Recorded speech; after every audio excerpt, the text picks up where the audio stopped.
Bookers on the Rocks, written by Chautona Havig, narrated by Krista Del Sorbo.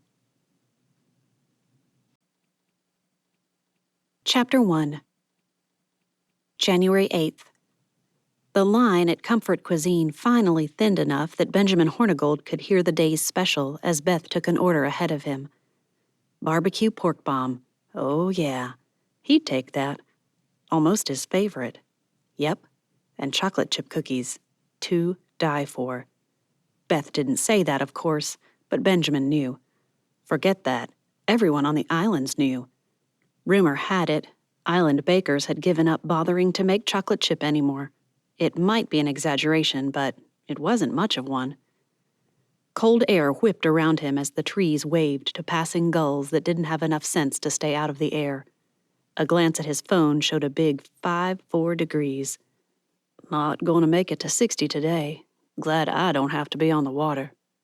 Some thought him silly, staying on shore on days like this, but his father had always said, "You don't risk your equipment just because someone else does." Dad had been right, of course. How often did the Coast Guard have to try to help a stranded fishing crew because they'd tried to get a leg up?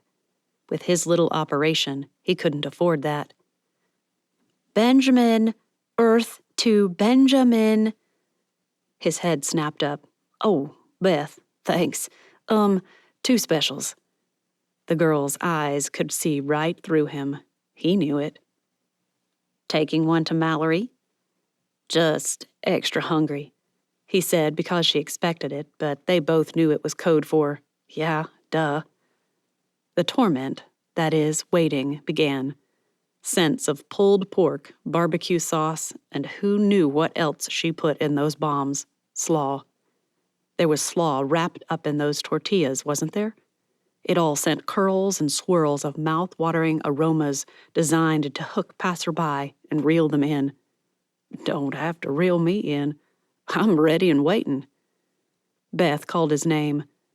"I added extra napkins. Can't let my favorite Hornigold get sauce on Mallory's books." No risk of that. Instead of opening that worm can, Benjamin laughed at her joke and said, "Thanks to my cousin, you still think the Hornigolds are sketchy. Our multi-great-grandfathers and all. Pirate rivalry and who knows what." "I've got a book about it. Mallory found it for me. Want to read it when I'm done?" Benjamin took a step back. "I'll think about it. Let me know what you think." Mallory had the book barrow's door closed, but the open sign hung and swayed in the wind. With his hands full, he gave the door a gentle kick-knock and grinned at her when she opened. "Hungry?" In less than a second, she'd jerked him up the steps and into the shop, or so it seemed. "You are my lifesaver." "I'm usually a life killer, for fish, that is." "Very fun. Oh, that smells good. I'll take it with me." "Take?" He eyed her. "What are you talking about?" She dug her wrapped pork bomb from the bag, grabbed a bottle of water from the fridge, jerked her purse out from under a counter, and reached for the doorknob. "I have to run to Breakers. Be back soon as possible. If you have to leave, can you lock up?" She paused, only for a minute. "Please say you won't have to leave. This is the worst eat and run ever, but seriously, emergency here." He couldn't let her go. "Why don't you just stay here and I'll go get whatever you need?" That stopped her. "I am so tempted to take you up on that, just to see the look on your face." "I really don't mind." Oh, Benjamin managed to suppress a shudder. "If you really want to stay, I can." "Seriously, you just went to best friend status right there, honestly." She gave him a quick hug. "But I wouldn't ask that of any guy if I could prevent it. Be back as soon as possible." It took all he had in him to call out after her, "I'll be here. Sure hope no one wants something I don't know how to make." But they would, and he'd have to call, and she'd have to walk him step by step through how to take water, beans, sugar, and lactose and turn them into something worth drinking. Meanwhile, He sat down in the small chair she kept for herself and unwrapped his pork bomb. Just might have to eat one of her cookies, too. Guilt kicked that idea to the curb. What jerk would tell a woman dealing with her girly stuff that she couldn't have all the chocolate she wanted? As soon as he'd eaten, Benjamin opened all the doors and windows to prevent the tiny house-turned bookstore from smelling more like Beth's and less like books. Book people were funny about that. They liked the smell of paper and ink. He'd just gotten it closed back up and the heater on when the door opened and in stepped Tessa Booker. "Hey, Miss Booker. How's Mr. Booker doing?" "Fine. Just fine. He still talks about taking the boys out with you if you're still up to that. Maybe during spring break." As she spoke, she began pulling books off the shelves, reading the backs and sliding them back in again. 2 she kept in hand, but eventually she put one of those back too. After a second look at the front and the back, she handed it to him. Benjamin went for the iPad checkout system Mallory had for the shop. "You want this one? Card?" Mrs. Booker hesitated. "What do you think? The cover says romance, but the synopsis doesn't really even hint at it. Think it's a romance or not?" Without even looking at the back, Benjamin shrugged. "People always complain that the cover doesn't match the story, but I don't hear them saying that about the synopsis." He shrugged again, hoping this would be the end of the "what's this book about?" interrogation. "But does it sound romantic to you?" There wasn't anything to do but at least give the back a cursory glance. "What's romantic in this?" She grinned. "Good. If you don't see it either, then we'll assume the cover's wrong." Dread broke him out in a hard sweat. Or maybe he'd just overcooked the store. Benjamin reached for the thermostat, turned it down, and accepted the book and her card. He copied the title down on the clipboard Mallory kept of sales and swiped the card, but as he did, he also tried to convince the woman that she should get the book next week, or even in an hour or so when Mallory got back. "I wouldn't want to steer you wrong, and I'm convinced she's read everything in this place." Mrs. Booker insisted she wouldn't hold him responsible. "I just need to get home and put my feet up. It's been a long morning. Bible study was interesting." With the sale charged and the book wrapped as Mallory liked to wrap them, or at least his best shot at it anyway, Mrs. Booker said goodbye, and Benjamin sank back into the chair again. Relief mingled with a bit of envy. Happy customers were so important to Mallory. If he'd recommended a book she didn't like. But man, Bible study. He dreamed of being able to go to those. His situation just didn't allow for it, though. "I'll be content, Lord, but..." By the time Mallory breezed in, Benjamin was ready to close up and go check on her. "Sorry, any customers?" She laughed, as if, Aunt Elnora on a Wednesday, as cold as this.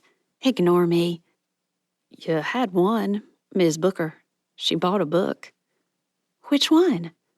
He shrugged. "I wrote it down, but..." "Gotcha." Mallory snatched up the clipboard, read it, and groaned. "Oh, grapes of wrath. She is not going to be happy." "What? We went back and forth on it. Romantic cover, not a romantic synopsis. Decided to trust the synopsis." Mallory pounced on the cookies he'd left beside the register. "Yes, Benjamin, you're the best." That earned him another hug. 2 in one day. Impressive. She waved the clipboard at him. "Unfortunately, Minuet in Gigi is definitely romantic. The whole second half is romance." "Uh-oh." She eyed him. "You should read it. Even with the romance, it's a pretty good story, and it has a fisherman as the male protagonist." Sometimes my heart gets all wonky when you use words like protagonist and denouement. He'd never admit that, so Benjamin just shrugged. "Don't have much time for reading, but maybe someday." "I'll make a book lover of you yet." Minuet in Gigi held Tessa captivated. Despite the cover with its separated couple and the longing displayed there, It had turned out to be a time-split novel where a contemporary woman, abandoned by her husband for a more adventuresome young thing, had taken her divorce settlement, what of it there was, and had moved to a tiny seaside village in Cornwall. In fact, the descriptions were so familiar that Tessa suspected the author had been inspired by the British TV show Doc Martin when she'd designed her own seaside village. It's got to be modeled after Port Wen, which was modeled after Port Isaac? The random trivia attempted to drag her attention from the story, but Tessa was determined not to be drawn out of her afternoon rest. Besides, Gigi had just discovered a delicate key hidden in a secret drawer of a desk. She must know what the key went to. A trill from her phone signaled time to get supper started. Tessa finished the chapter, peeked at the first line of the next, and reached for the receipt Benjamin had given her. With it tucked into the pages, she hauled herself from the couch and went to ensure supper was ready when Ross walked in the door. The potatoes that had been boiling for the last half hour needed to be drained and mashed. Tessa worked on autopilot. Cream cheese, garlic juice from minced garlic, onion powder, salt, pepper, butter, milk, whip, and done. The leftover roast from Sunday dinner she chopped into fine pieces, mixed with peas, carrots, celery, and corn, made a gravy, and Tessa sprinkled cheese over the top of the thing, set it in the oven, and set the timer for half an hour. A glance at the clock. Yep, perfect timing. 30 minutes should get her through another couple of chapters at the least, since she didn't need to assemble salads. This salad in a jar thing is saving me frustration every day. The next chapter sent her back in time, back to the time of Georgette Heyer's damsels with their elegant balls and the peerage determining who, if anyone, mattered. Tessa had expected the key to belong to a young lady, perhaps one who didn't want to be some old codger's wife, and had hidden away a fortune so she could escape a life that rivaled Mr. Rochester's first wife's. Instead, it was a beloved second son. He'd received the key from his mother on her deathbed with promises that it would provide him all he needed for his future. Tessa glanced at the small clock on the end table as she turned the page. Still had 15 minutes. 3 pages in, she snapped the book shut and squeezed her eyes tight. No. The romance would be there. Through the first, almost full half of the book, there had been not even the slightest inkling, but now, no doubt, it was coming. That fisherman and his soulful eyes, he'd woo her with all the fumbling, bumbling attempts to share his heart. She'd resist, then accept. Yet another ridiculous happily ever after pile of... There, Tessa smiled and assumed her best mental English accent. Rubbish.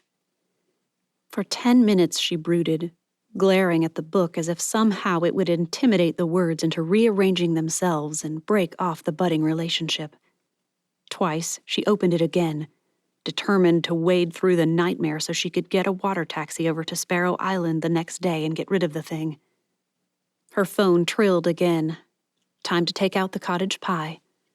As if it had alerted him too, Tessa heard Ross pull into the drive and shut off his Durango.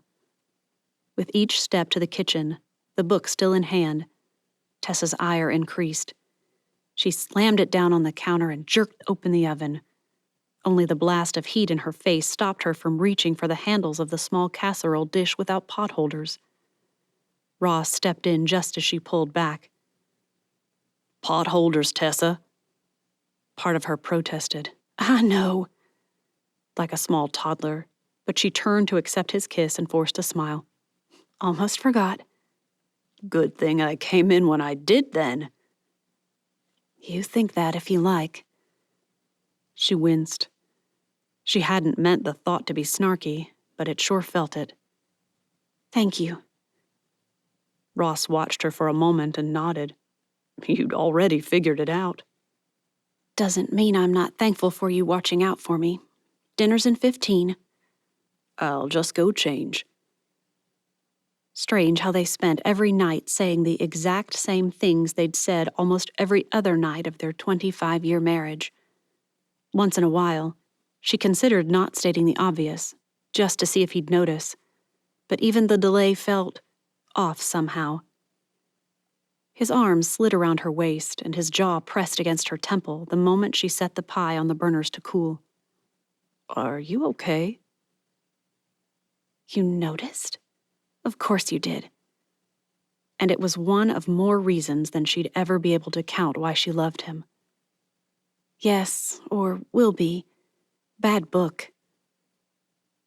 He wouldn't say it, wouldn't ask why she wouldn't just toss it. Instead, he did exactly what she thought he would. He kissed her temple and promised to clean up after dinner so she could finish it and get it out of the way. Their routine was already broken, so Tessa allowed herself the luxury of sagging against him and sighing, "It started out so good."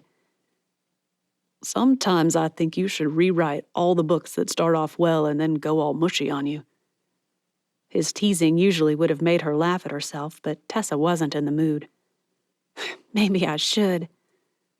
He gave her a slow turn so he could gaze into her eyes. Really look. He nodded and turned to go. "Be right down. Can't keep the book waiting."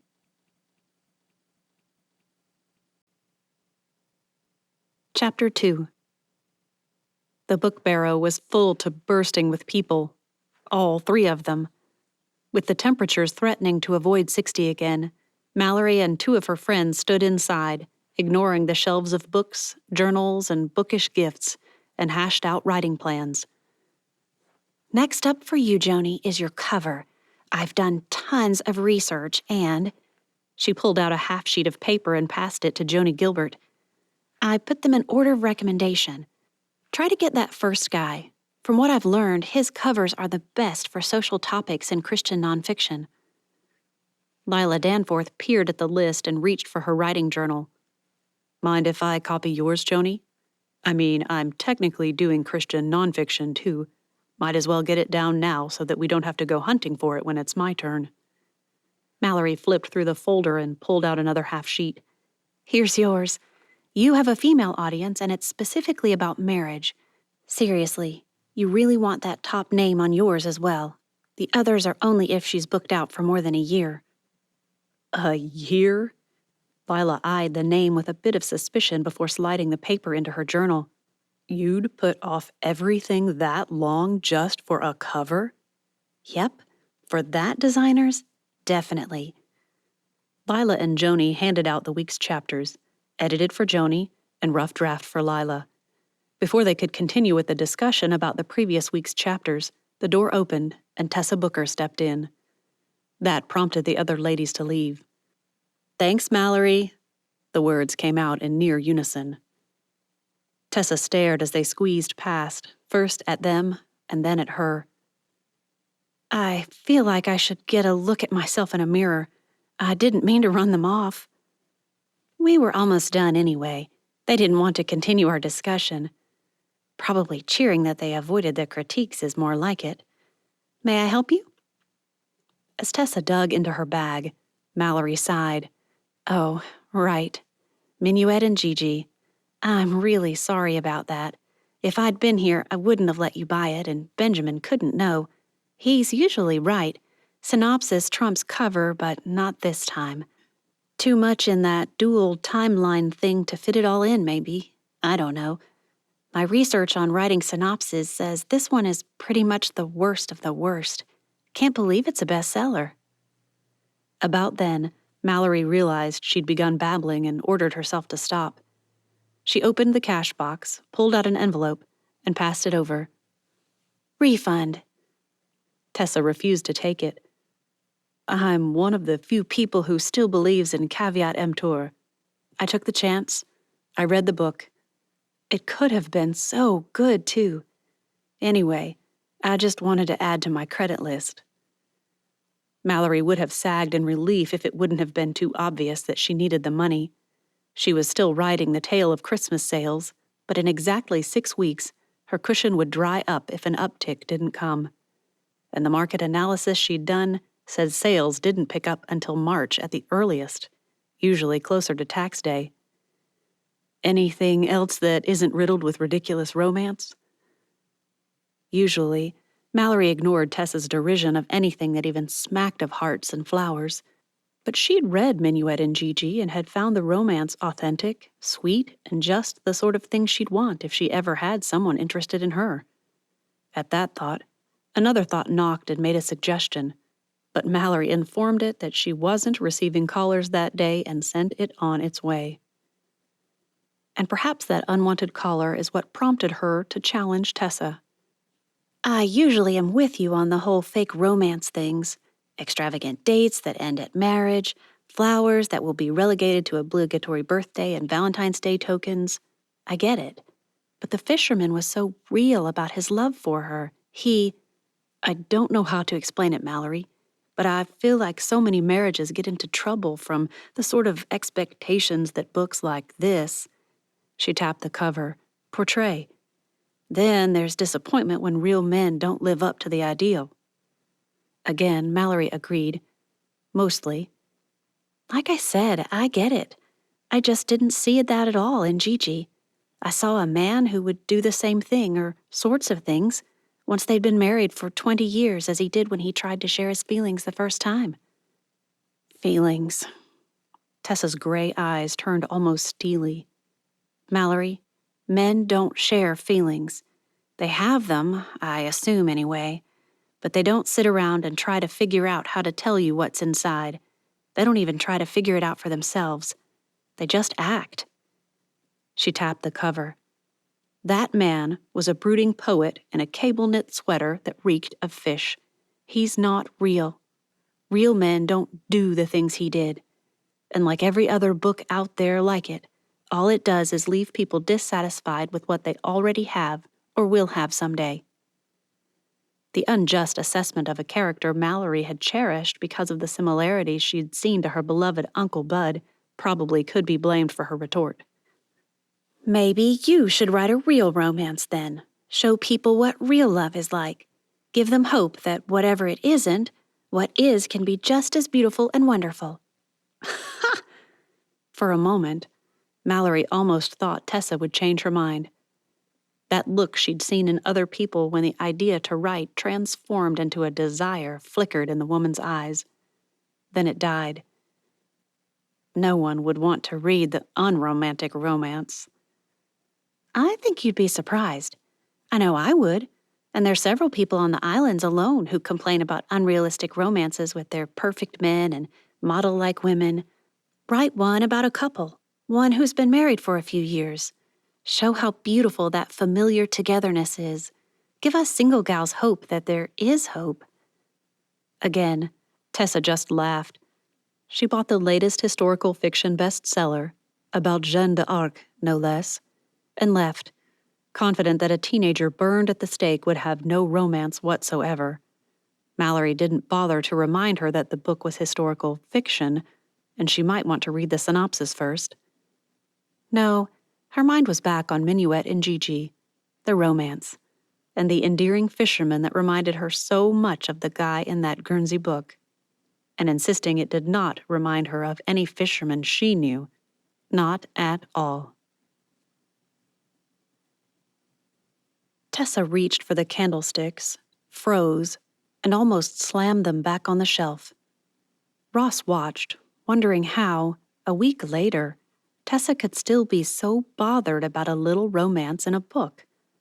Of course, she didn't know that he knew she'd read it twice more, and in his opinion, she'd lingered in that second half, both times.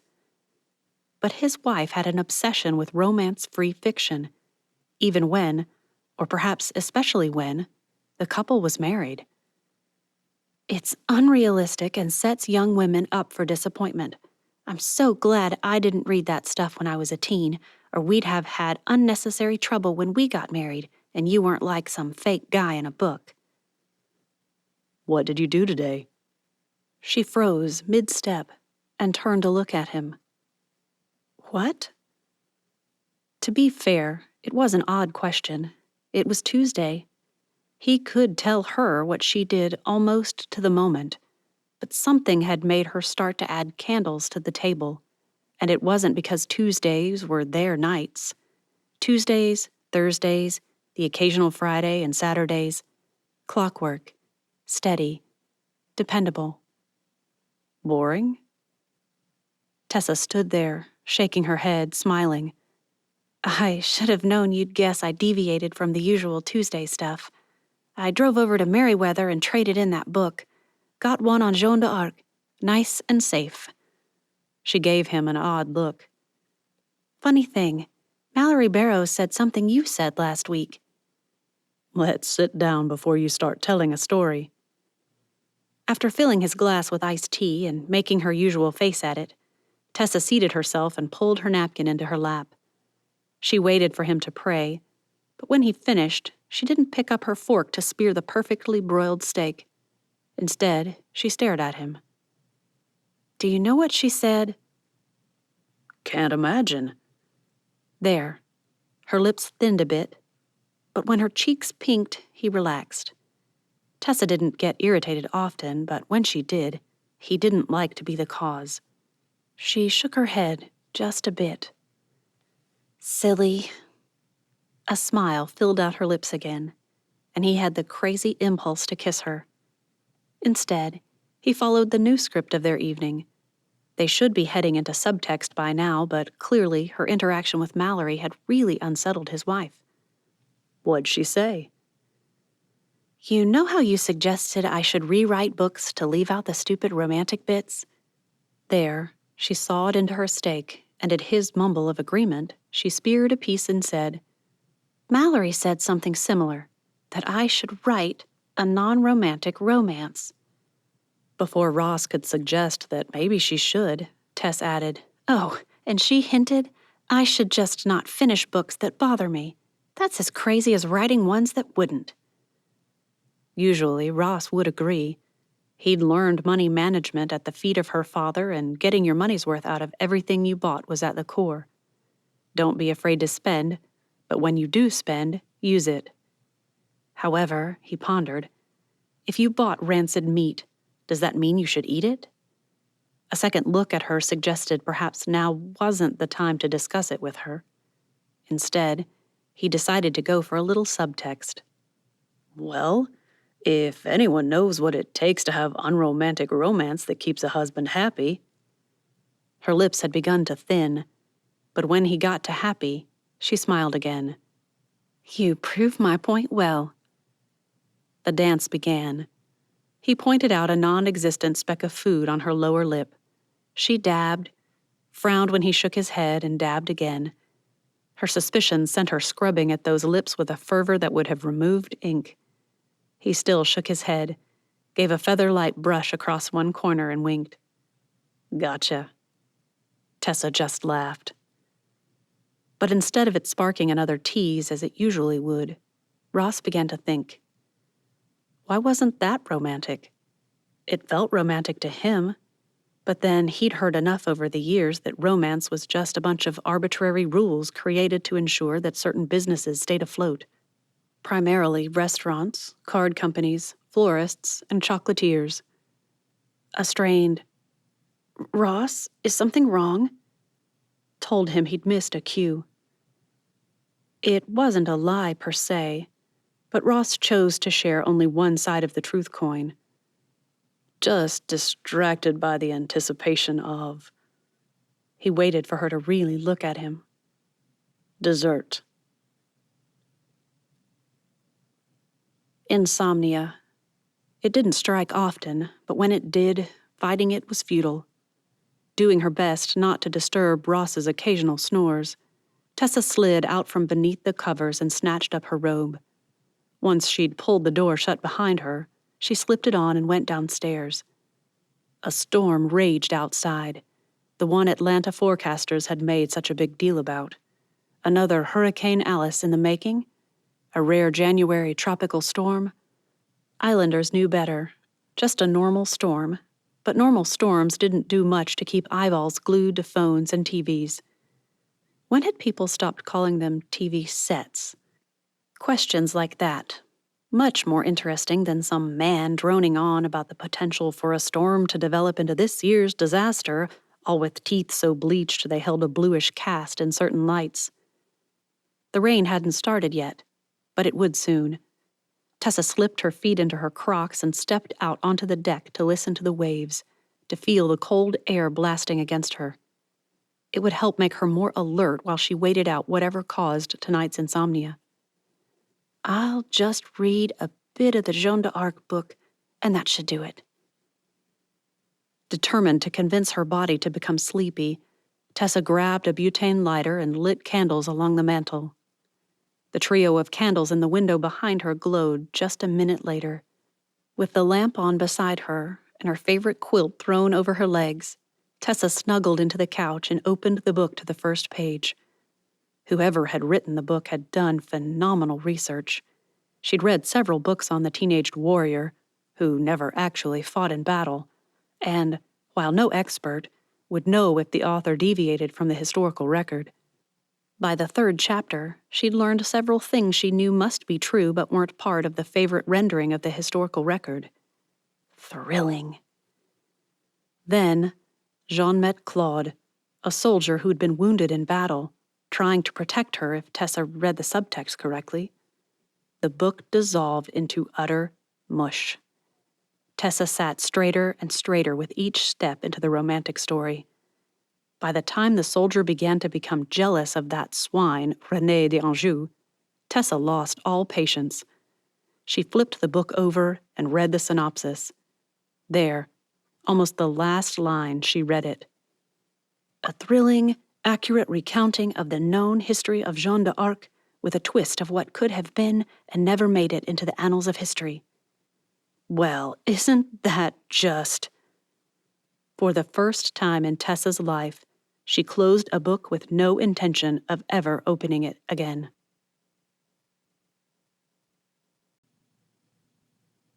Chapter 3. Showered, shaved, dressed, ready for the day. Ross stared at Tessa, still curled up on her side of the bed. Was she sick? She was always up an hour before him. Should he leave her there? He inched closer, still uncertain. Her hair lay draped across her eyes and down one side of her face. Ross brushed it aside, unable to understand how she could stand it there. He kept his short, cropped. Hers wasn't much different from when he'd married her. Always about the same length, just slight updates to current trends so she wasn't too far out of fashion. Thankfully, she'd never been one of those big hair girls who had dominated the island trends and somehow never quite left them behind.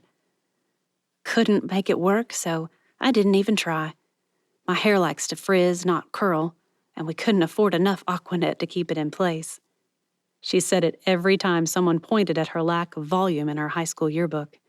People always gave her funky looks at the "we couldn't afford" bit. He knew what she meant, though. Wealthy or not, the Baileys didn't throw money at lost causes. Another lesson he'd learned from them. Gazing down at her, Ross's heart squeezed. There were fine lines around her eyes and mouth now, from years of serving the family, of course. No makeup hid it while she slept. 25 good years, Tessie. You rest. And with that thought, he turned away, wondering what he'd do for breakfast. Wednesday. Omelet. He didn't know how to make an omelet. He could have a muffin and yogurt, Thursday's breakfast, but what if she didn't want him to? Downstairs, he debated for a few minutes and finally pulled out a container of yogurt and spooned some into a small bowl. Granola on top? Frozen berries? Did she do that? He thought so, and a zippered bag of them in the freezer door hinted he'd landed on the right ones. It wasn't that he was incompetent to take care of himself. A part of Ross protested that assertion, but another part insisted it wasn't true. She does things how she likes them. If I mess with the plan, then she has to adapt hers. It's just courtesy. And for a moment, Ross even believed himself. When he went to toss the muffin wrapper, he saw the book Tessa had mentioned lying on top of the garbage in the can. He pulled it out, dusted it off, and looked off toward the stairs he couldn't see, as if she'd be coming in explaining why she'd thrown away a perfectly good book. A quick scan of the back told him why. He gave it a close examination, nothing sticking to it. A sniff said it didn't stink. Ross tucked it into his laptop bag waiting on the counter. He'd drop it off at Mallory's on his way home that night. No use throwing away book credit. Must have had trouble sleeping. Probably didn't realize she'd done it. That gave him an idea. He scribbled a note on the refrigerator notepad. Had an idea. Meet me at Shanty Lane at 6 for dinner. I'll reserve a table. Call if I've forgotten something and you can't. I love you, Ross. He'd just pulled out from the garage when a truck pulled up. Mason McKee. Ross nodded a greeting, but Mason waved him down. Just rake and whack the weeds? Anything else you need? How was he supposed to know? It's no big deal. I'll ask Miss Booker. Just thought since I saw you.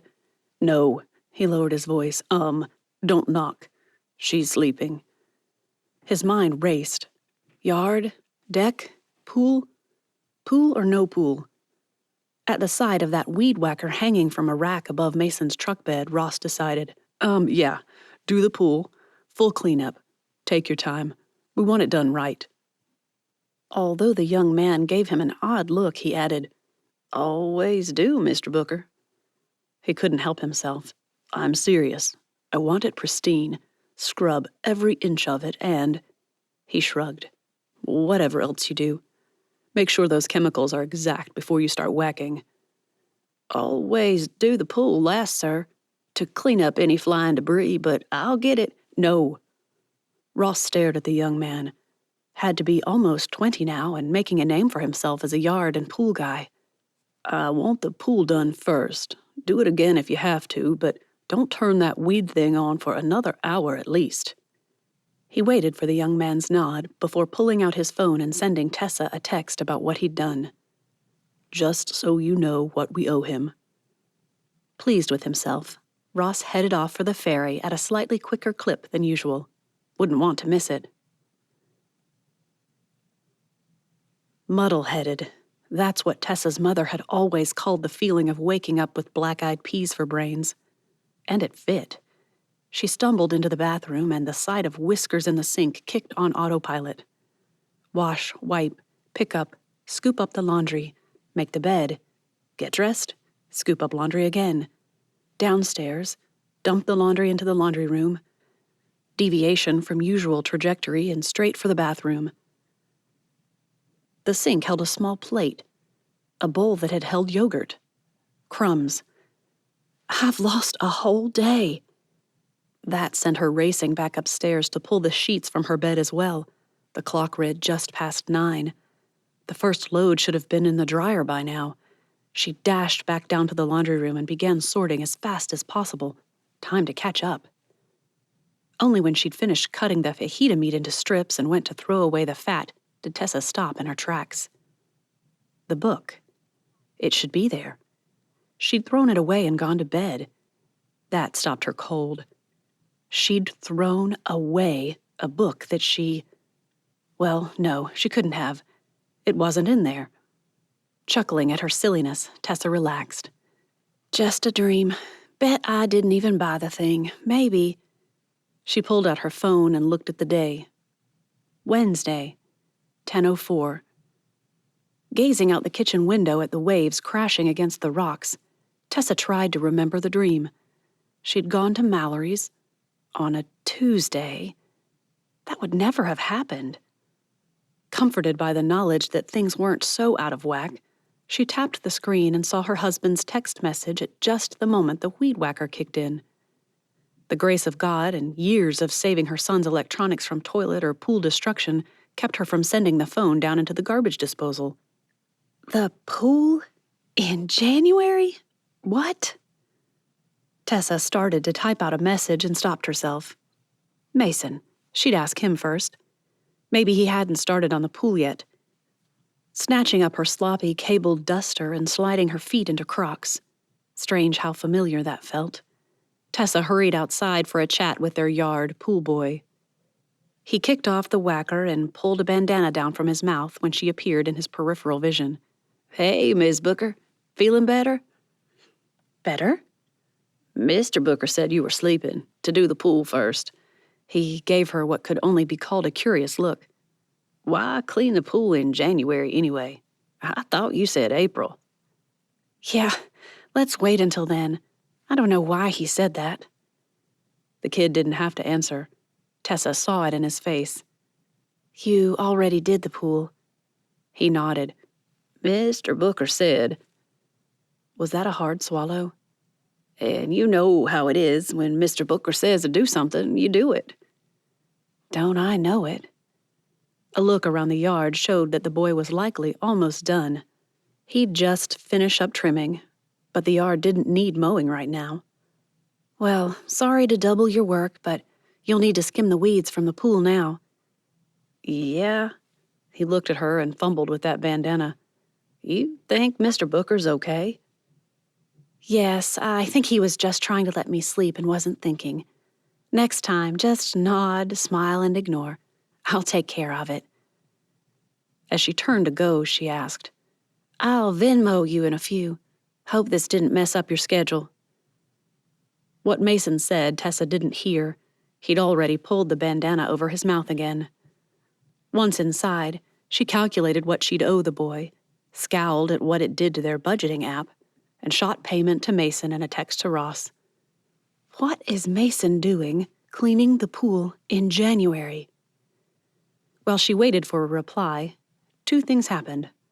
First, Tessa realized that Mason came every other Wednesday, never on Thursdays. He had college classes at the community college in Savannah. Second, a text came through asking if she was all right. She was officially 15 minutes late for Bible study. Once more, she looked at the date on her phone. Wednesday, January 15th. Now she knew she did have black-eyed peas for brains. Tessa closed her eyes, tried to calm the rising panic that sped up her breathing enough to make her heart race. Deep, slow breaths. Just a dream hangover, nothing to be alarmed about. Except that she was alarmed. Who wouldn't be? How could she have a dream hangover if it hadn't been a dream? The whole thing was madness. I'm Tessa Booker. I live on Spinnaker Drive, Elnora Island, Georgia. I'm married to Ross, mother to Michael and Jesse. It is Wednesday, January 15th, and I have not lost my mind simply because I've misplaced a book I thought I threw away, and my husband's Thursday breakfast is gone. And that isn't proof of my mental demise, either. It didn't give her much comfort, but just hearing her voice stating facts that could not be disputed, yes, even the last two, did help settle her. After a quick text explaining a sleepless night and oversleeping as a result, no need to worry them about the rest of it, Tessa decided to go about her day as if it hadn't been disrupted. That worked until the laundry was done, the bed made, the house tidied. She kept everything on a strict schedule, so she either needed a new project or a walk, because by noon, her Wednesday was shot. Tessa opted for that walk. The beach called for bare feet in summer and keds in winter. So, with feet shod and a lightweight hoodie to keep off the chill of January coastal breezes, she took off toward the cliff stairs that led down to Crescent Cove. The Bookers lived at the very edge of the cliff before it sloped down to the beach along the cove. The best of both worlds, Tessa insisted when people hinted that if they'd bought just a bit further down, they could have had beachfront instead of cliffside property. They had all the privacy of a cliff and just a few dozen steps to be right there where waves rolled in and kissed their toes. Tessa tried praying, but a few shells caught her attention first. Then a stray dog begged for her to play, and she did after calling the number on the tag and letting the owner know where to find Bitsy. Bitsy, of course, was one of those enormous animals, a Great Dane or a Newfoundland, maybe a Mastiff. She never could keep them straight.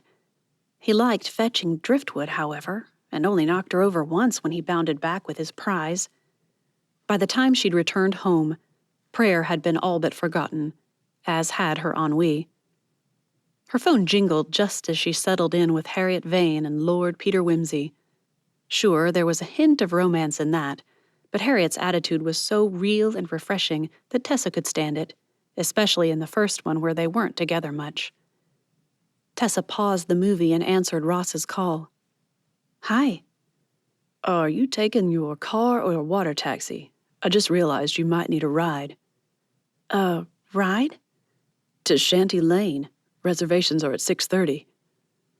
A part of her was tempted to bluff her way through that, pretend she remembered a dinner she didn't remember at all, but her conscience demanded truth. "I don't recall." "Didn't you get my note?" Even as she answered, Tessa fumbled to call up his texts. "I don't see anything about Shanty Lane. Are we meeting someone?" "On the fridge. I left a note this morning." Now she'd heard everything. She hadn't lost her mind. He had. "Since when do you leave messages on the fridge instead of just sending a text?" "Didn't want your phone to buzz to wake you. I figured you'd see it when you got something for breakfast. 8 tomorrow's, by the way. Didn't know what else I should do." "You didn't want to wake me with a text about dinner, but then you did after seeing Mason?"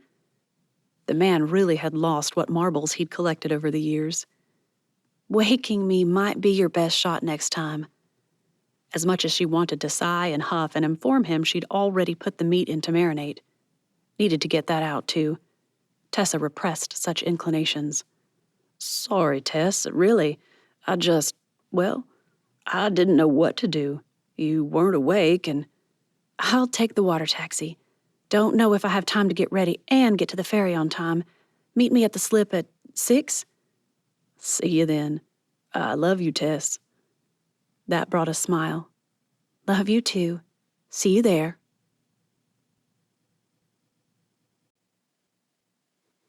Chapter 4. Friday, Ross stayed on the ferry until Hopper and got off there. Parking the Durango near the slip, he strode toward where Mallory had parked her little bookstore and waited behind several others looking for their evening infusion of caffeine. At his turn, he climbed up into the store and handed over the book. Mallory laughed.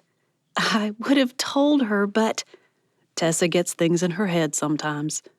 He gave her a weak smile and tapped the cover. "That's the first book that I know of that she didn't finish." "Really? I have a ton of DNFs." "DNF?" "Did not finish." At his nod, she added, "I figure if I'm not enjoying it after chapter 4 or 5, why waste my time suffering through something I don't like?" "Baileys don't waste purchases. You make sure of what you want, and then you make what you buy work." He could see Mallory didn't understand how it applied to book purchases, and something in him couldn't let it go until he tried. "Her parents are geniuses with money. Dad Bailey was a miner's son in West Virginia. Grew up, started working in the mines as soon as he was old enough. Took computer classes at night.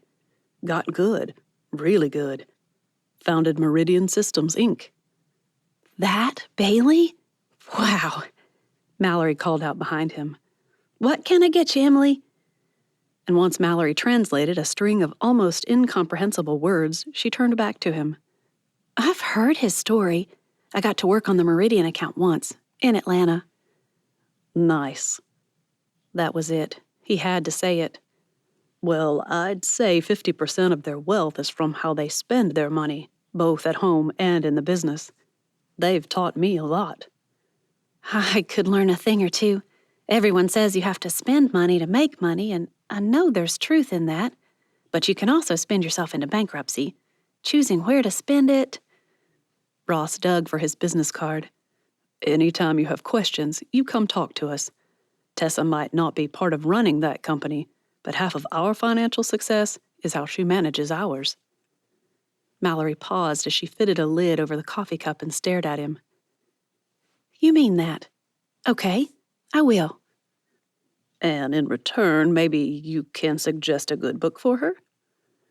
"Give me 1 minute. I have an idea." Mallory turned into a whirlwind that sent the fragrance of steaming coffee wafting through the little store. Mallory's books had to smell like paper, ink, and coffee beans. A perfect trifecta, in my opinion. 5 minutes and 3 more coffees later, she sagged against the little corner for a few seconds before pushing herself off and moving to a shelf just past him. Phew, okay.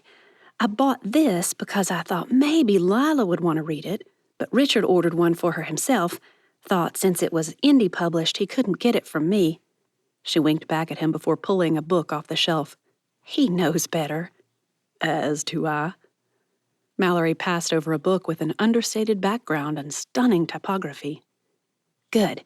Now, that book is actually How to Tell a Good Story, writing craft book, but it's written like a novel. In the pages. He thumbed through it. Interesting. Then her description clicked. Oh, writing craft. She said you told her to write a book too. Maybe this. Ross started to ask if it was considered fiction or nonfiction, but realized Tessa didn't alternate like he did. Got something for me? It's time for fiction. A classic, right? He nodded. Mallory looked at one section and then another. A grin lit up her whole face as she pulled the cushion off a bench and dragged out a box of books from in there. I know I bought it. Yeah, here. Our mutual friend. Dickens. He wasn't a fan of Dickens, but something in Mallory hinted he should read this one. Okay, if you say so. Pay attention to John Harmon. Close attention. She grinned. And maybe figure out how to get Tessa to read it. There's romance, but I think it's more her speed. Then, as if an afterthought, Mallory added, Your wife sure loves you. There. He couldn't help but grin. She really does. The memory of their dinner Wednesday night prompted him to ask, Ever heard that old Roger Miller song, Little Green Apples? Mallory shook her head. Uncle Bud used to sing one, though. King of the Road. Listen to it sometime. The woman in that song, that's my Tessa. Don't know what I'd do without her. Literally. She's under strict orders not to die until at least 30 minutes after I do, just in case some idiot paramedic revives me or something. I'd be a mess without her. He glanced at his phone and pulled out his wallet in a rush. Ugh, I'll be late for supper if I don't hurry. The least I can do is be home on time when she goes to the trouble of making sure supper is ready for me. Despite taking the bridge at speeds that would irritate Tessa, Ross still pulled into the garage 5 minutes late. Tessa greeted him as he burst into the house practically at a run. I'll be down in 3. He plopped the book on the counter without even pausing. Got you something? Ross! She chased him to the base of the stairs and caught his sleeve. Only then did he really look at her.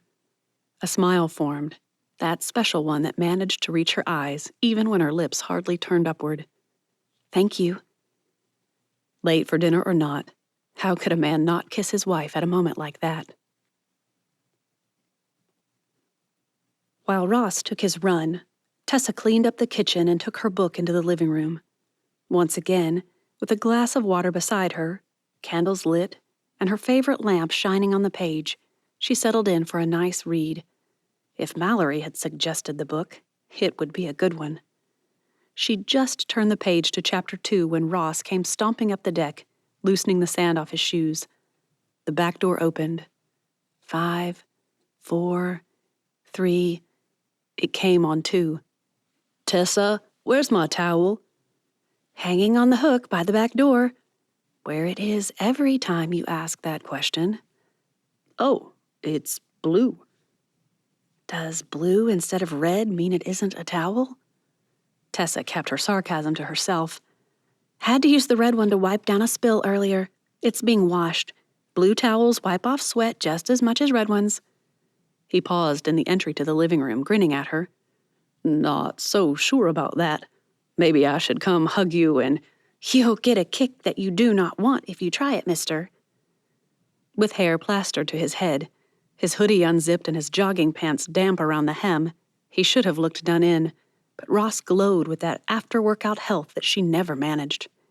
Tessa always looked like a half-drowned rat. Hands planted on her knees and still breathing a little hard, his gaze met hers.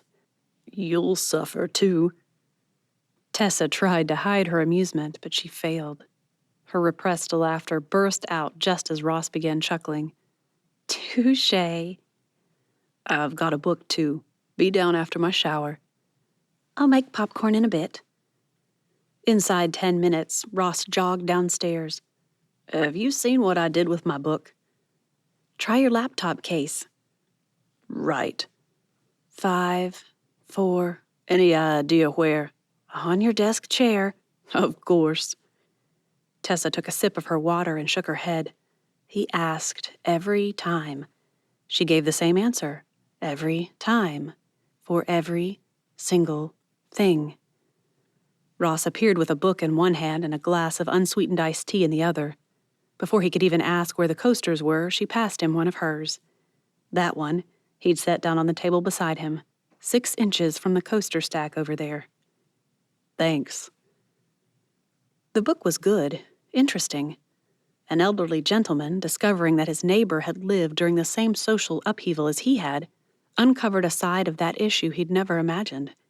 They went on a search of others in their city, and when everyone shared their experiences, a multi-layered picture of what had occurred emerged. On the other end of the couch, Ross shifted. That was her cue. Popcorn. He wouldn't ask her to stop reading, but she'd offered, and now he wanted it. Still, Tessa waited until she'd finished her chapter before she rose. Popcorn? The look he gave her. That, Tessa reminded herself. That was real love. Thank you.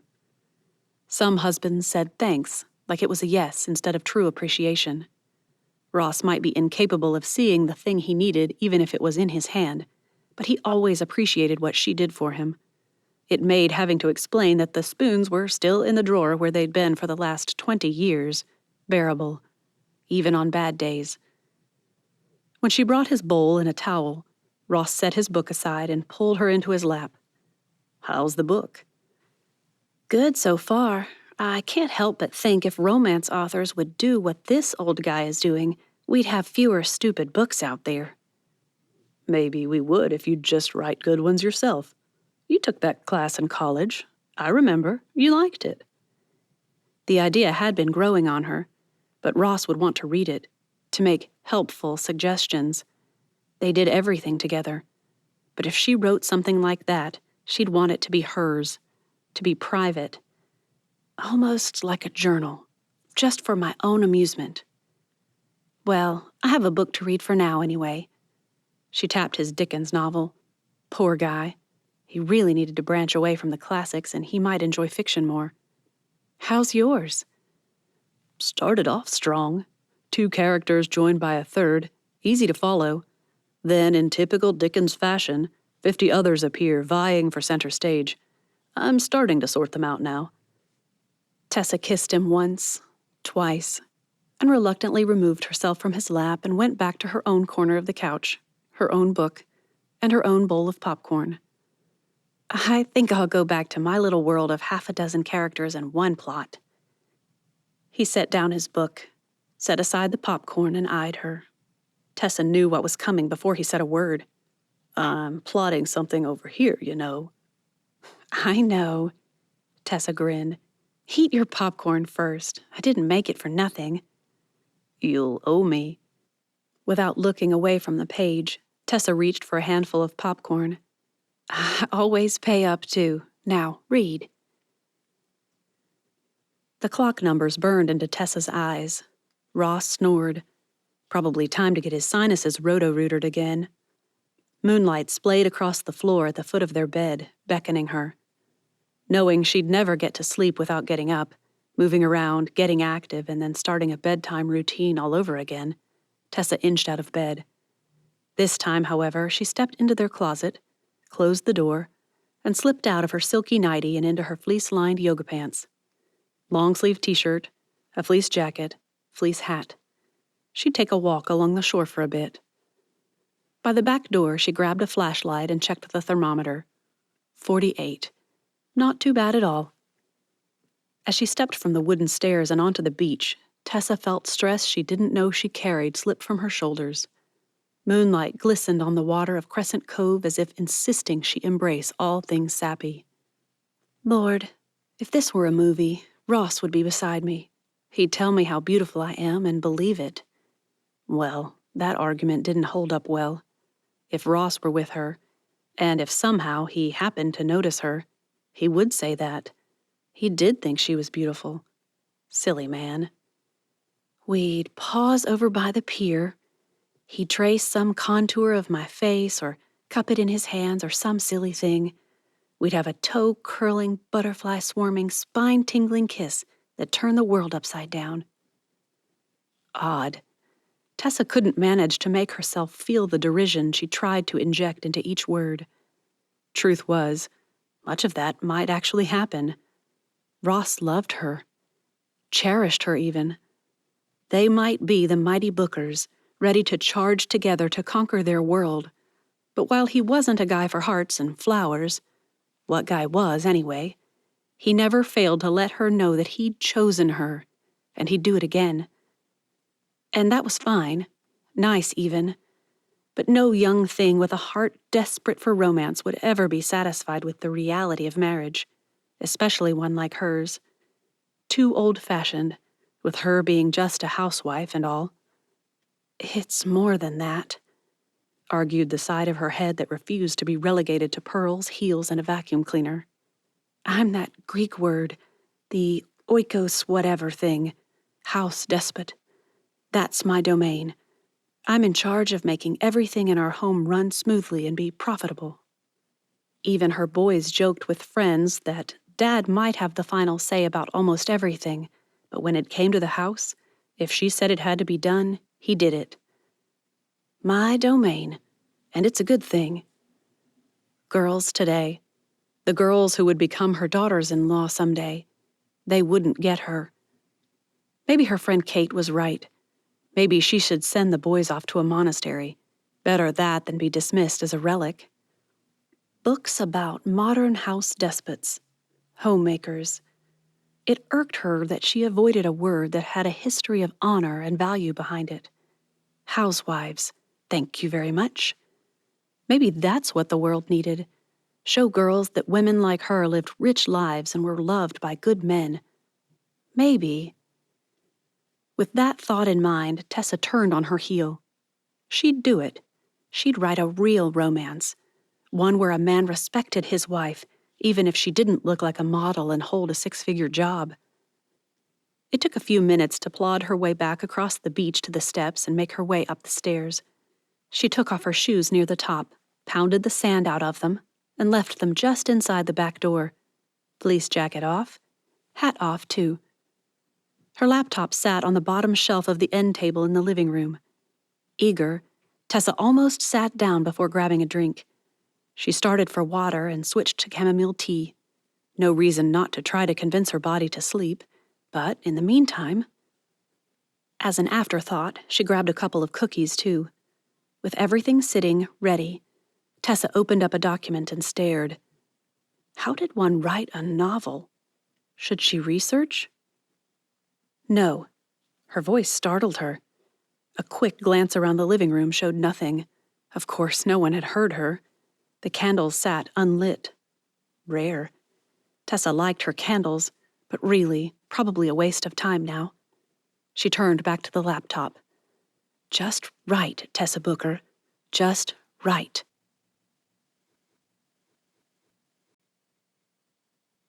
Chapter 5. Ross slipped from the bed at 6 o'clock Saturday morning. The overcast sky hinted at a burgeoning storm as he pulled the curtains shut almost on autopilot. He did it every Saturday morning. A glance at Tessa showed her still in a deep sleep.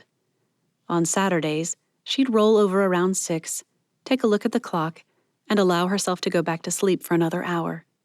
He, on the other hand, had to be at the church in half an hour for men's B&B, Bible study and breakfast. Showered, shaved, Bible in hand, he jumped in his Durango and set off. 10 minutes. He'd be there right on time. Confident in his punctuality, he began his weekly prayer ride. The Lord's work in his life, his job, the church, governmental leaders, his extended family, his sons at college, his wife, in that order, every week. He'd just started on prayer for Tessa when he pulled into the parking lot. Must be a lot going on right now. Whether that was what did it or some nudge of the Holy Spirit, Ross didn't know. But when it came time for the men to share prayer requests, he found himself asking for prayer for Tessa. Well, I don't know how to put it. She's not herself. Bothered by little things that really don't matter in the scheme of things. I'm wondering if maybe she needs a new hobby. Empty nest, eh? A few others chimed in at that suggestion. Hadn't thought of that. Kind of late. Michael's graduating this spring, and Jesse's been gone for 4 semesters now, surely. One of the elders, a quiet man who rarely said much but always had something worth hearing, waited until all the suggestions and comments had made before he said, When my wife's out of sorts, it's always one of 2 things. Every man at the table leaned forward a bit, even Joe, who carried a fresh plate of buckwheat pancakes from the kitchen. Ross nodded at the elder. Yes. She's either in unrepentant sin, not often, but it's happened. The man's gaze fixed on Ross.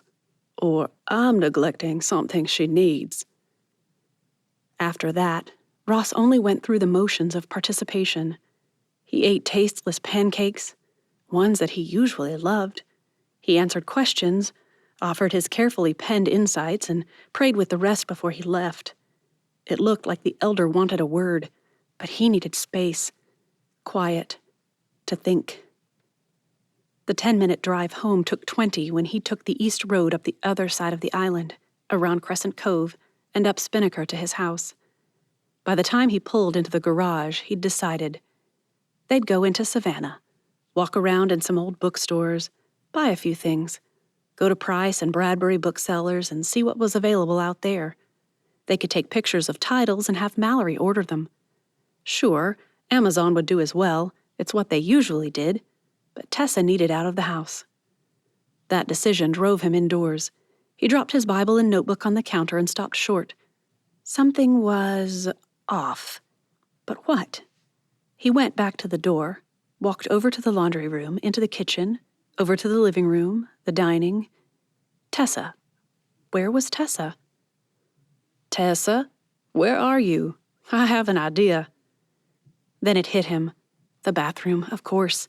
And he'd called out for her. She didn't have many pet peeves, but Tessa was quite particular about not being badgered while she did her business.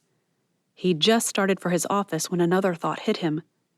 The downstairs bath was empty. Concern stabbed him in the gut, and he took the stairs at a run.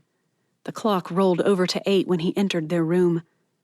Tessa lay sleeping, an occasional huff on exhale doing its best to punctuate the silence. What? Is she sick? A hand to her forehead told him she had no fever, but she didn't even move at his touch. Odd. After a last glance back at her, Ross dragged himself back down the stairs. He poured a glass of water and took it out on the deck. There, leaning against the railing, he prayed and pondered. Do I neglect her? She's always been good about saying if I get too caught up with work. But then, it was always about how the boys needed me. Maybe she didn't notice with it just being her? That didn't make sense. He almost never brought work home and could count on one hand how many times he'd been late the last year, and that included the previous night. They spent most evenings and weekends together. How could she be neglected? A gull sat on one of the rocks just past the deck and watched Ross as he stood and pondered. Lord, am I? Will you show me? I don't see how, but Brother Dawkins's other suggestion seemed even more ridiculous. Tessa and unrepentant sin? He couldn't imagine it. Then again, it didn't signify that it had to be big. She might have snapped at a friend or someone at Bible study. Maybe she'd made a mistake with the accounts. That stopped him short. Not possible. Tessa was a whiz with their accounts. Still, it could be something minor that she blew out of proportion or just refused to address, so it pricked her conscience. Maybe he'd have to find some sin he'd hidden in his heart and confess it to her. There had to be something. Lots of somethings. It would need to be serious enough not to make her suspicious, but not so much that he'd worry her. Lord, would that do? I should remember to ask you to show me my sin anyway. I always forget that, or pretend to myself that I do. Don't like being confronted with it. But if it helps Tessa... That just didn't sound right. Tessa? He tossed that thought at the Lord as well. But she couldn't... could she? Ross waited for an answer, praying for the Lord to unveil all his hidden secrets. The sky just grew darker, the gull flew away, and Ross stood there, clueless. A bang from somewhere downstairs jolted Tessa out of a deep sleep. Before she could hope to close her eyes, the ideas that had played through her mind as she slept formed into new, more concrete ones. The housewife idea, ridiculous as a first book, but if she wrote a series, the seasons of marriage. Spring, when the relationship was new and first budding. Summer, when it grew and flourished, with children, of course.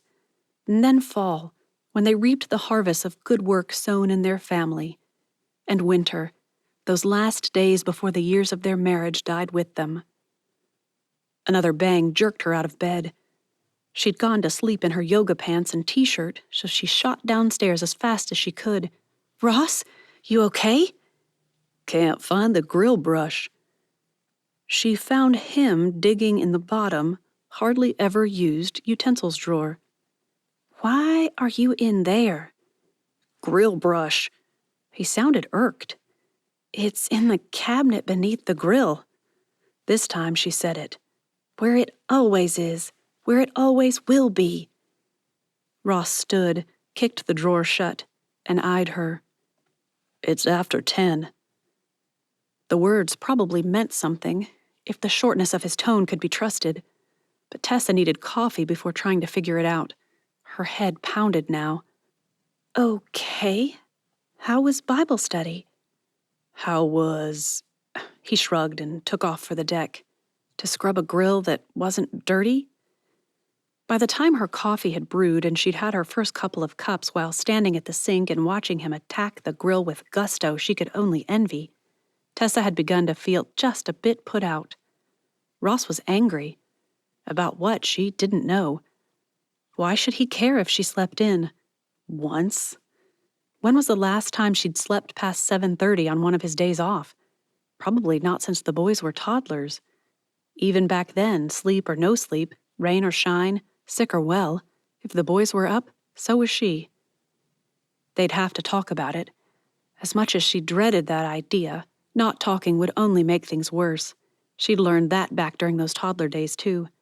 3 weeks of awkward, miserable marriage counseling when she'd been ready to walk after a few of his outbursts because she'd tried to just let things go. Ross had taken silence for agreement and had continued to do everything that annoyed her most. Still, Tessa closed her eyes, inhaled the scent of coffee, and took a longer drink this time. "First, I pray. Then, I finish coffee. Then, I find out what's eating Ross. After a trip to the bathroom. That first, actually." Prayer didn't comfort as much as usual, but then usually she knew what she was praying for. This time she offered up nebulous words like, "Show me where I need to listen," and "Help me understand what's wrong." So much less satisfying than a straightforward, "I irritated him by not getting the tires rotated like I said I would." Harder to fix, too. She'd just explained about Jerry's being closed due to a family emergency and all had been well. Instinct told her it wouldn't be so easy this time. Fortified with another cup of coffee in hand, Tessa stopped by the back door and slipped on her Crocs. Ross looked up as she emerged, but he said nothing. "You're angry." Frustrated. Which is Ross speak for angry, but he doesn't know why. That earned her a slammed steel wire brush to the grill. Don't start. She had a choice. Ignore it. Never a good solution, no matter how much she wanted to. Confront it. Usually the best solution, but her least favorite. Delay the inevitable. the only thing she could manage in her exhausted state. Door number 3 it is. Well, when you're ready to discuss it, you'll find me on the couch. I'm going to see if Daddy has sent the statements out yet. Tessa had just opened her laptop when the back door banged open. Ross strode into the living room and stopped short. You look awful. What a lovely compliment. That earned her a smile. You're right. I'm sorry. She hadn't expected it to be that easy. Ross moved to sit beside her and looked closer. But the truth is, you really do look worn out. You slept until 10. You never... I had insomnia last night. Didn't go to sleep until after 5:30 this morning. Oh. He brushed her hair from her face and really looked at her. Do you need to go back to bed? That was the last thing she needed. With any encouragement, she'd have her sleep schedule all wonky. I'd rather just go to bed the usual time tonight. If I can't sleep again, I'll get up for church and keep it going. That brought a smile. Great. Then how about a trip to Savannah? We'll go shopping, around a few bookstores, have dinner. I took out shrimp before I went to bed. They'll go bad if we don't cook them. He had an argument for that. Tessa could see it. So she shot that down with one more reason not to spend the day shopping in Savannah. And it looks ready to storm out there. Do you really want to get drenched? Suppose not. The way he deflated told her the idea had been important to him. But why? What sparked the sudden shopping trip? Just thought it might be fun to get out and do something. Maybe check out some of our favorite bookstores. He stopped himself short. Wait, we could go to Atlanta, see your parents. Now she knew something was wrong. Ross, what's going on? You want to spend almost 5 hours to get to Atlanta to see Mama and Daddy? What, have supper and come home? Get a hotel room because we'll never make it to the ferry in time? In the rain? When he started to get defensive, Tessa snapped the laptop shut again. Ross, I'm not going to argue this with you. I think there's something wrong, but if you won't talk about it or even tell me that I'm wrong about that, then I can't help you. She rose. I'll be up at my desk. I forgot to make the bed anyway. She'd expected him to follow.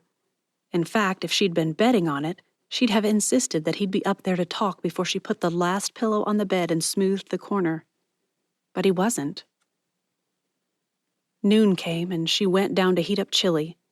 Ross sat in his office, his fingers clacking on his keyboard. The rhythm alone told her he was doing pre-tax work. Well, that wouldn't take long. She'd done most of it the first week of January, just like she did every year. Am I boring? His attempts at spontaneity prompted her to question it again. Are we boring? Too structured and rigid?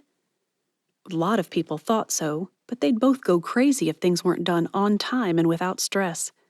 It would throw all her plans into the toilet and flush them out to sea, but Tessa felt as though she had to try it.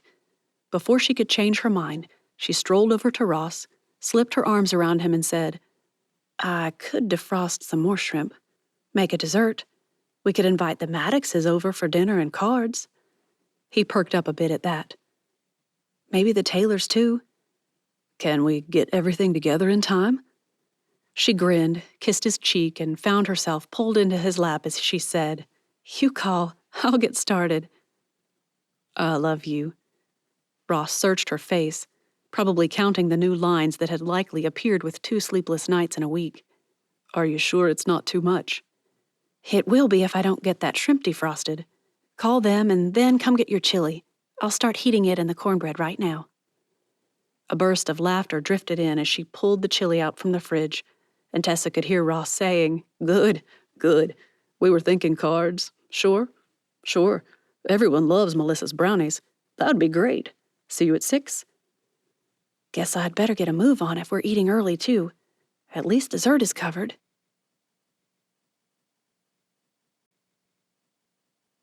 Chapter 6. By 10 o'clock Monday morning, the story was bursting from her. Tessa sat at the kitchen table, coffee to one side, a journal to the other. Flowers that Ross had bought from the youth group sat in a mason jar, giving the table a cheerful look. even in the continuing gloom. She'd written 1,000 words by noon, and she'd deleted every one of them before she finished her lunch. When her phone beeped to tell her to pour the marinade over the chicken breasts, she deleted the next few hundred. After that, she never made it more than a few sentences before attacking the backspace with the sort of ferocity that Tom Hanks had used in You've Got Mail. She blinked at that thought. You've got mail. That's real. Two people duking it out even as they learn to care about each other. Yeah, he brings her flowers at the end there, but only because some director probably asked for it. Then she remembered the daisies. But she'd told him she liked them, didn't she? Friendly flowers. Or did she say that when he came? Anyway, it's better than most. And the movie analysis did nothing to help the writing block she'd already encountered. Google had solutions for that. Do stretches. Tessa got up, stretched, and even made a fresh cup of coffee.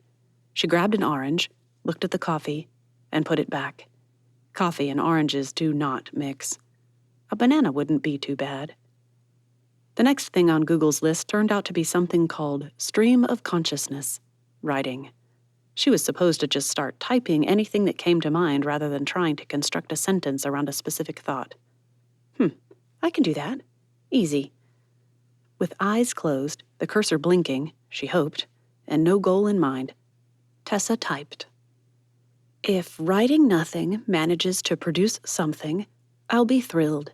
Even if it doesn't, however, I still feel as though I've accomplished something by trying to get all this frustration out of my head. I want to enjoy books again, but everything involves some kind of romance that is completely unrealistic. I want to read what feels real to me. A book where a woman has a husband who loves her, and she doesn't doubt that because he forgets her birthday or fails to bring her flowers. That thought stopped her progress, and she stared at the vase of flowers. Why didn't they feel like he'd surprised her with flowers? That might be important in a book. The answer eluded her, however. With one last glare at them, as if they'd cower and give up their secrets, Tessa went back to writing. A dozen more lines in, and the writing shifted from her thoughts and feelings to a character's. First-person perspective. I hadn't thought of that. After 20 years of marriage, you'd think I wouldn't expect anything on our anniversary, but I did. A card, a single rose, maybe a candy bar or a call from work saying, "Hi, I was thinking of you, happy anniversary. I'm so glad you married me." Of course, that just made me feel insecure. Was he still glad he married me? Some guys joke that they'll tell you if they change their minds. Women don't believe that, you know. Why would we? They don't tell us anything else, so why would they tell us the one thing that will likely get them an earful of what they don't want to hear? It's not fair of me, of course. In the past 20 years, I've forgotten our anniversary more times than not, at least until the day. But 20 years, that seems significant, you know? I got him a new smartwatch. Dave had wanted one for a couple of years, but he kept putting off buying one, saying he didn't know if he'd really enjoy it. Well, it would sit by his plate, as always. He'd unwrap it, as always, and he'd thank me, as always. And that would be the end of our anniversary, as always. Well, there might be something upstairs later, but it was just as possible that there wouldn't. 9 times out of 10, he'd already forgotten the anniversary bit before we even left the table. The kids were sleeping at my sister's, however. Her idea. She and her husband are very into dates and date nights and things that I don't understand. It's all tied in with their church's small group thing. So they kind of have to, and then it became a habit, I guess. So right on cue, Lisa calls and says, "Hey, I want to take the kids Friday night. Let you guys have some time alone on your anniversary." I didn't even argue. Why bother? She'd just keep up until we agree, as if having the kids gone means we can change our personalities. Call me the eternal optimist. It's nicer than stupid idiot, despite that likely being more accurate. But I dressed up a little, put on foundation, and actually styled my hair. Why do we let Hollywood do this to us? Dave didn't notice. He came in, kissed my cheek, as he does every night of the week, dropped his stuff on the bench by the back door and asked where the mail was. "By your plate." "Thanks, babe. Did we get anything interesting?" "Just that refund from the insurance company." He huffed, still put out they'd double-dipped our bank account. I still say that if you change which account it comes out of less than 30 days before it comes out, you're asking for them to pull from the original and the new one. "Hey, what's this?" He'd found the gift. "Happy anniversary." "Is it our anniversary soon?" "That would be today." 22 years? If I hadn't been straining the green beans, I'd have bopped him one. 20. Nice. He gave the box a shake. "Should I call the kids?" "They're at Lisa's." "Why?" I shrugged. "She's all about being alone on special days." There, Dave nodded. "Yeah, forgot about that. Well, I'll go wash up then." Call me pathetic, but one of my greatest achievements is that I made it until Dave was out of earshot before I cried. Tears rolled down Tessa's cheeks as she reread it. That poor woman. She even knows better and still has such unrealistic expectations. Poor thing. Tears turned to sobs. Sunday, Tessa had been back to normal. They'd gone on a hike after church, played backgammon, and watched a movie before bed. He'd checked to see if she was in bed when he got up to use the bathroom in the middle of the night, and she'd been up at her usual time on Monday morning. Dinner was on time Monday night, although Tessa did seem a little distracted. Still, that was common with the end-of-the-month statements from her father. By Tuesday night, however, he could tell something was still off with his wife. But what?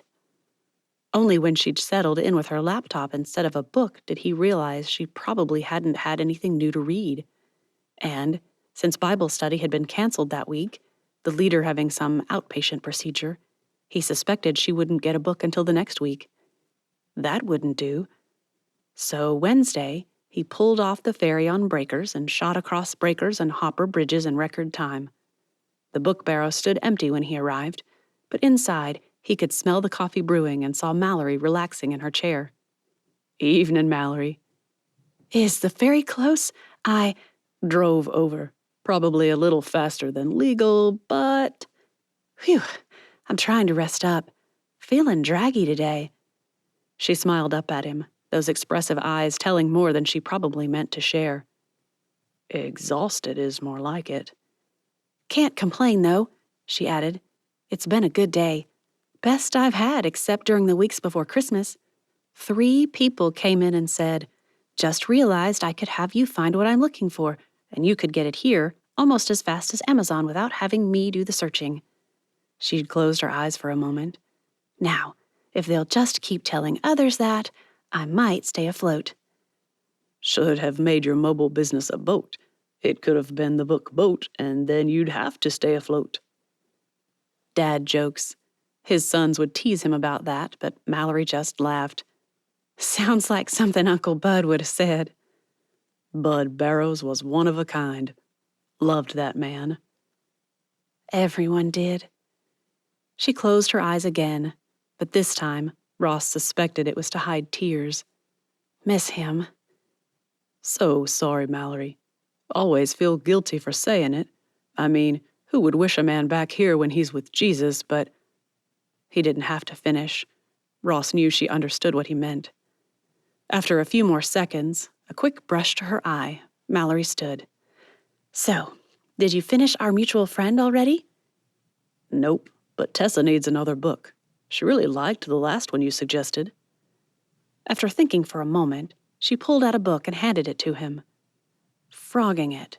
Writing the tough parts first." Ross gave a quick shake of his head.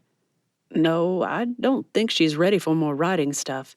Need to ease her into it if we can do it at all." Mallory hesitated as if ready to argue and slid it back on the shelf. "I think you'd be surprised," she said, but she thought for a moment and moved to another shelf on the opposite corner of her little store. "I've been wondering about this." She pulled off a hardback book with a cover that instantly drew him in. Max Fairhaven's books are not happily ever afters. He writes raw, real things. Maybe she might give any romance that's in there a chance, knowing that it's all going to end up a pile of disappointment in the end. Or she'll learn to appreciate shiny, happy books, he muttered. I'll take it. Do you have more? She pointed out 3 others. Sure do. Good. If she likes them. Ross thumped the cover. I may be back. Always glad to see you, and not just because you buy books. Mallory waved and groaned as the hint of the ferry whistle reached them when he opened the door. Yay! Customers! Woohoo! She winked. I'm so ungrateful. Just one of those draggy days, you know? I'll pray for a second wind and a great night's sleep. I'll take that. And $15.99 plus the governor's cut. Ross flushed and pulled out his wallet. Sorry. Distracted. I get it. You need to go home where you can relax. Let me swipe that really fast. And done. Have a nice evening, Mr. Booker. Ross made good on that promise. He thanked the Lord for her business sense and her creative turn of thoughts all the way up Spinnaker to his house, and he prayed for Tessa's sleep alongside Mallory's. Pulling up to the drive and into the garage gave Ross his usual sense of contentment. Home. They'd made early sacrifices to move to the islands, to buy such a large, broken-down house and to renovate it piece by piece. They'd only just gotten around to the outside a few years earlier. The decision to put in a pool when the boys were almost teens had delayed a lot of their other plans, but it had been worth it. Tessa's dream of their house being the house kids and their friends wanted to be at had been realized, and they'd all reaped the benefits. We want to be where the boys want to be. We'll be able to keep an eye on things without them feeling like we're hovering. Now, all that remained was the landscaping, but Tessa had resisted getting started on it. It wasn't like her to not want to get in there and get it all done, but then, after 20 years of refurbishing a house, he figured she had the right to be tired of it. Maybe I'll take off an extra week this summer.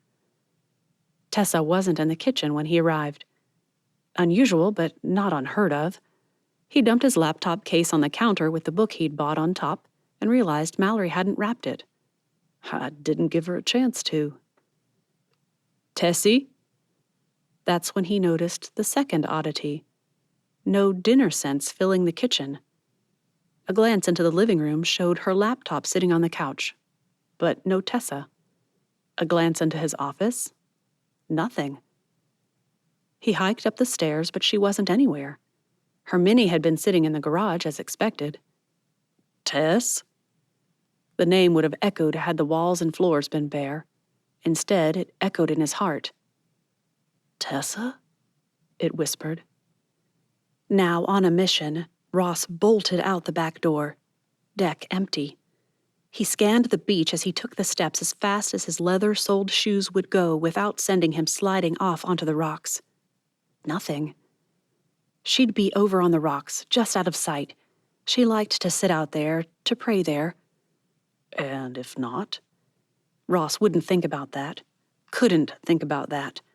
Everything in his gut told him something was wrong, but he ignored it and trudged through the sand that filled and scratched at his perfectly polished shoes. She'd be mad about that. Ross considered removing them, but he couldn't. His feet would never make it over the rocks without shoes on. As he climbed and reached, Ross knew the effort was wasted, but he kept going as if driven there by what? Hope? Love? Those might both be true, but Ross knew the reality of what kept him doing his best to destroy a good pair of shoes. Fear. He held onto the top of the rock he needed to skirt and called to her over the roar of the ocean as it pounded the rocks below. Tessa? Tessa! Nothing. He glanced back the way he'd come. A speck over by the pier looked closer. Was it her? Anxious, Ross pushed off and tried to leap over one rock, but his foot slipped and one of the rocks ripped at his exposed ankle. Blood trickled down. That's when it occurred to him to pray. Lord, where can she be? Keep me safe so I can find her. The frantic panic that now drove the beating of his heart kicked into high gear. Logic said he had no reason to fear. She was an adult woman with a good head on her shoulders and no history of any sort of mental... A tiny wisp of a thought broke the last one into shatters. She'd had a couple of bad nights' sleep lately. She'd thrown away a book. Nothing earth-shattering for most women, but they were completely out of character for her. Another thought stopped him cold. And Melissa Maddox had asked about Tessa missing Bible study. She hadn't mentioned that to him.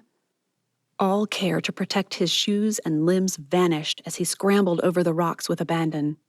A gash on his arm might end up needing stitches, but Ross didn't take the time to inspect it. Tessa first. Hadn't she had a great aunt who went crazy in her 40s?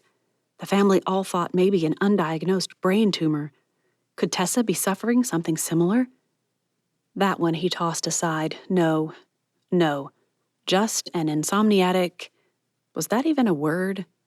Episode that triggered unusual behavior. Yes, that was it. As Ross neared the stairs, the speck became a man. A broad-shouldered, beefy guy who liked to sweep the beach with his metal detector. Not Tessa. Again. By the time he'd made it back up the stairs to the deck and into the house, Ross expected to find her. The house still echoed with her absence. The garage showed no sign of her, but seeing her car prompted him to go look for her purse. Right where it belonged. That sent him searching for her phone. That was when his folly struck him. He dug out his own phone, and as he filled a glass of water, tapped and swiped the screen until her contact showed. Another tap. A ring. A 3-hour wait for that first ring. Ross? Where are you? Walk to the park. Why? 5 miles? Sure. Do it all the time. What's... Oh, it's later than I realized. I'll be right home. Well, as quick... I'm on my way. Without waiting for her to finish, he disconnected and bolted for his truck. All the way down the drive and onto the street, he repeated to himself, she's alive, safe, and things happen. If only he believed it, too.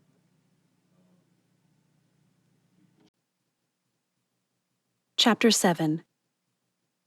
Wednesday night, Ross hadn't had much to say after bringing her home and staring at the grilled roast beef sandwich she'd thrown together.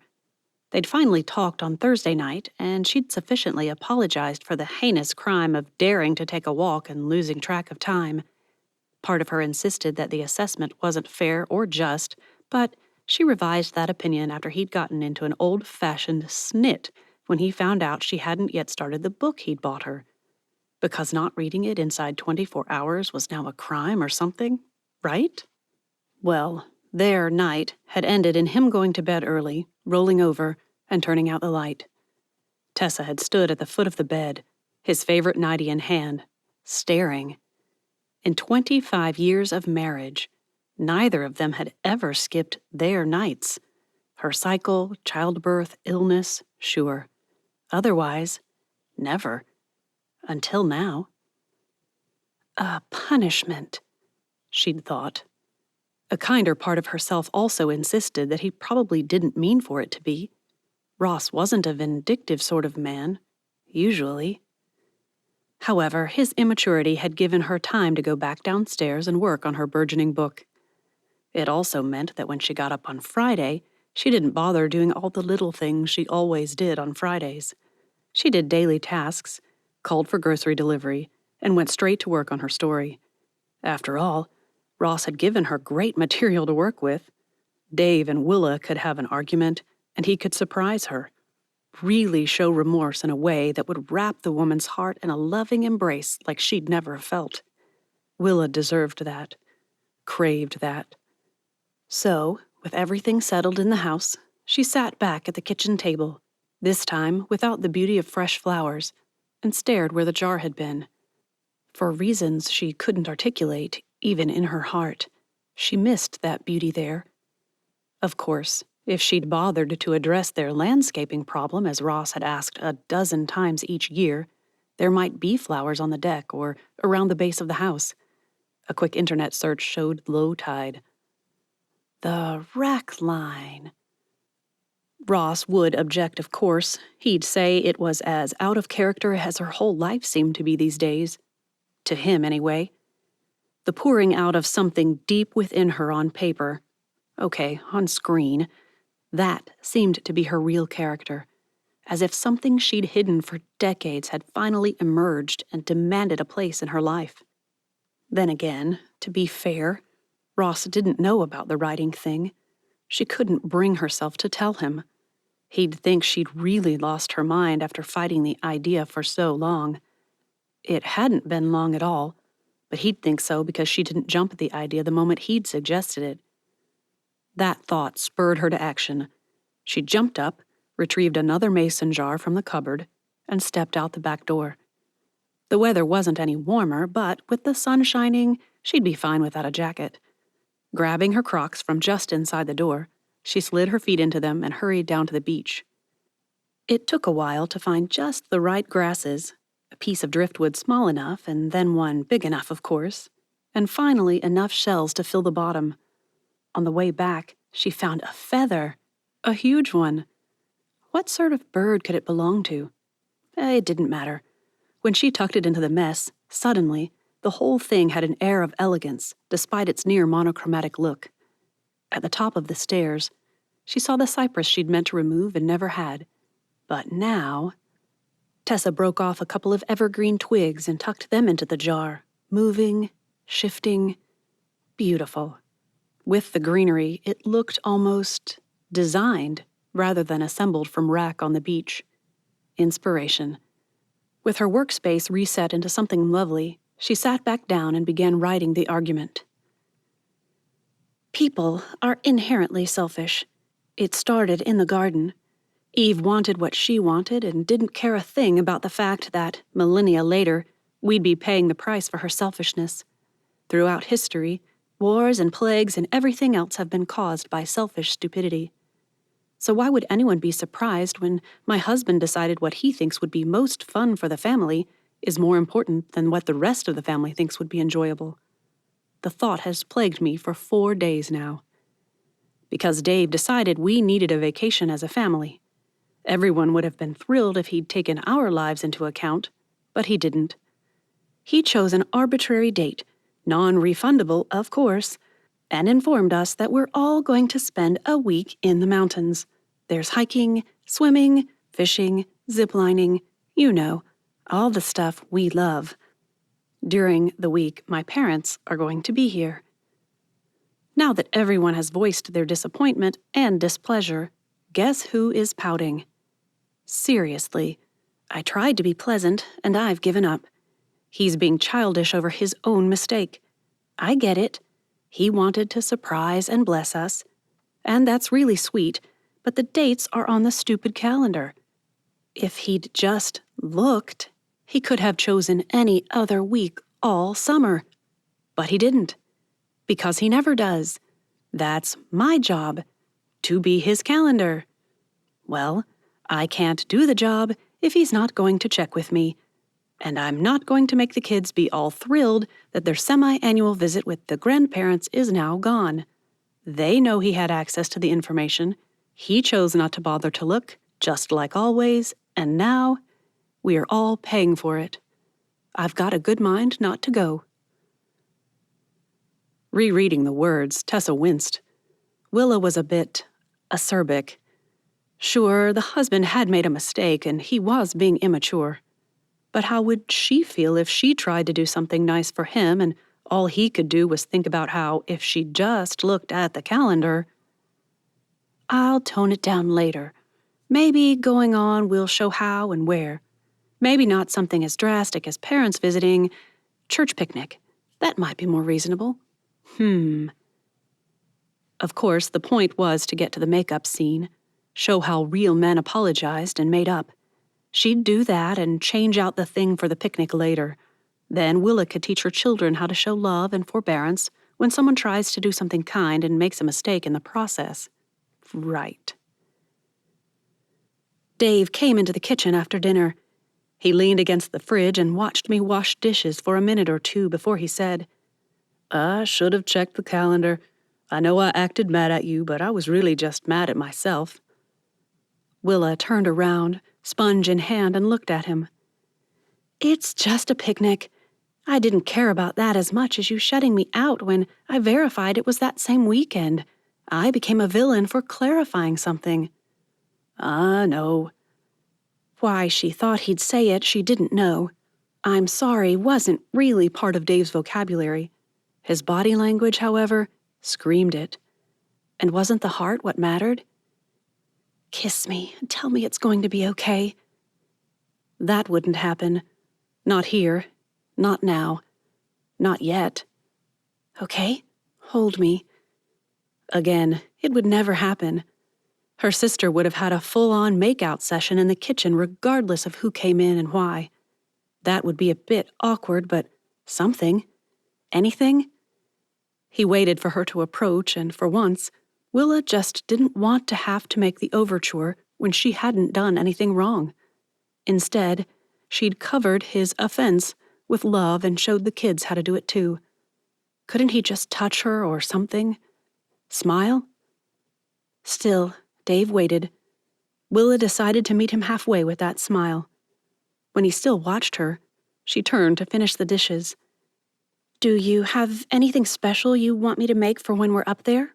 I need to get the groceries." Willa knew the whole thing was over when Dave shuffled out of the room saying, "Whatever sounds good to everyone is great with me." What sounds good is a bit of connection. You actually admitting you blew it instead of inferring it. Still, I know what you mean. Don't I? Tessa sat back, rereading. Poor Willa. Ross would have kissed her, apologized to her and the boys, and asked the family if they preferred staying home and giving the vacation to someone at church, or going ahead and suggesting her parents visit for a couple days at the end of the vacation, or even that they drive back for the picnic, depending on the scenario. He'd have tried. Still, Dave was a little like him, not looking at the calendar, never seeing what was right in front of him. Men were like that. Just walk into a room, stare at the ceiling, and say, "Wife, do you know where the remote is?" As if, for reasons unknown to mankind, it would be up there, just dangling over his head like the sword of Damocles or something. Willa's sister, though. What if I gave her an unrealistic man? He could be trained into doing this stuff by their church's small group and the woman's own preferences. Show how it isn't natural how we turn men into card-carrying members of the greeting card and jewelry club. The doorbell rang. It took her a moment to realize it had to be the groceries. By the time she got done paying for them and putting them away, it was time to get the pork chops ready for the oven. With that going and potatoes boiling, she sat down, determined to get that sweet apology into the book somehow. This constant negativity would drive any reader crazy. But how? Later that night, I just sat on the front porch, eyes closed, trying to listen to what the Lord might be telling me. Are wives supposed to give husbands their cloaks also, so to speak? Or was that out of context? The Lord didn't bring another verse to mind, though. With the whole neighborhood asleep, Dave too probably, I could sit out there, undisturbed, and listen for some sense of what the Lord would say. The screen door opened, and without looking over, I said, "Aren't you supposed to be in bed?" It would work for any of the kids, and I really hoped whichever one it was would just turn around and go back inside so I didn't have to get up and deal with it. "I come bearing peace offerings and apology. A real one this time." I didn't dare hope, and didn't dare ignore either.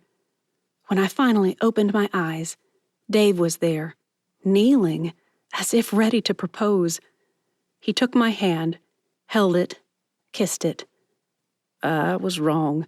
Not just about the vacation." "Honest mistake." "Maybe. But if I'd actually looked at the calendar you spend so much time keeping up for us, I'd have remembered. But then I took my frustration out on you. I'm sorry." It's probably awful of me, but if I'd just remembered to turn on my phone's voice recorder. Then he pulled out something from behind his back. Ice cream. Homemade peach and praline ice cream. My favorite.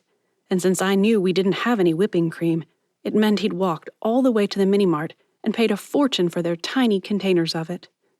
I love you, Wills. It's the most romantic thing Dave has ever done. The back door opened and Tessa snapped the laptop lid shut. She hopped up and raced to kiss Ross before turning to strain the potatoes. Have a good day? He stared at her and shrugged. I guess. Well, this'll be ready when you get down. Ross stared, first at her, and then at the potatoes as if confused. She smiled. That earned her another kiss, and Tessa relaxed. Right up to the moment he hesitated, as he passed the table and stared at her laptop. Uh-oh.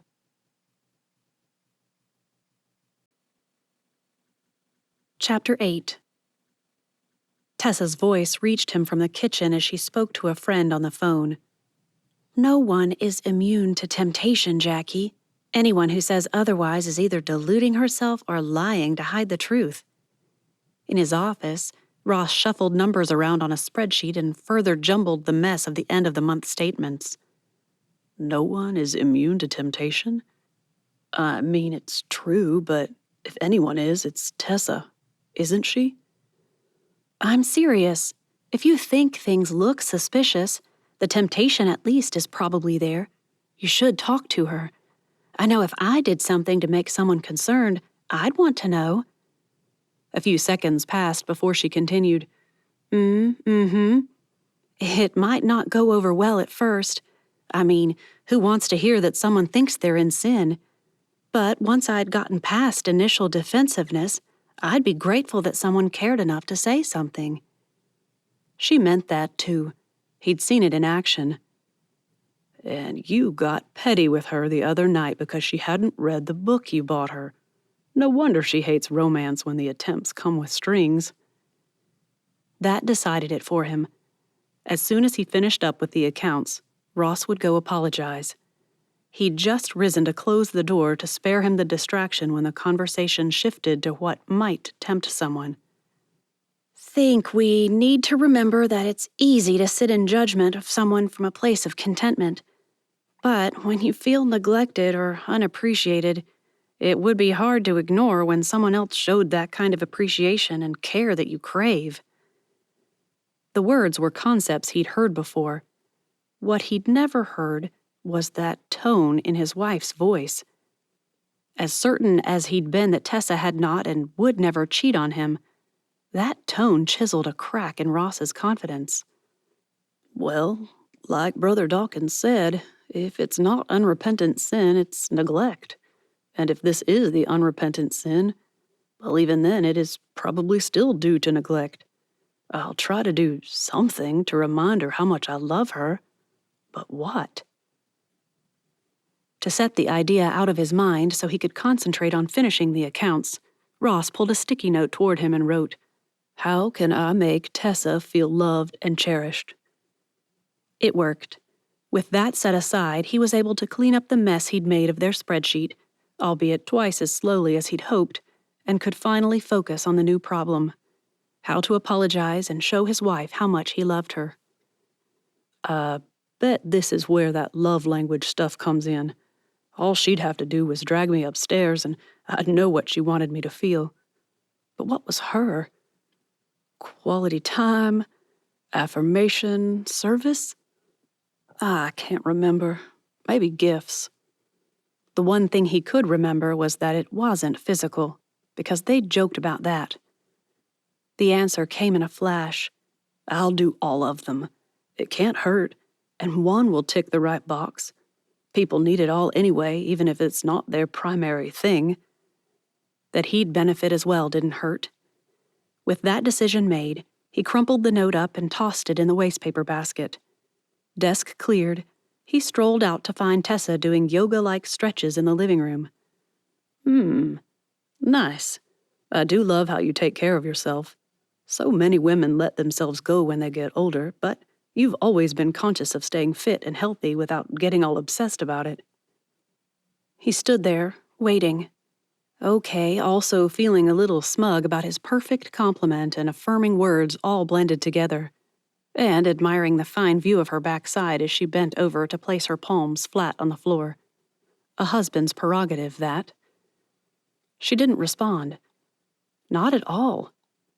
Ross had just about decided that affirmation belonged at the bottom of her list, even below physical, when he saw the earbuds. This time, he moved into view. On cue, Tessa rose, and as she stretched out one arm, her other hand popped out the buds. Hey! Hands shoved in his pockets, still enjoying the picture of his wife stretching and twisting, Ross repeated his affirming words. Tessa froze, stared at him, blinked. Her mouth opened, and he waited for the stunned gasp of pleasure at his thoughtfulness. But it never came. Instead, she clamped it shut, shot him a look, and popped the earbuds back in.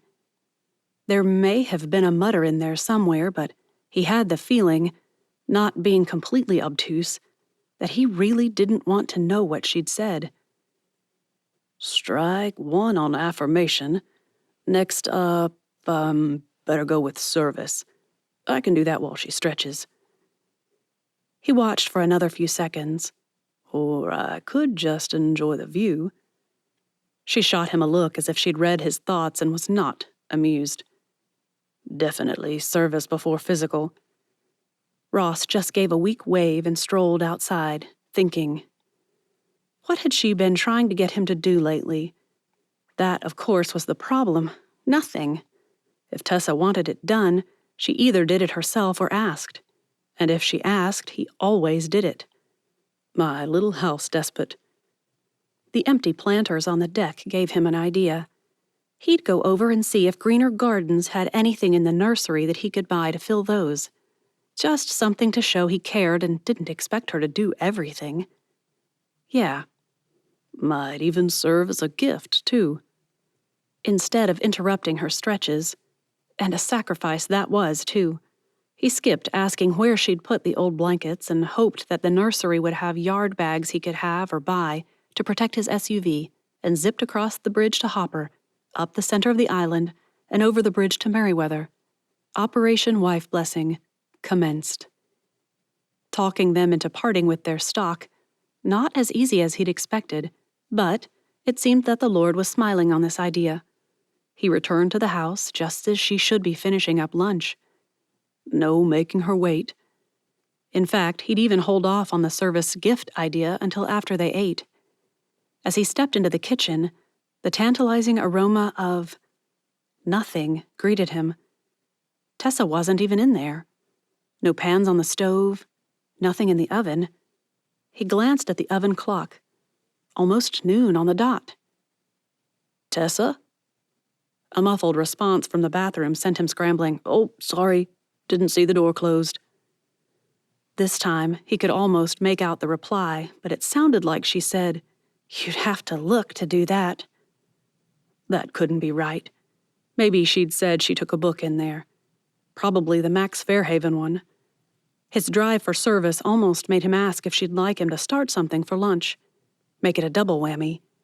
But as he opened his mouth, Ross recalled the last time he'd tried to carry out an important conversation through the bathroom door.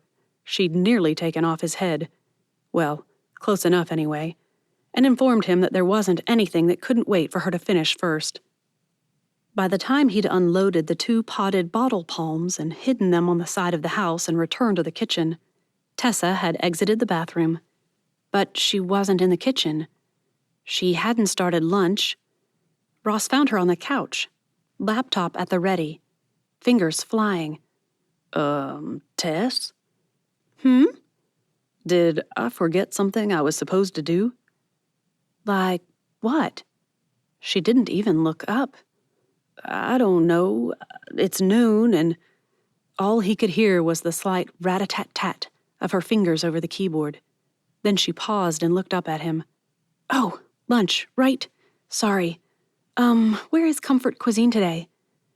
For reasons I can't fathom, she's closed on Saturdays. That caught Tessa's attention. Really?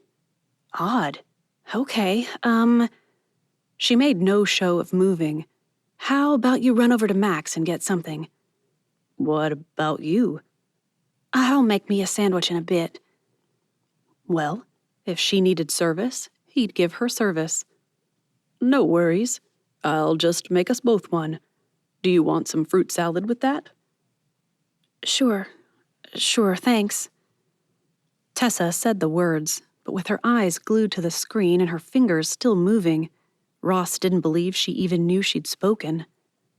In the kitchen, he stared at the stove first, then the fridge. "Come on, think. Sandwiches. They're not nuclear physics." Bread. His gaze roamed around the kitchen. Top of the fridge, of course. He reached and found nothing.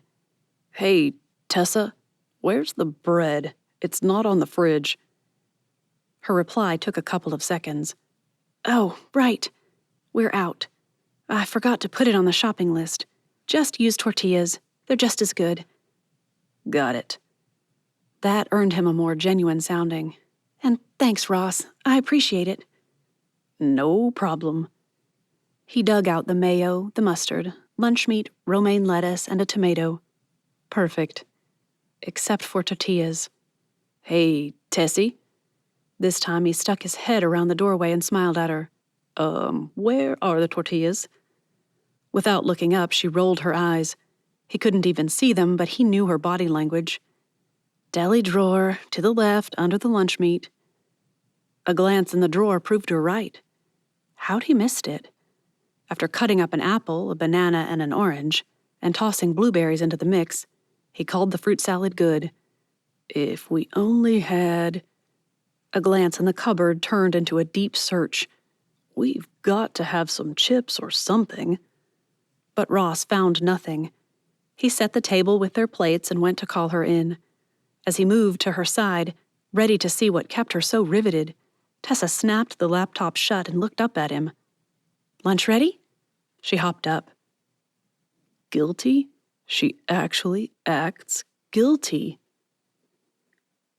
Tessa caught Ross watching her. Just as she started to ask if she had mayo on her chin, his gaze shifted to the mason jar arrangement and he frowned. "Don't start, Ross." He didn't. She took another bite of her wrap and decided she wanted chips. Soft fruit and a soft sandwich called for something with crunch. "Want some pretzels or chips?" "We don't have any." Tessa glanced at the top of the fridge, shot him a, "oh brother" look that she didn't even try to hide, and retrieved both sour cream and onion chips and the unopened bag of pretzels. He just stared. 3 chips in, he reached for the bag. "Didn't even think to look there. Didn't find the bread and my brain said, 'Fridge is empty on top.'" "That's the way of it." The words sounded snippy to her, so Tessa added, "Thanks again for doing this." "You looked busy." He wanted to know what she was doing, but Tessa didn't want to talk about it. Wouldn't talk about it. Not yet. Maybe not ever. Instead of explaining, she picked at a minuscule hole in the tablecloth. "Guess it's time for a new one." "New what?" She pointed at the hole, one he probably couldn't see. "Tablecloth. I should have one for when this one gets too ratty. I'll patch that, though, as long as an iron-on dot will hold anyway." That got him on the topic of one of his shirts, and the conversation drifted to nice, shallow, safe things like what they'd bring for coffee before Sunday school the next day, and if she wanted him to grill the chicken for dinner instead of her frying it. That Tessa jumped on. "I'll make a coffee cake. I think I have some dried cranberries, so maybe I'll actually do an Amish friendship bread." She hopped up and pulled a bag of starter from the freezer. "It'll be even better." He suggested her lemon drizzle. Tessa agreed and tried to figure out what she could do to get him out of the house so she could go back to her story. It was shaping up now. A lot of the early stuff would have to go, but it seemed like Willa had developed a voice, a much less whiny voice, and Dave was trying, bless his heart. Owe you an apology, Tessie. I was wrong last night." A tiny, almost imperceptible, but strangely vocal part of her wanted to hold a grudge, just so he'd leave her alone and let her play. If she forgave him, he'd only believe her if she invested a lot of time in him over the next day or two. The poor guy didn't know it, but when it came to having a happy wife, Ross Booker was anything but secure. So here's what I'm thinking. Okay.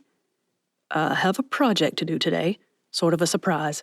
So I need you to stay in the house or out front. No going near the kitchen windows, the deck doors, or the back at all. No looking out our bedroom windows. And I'll make the chicken while I'm working. Slow grill it to perfection. Deal, she winked, but only if I'm not relegated to yoga pants and t-shirts tonight. It worked. A grin showed off the deep laugh lines that had developed in the last few years. Now that's a great idea. He gazed at her over the top of his wrap. I vote blue. Blue. Unusual for you. Okay. Something in that grin and the way he looked at her broke down the walls she'd still kept erected. Flirty Tessa appeared. I'll be sure to lay it out for your approval. You do that. Ross leaned forward. Just stay away from that window. His insistence that she not ruin his surprise gave her an idea. She could write and get something she'd been wanting all day, and without him hovering. I think I'll remove myself from temptation and go over to Breaker's. See if Mallory has a nice journal for me. I've got ideas. I do too, but they don't involve journals. I'll put the blue out before I go. Half an hour later, with assurances from Jake the taxi guy that 3 others were on their way to Breaker's for the afternoon, Tessa snatched up her laptop and her purse and hurried out to the car. In minutes, she was on her way to the water taxi, Breaker's Island, the book barrow, and a book on writing. Oh, and a journal. Can't forget the journal. Only when they'd passed Hopper did Tessa remember that blue nightie she'd promised to leave out. Hope he forgets to look. Ouch.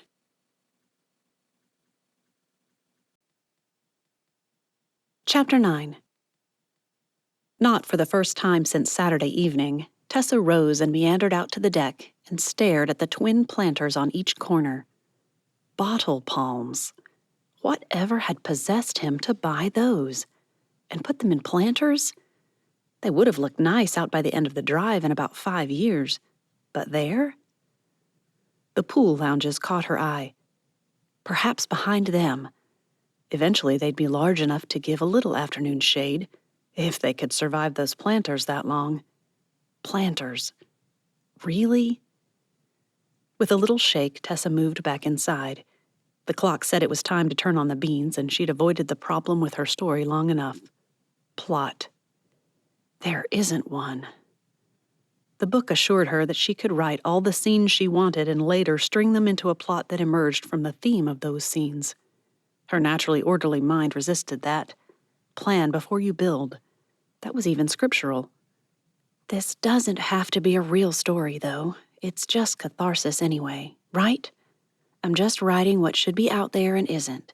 For myself. Just myself. The memory of Mallory's excitement prompted her to add, and maybe Mallory. She wants a real life. But what next? What could Dave possibly do now? Before she'd even seated herself, Tessa began typing. Back when I was young and oh so incredibly wise, I told people that I didn't need a hobby. My family would be my hobby. I've made it 20 years without one, but now I find myself aching to do something that doesn't get undone. My sister calls it the need for me time. I hate that phrase. How selfish it sounds. But I'm withering. I need to take up something. Jogging? No, too sweaty. Cake decorating? No, I might have to take up jogging to balance the calories. Painting? Walls, maybe. Ouch, I didn't paint the girl's room, and Dave got fed up and did it himself. He tried to pretend it was just to help me out, but I could feel the silent accusation in every push of the roller. You're not doing your job. Tessa stared at the words on her screen. A dasher rose and plunged in her mind, churning words and memories into thoughts. Were those stupid palms that? A hint that I didn't do my job? That he has to pick up the slack because, what, I'm spending a little extra time on the laptop lately? Her mind refuted each thought as it formed. Ross knew better than that. Besides, she'd done more than just right. Tessa's hand smoothed over the little hole in the tablecloth and traced the faint outline of the ironed-on patch underneath. A Band-Aid for fabric. That's what she'd called them as a little girl when her mother would iron those same little patches onto clothes, sheets, or tablecloths. The sock experiment had been a dismal failure. The mason jar held new items now. More organized, too. Strange that it had taken so much organization to create such a random look, but now with a sand dollar leaning against grass stems, and a baby starfish propped against it, and the rest of the shells at the bottom, with a bit of seaweed wrapped around the small driftwood piece. Very nice. And dinner was cooking, the laundry done, the house cleaned, as always. When you keep things up, you can skip a day or two. No, Ross couldn't be hinting that she'd failed her responsibilities. He just wanted the yard done, and yet she still hadn't found what she wanted to do with it. It would be a waste of money to buy plants and just insert them willy-nilly. Ross would rather have no landscaping than to throw good money into the wind. Once more, she gave herself a little shake. Time to get up and do something. She thought better while moving. If a few house chores didn't do it, she'd take a walk. Even as she thought that, Tessa realized she couldn't do that. Not really. The beans would burn. Find chores. She started in the downstairs bath. When the boys had been little, she'd regretted losing some of the laundry room to make the full-sized bath. Now, she loved having it. A quick way to rinse off after a swim without having to hose off outside or traipse water upstairs. Perfection. The mini trash can was half full, probably the fullest it had been since summer. Tessa dumped it into a kitchen bag and began going through the house, emptying all the tiny trash cans that sat hidden by the couch, by Ross's chair, under Ross's desk, that only held one thing, a green, wadded-up sticky note. She smoothed it out and stared at the words. How can I make Tessa feel loved and cherished? Saturday rushed back at her, him telling her how much he'd appreciated that she didn't let herself go like so many other women. It's genetics, you idiot, she'd thought. Men just assumed that if a woman managed not to get fat, it was because of hours of labor, for their benefit, no doubt. But he'd tried to show appreciation. And then the whole day clicked into place. The sandwich, the palm trees, planting the palm trees, his choosing her favorite nightie instead of his. Oh, my word. Lord, the man can't remember my love language. Bet he thinks I don't have one. Bet he doesn't even know that he forgot one. And he doesn't know that ours are the same, but mine doesn't translate the same way his does. He'd never understand. Men. And just as she'd hoped, that bit of activity had sparked some thought, and that thought had given her an idea. Even before Ross entered the kitchen, he smelled it. Burned beans. Tess hadn't done that since the boys were small and would have emergencies that kept her distracted from watching the pot. That's when she'd started using timers to ensure she didn't waste food, both the beans that burned and the food she'd have to use to replace them.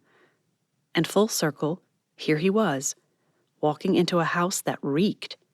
Why didn't it smell more like coffee and less like a bonfire of wrack on the beach? That one had never made sense to him. The windows were open, wide open. No wonder the house was freezing. A glance in the living room showed her laptop where it belonged, but Tessa not there.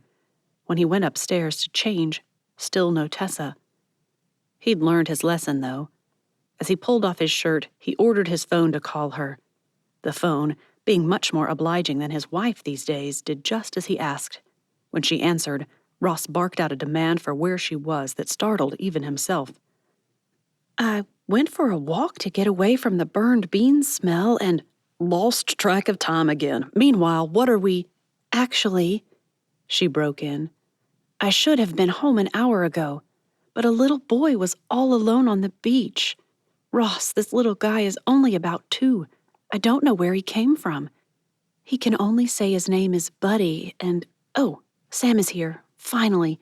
He was up on Merriweather when I called. Be home in 10. In 10. That put her on the beach, most likely. Down by the pier, maybe? Ross snatched up a windbreaker and swapped dress socks for his athletic cruise. At the back door, he slipped his feet into his joggers and pulled the laces tight. All the way down the steps and onto the sand, Ross considered her tone. She'd interrupted him. She'd been frustrated with him. Gotten short. He wanted to chalk it up to concern for the boy, but was it really? Or... No, they'd been out of sync for a while. Ever since that stupid book about Gigi and whatever dance it was. Waltz with her, maybe? No. He saw them from a long way off as he walked along the shore toward the pier. Sam in his khaki uniform, Tessa brushing her hair behind her ears as she knelt with a little guy. Building sandcastles? She saw him from 100 yards away, her hand shielding her eyes, he thought. She rose and pointed to him. The child didn't seem to move, but from this distance... The closer he came, the more things pressed him. He needed a plan for how to address the elephant that had crawled up between them on the couch and made it impossible to breathe, much less talk. It was cold, and she wasn't wearing a jacket. She wouldn't like him telling her to be more responsible, but it was his job to take care of her, especially when she wouldn't take care of herself, wasn't it? From 20 feet away, he'd altered that thought. Yes, she was obviously cold, but the little boy with her had her hoodie zipped up over him, sleeves rolled up, and ineffectively at that. Ross pulled his windbreaker off and slipped it over her shoulders as he arrived. This is Buddy, huh? The boy's head snapped up and he stared. Eyes wide, lip trembling. The kid backed away and buried his face in Tessa's legs. A whimper escaped. Tessa gasped. I think he's afraid of you, Ross. Why? Sam pointed out that the child had done the same thing when he'd first arrived. Seems to me he's not comfortable with men. 2 men's voices seemed to send the tyke over the top. Wails erupted until Tessa picked him up, rocking him. Shh, shh, shh, shh, shh. These are nice men. She pointed to Ross. That's my husband. We have 2 boys who were once just like you. He could hear what she didn't add. And they survived. Sam got a call. From the side, they heard someone was looking for Buddy. He disconnected a minute later and turned to the little guy. So, Travis, bud. The child's head snapped up. Mama's coming. He pointed up the beach away, up by some of the summer cottages that were usually empty this time of year. She'll be coming. Oh, look. A speck grew larger and larger and in seconds transformed into a woman with hair flying behind her. It should have been a beautiful, graceful scene of a woman gliding over the sand to her son's side. But it was more of a stumble, trudge, near faceplant until she reached the boy. Tears had streaked her mascara down her cheeks. Her bruised cheeks. The mascara did little to hide a black eye. The split lip began to seep. Explanations, broken and halting, tumbled out. They'd arrived late. She hadn't gotten much sleep, put him down for his nap, and had fallen asleep on the couch. She didn't know he could climb out of the crib, never had before. He'd crawled out a doggy door, she thought. Then came the most gut-wrenching words he'd ever heard. Please, don't call social services. They'll give him to his father. You can't give him to his father. I promise it won't happen again. I promise. Tessa stepped forward, holding mother and child, whispering soothing words that Ross couldn't hear but could imagine. I won't let him do that. Sam will listen to me. We'll keep you safe. Do you have anyone you can call in an emergency? Let me get you my number." And just like that, Sam led mother and child away. Tessa watched, concern cutting new lines in her forehead and the corners of her eyes and mouth. "What if he finds her, Ross?" She turned and buried her face in his chest. Ross wrapped his arms around her and held fast. "We'll pray. She has your number. If she calls or texts, give her mine too." He wanted to add, "and our address," but didn't. Some things you didn't do right away. Some things took time and prayer.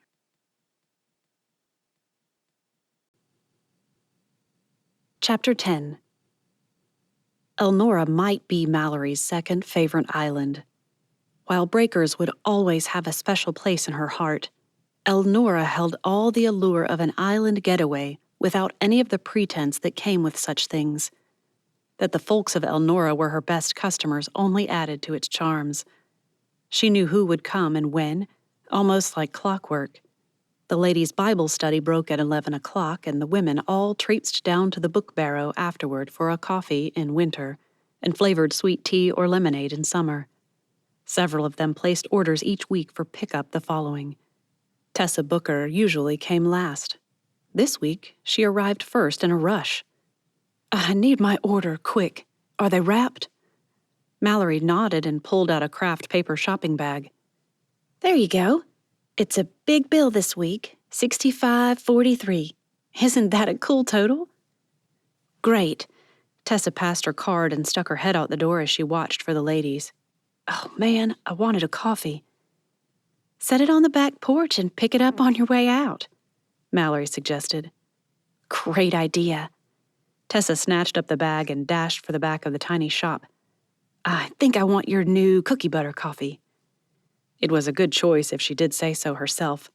Mallory began the mixing and waited until Tessa got close again before asking, "How's the writing going?" As if she just realized that by buying half a dozen writing craft books in 2 weeks gave away her new hobby, Tessa stopped in the middle of the shop and gaped at her. I'm not going to announce it to the world. Just curious how it's going. I'm helping Lila and Joni with their books. I'd love to help you." "Right now, it's just a jumble of scenes, no plot at all." "Could have guessed that with titles like Digging Your Plot Out of a Hole." "Everything I've tried so far isn't working, and I don't like just writing without a plan." "What's your goal for your book?" Something in the woman went on high alert. Mallory caught it a moment later. Voices. The ladies were almost upon them. She decided to use it to her favor. "Quick, before anyone opens that door, tell me the first idea that comes to mind." "To understand romance." By the stunned look on Tessa Booker's face, that wasn't what the woman intended to say. The scent of chili greeted him as Ross came in the door. After 2 nights of scrambling for whatever they could find, a planned meal felt like nectar of the gods or some such nonsense. Tessa was not, however, in the kitchen. He'd never noticed that she was always there, always ready for his kiss, always the first to greet him. He noticed now that she wasn't anymore. Not at the kitchen table, not at the dining table, not at his desk or the couch. She'd taken to spending time in the guest room on that stupid laptop again. He'd begun to hate that laptop. Ross took the stairs at a quick clip. "Tessa?" The laptop lid snapped shut and she came toward him, her phone to her ear. She mouthed a name. Mandy.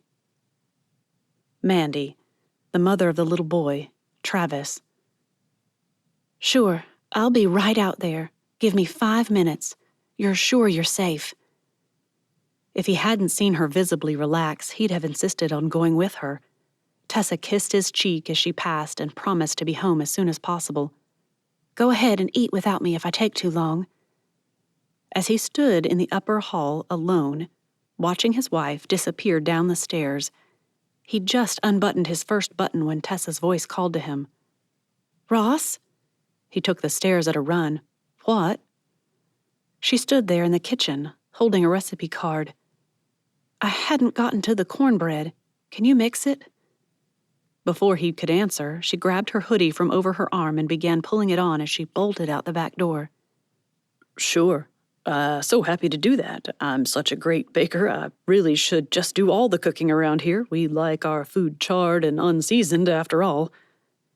As much as he wanted to change and relax, Ross unbuttoned his shirt sleeves, rolled them up, and began assembling ingredients. Milk, butter and eggs, easy. Flour, also easy. Cornmeal he finally found in the fridge of all places. Salt, not a problem.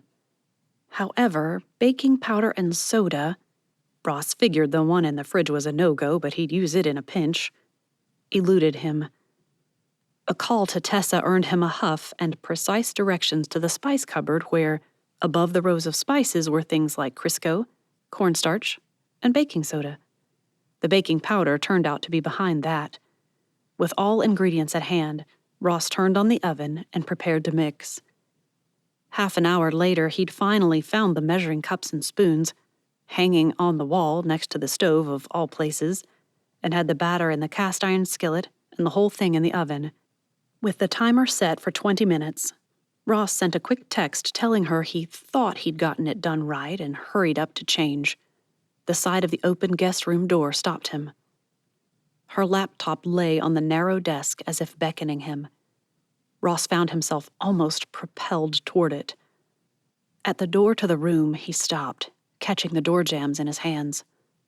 The room had been painted duck blue with stark white trim, white bedspread, white fluffy rugs on each side of the bed, white chair.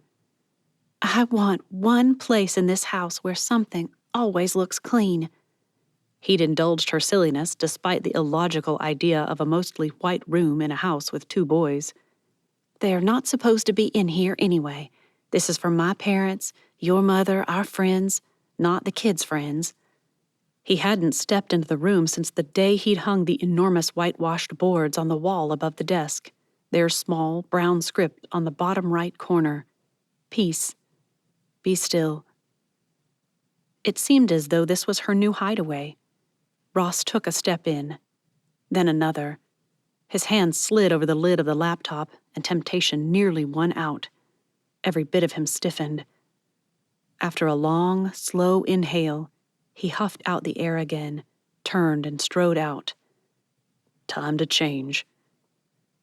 3 times in the next 10 minutes, he started toward that bedroom door. Each time, he turned away again. However, the guy who said the 3rd time was the charm hadn't met him. 4th one out. He stood there, staring at the laptop for a good 5 minutes before flipping the lid up. He tapped the power button. The screen glowed at him, and asked for a password. Tessa had never had a password on her laptop before. The kitchen table hadn't been full in months. Ross and she sat at their usual places, Mandy and Travis in the boys' chairs. The way Mandy tucked away her beans and cornbread, Tessa suspected the woman wasn't eating well. She'd have to send home something for them. Then she'd have to invite them to dinner. Often. A glance at Ross nearly made her wince. Apparently he wouldn't like that idea. He'd been silent, sullen, ever since she'd returned with Mandy and the baby. Mandy wouldn't know it, of course. His silence wasn't one of lack of vocal interaction, but of personal interaction. That's good. I should remember that. It feels like something Dave would do. Even little Travis ate his beans with relish, much like her boys had as toddlers. Before kids in the homeschool group had hinted that beans were fart pills and for poor people. And all those homeschool parents had been so certain their kids were good influences on other kids simply because they didn't attend public schools. As if government schools had cornered the sin market. Michael and Jesse had learned that gas or no gas, economical or not, Bookers ate beans, and they could deal with it. As if on cue to her thoughts, Mandy tapped the remaining beans in her bowl and shook her head. I didn't know beans, just plain beans, could be so good. And the cornbread. I thought cornbread was sweet. She winced. Sorry, I just don't like sweet stuff for meals. That's for dessert, you know." It only has a pinch to help everything rise well, Tessa explained, even as she wondered. It hadn't risen as much as usual, but Ross cleared his throat. This one doesn't have that. It wasn't on the recipe card. "Because you don't ask me every time why I put in just a pinch? Really?" Tessa offered a weak smile and shrugged. "Well, if you do put in a pinch, it rises just a pinch more." They answered the usual polite questions. Had they lived here long? How long had they been married? Did they have children? Ross and she took turns answering, that natural synchronization that comes with 2 decades of being unified. 1. "Are we, though? He's upset again. I don't think he's been as upset in a whole year as he has been this last month or so."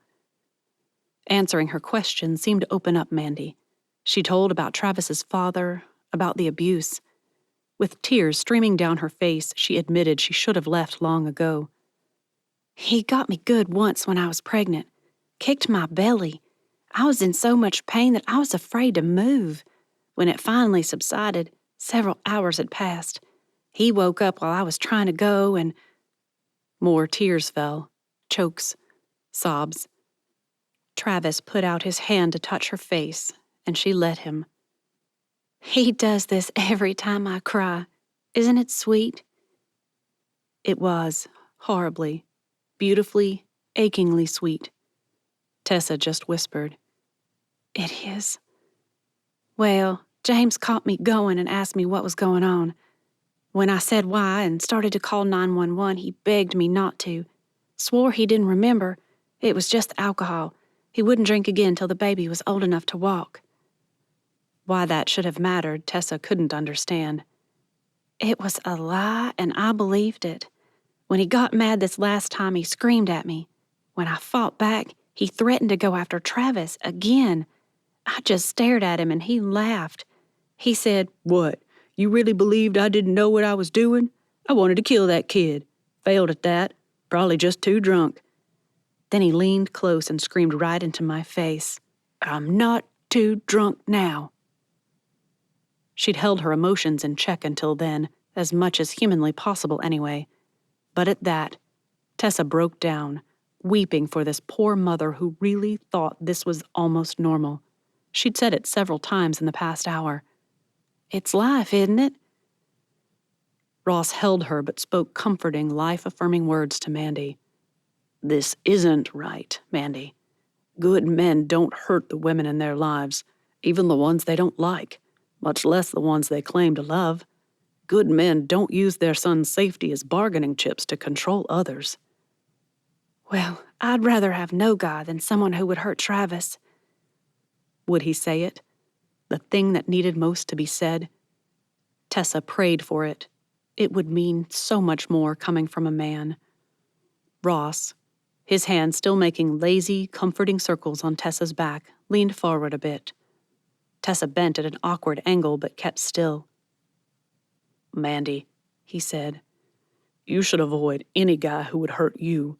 You are worth more than fists and verbal assaults. You're worth more." She resisted that, and Ross was wise enough to continue. "But even if you weren't—" That caught her attention again, poor girl. "Any man willing to attack a woman will eventually go after a child, too." The conversation stalled there. Mandy seemed to be pondering that idea. Tessa could almost see the truth of it slowly seeping into her heart. "So, what will you do next?" "If I knew it was him, I'd leave. But I don't have anywhere else to go that's free, you know?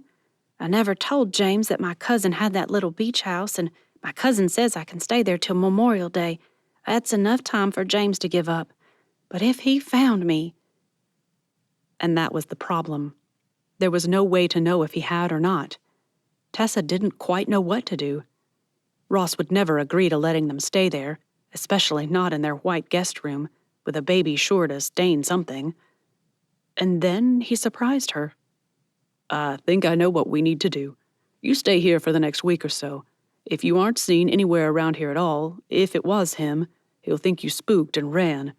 I'll drive your car to our offices in Port Wentworth and add it to my employee record so it won't get towed." He eyed her. "Where's your car, anyway?"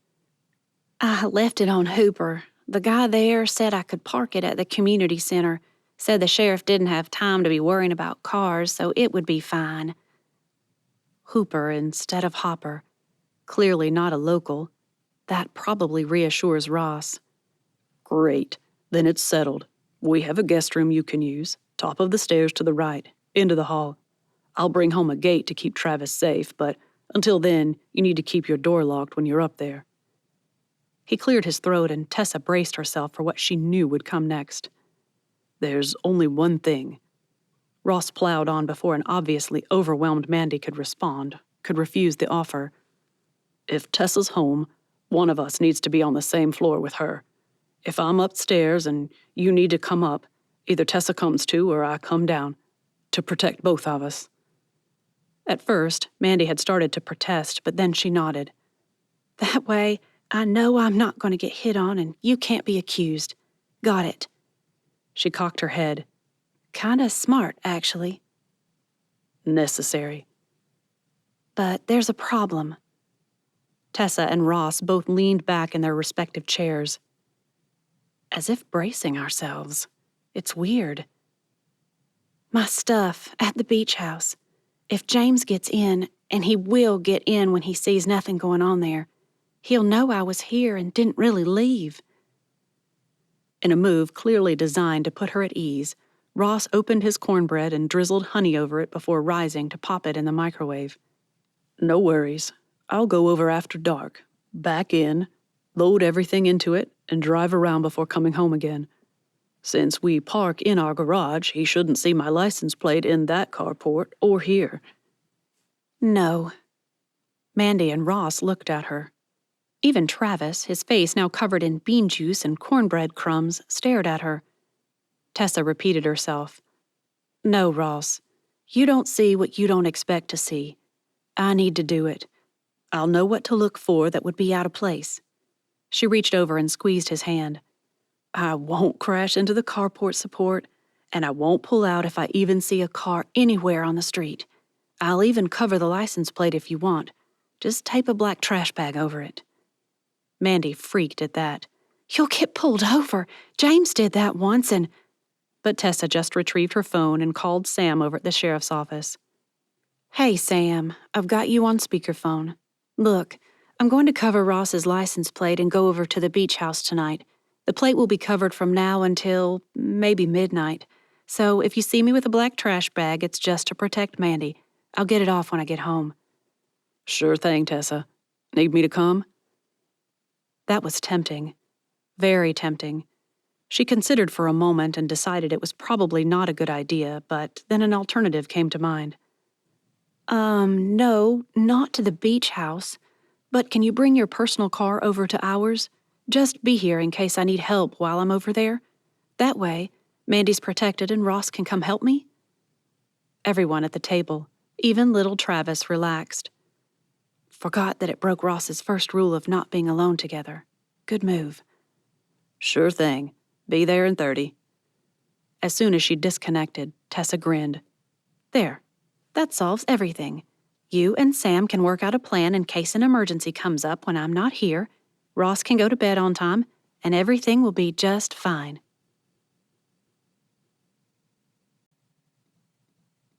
Chapter 11. Cleaning out the beach house had been easy, but Tessa had also been right. Ross would never have remembered things like diapers in the trash or checked to see if a pacifier might be hidden in the cushions.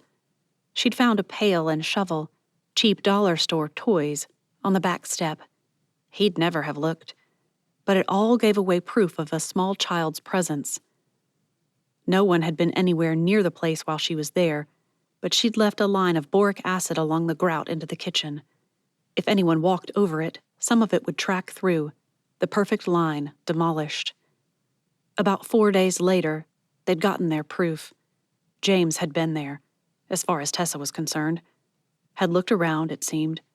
The stuff only tracked a short way, but the flattened, smeared line was obvious enough to her.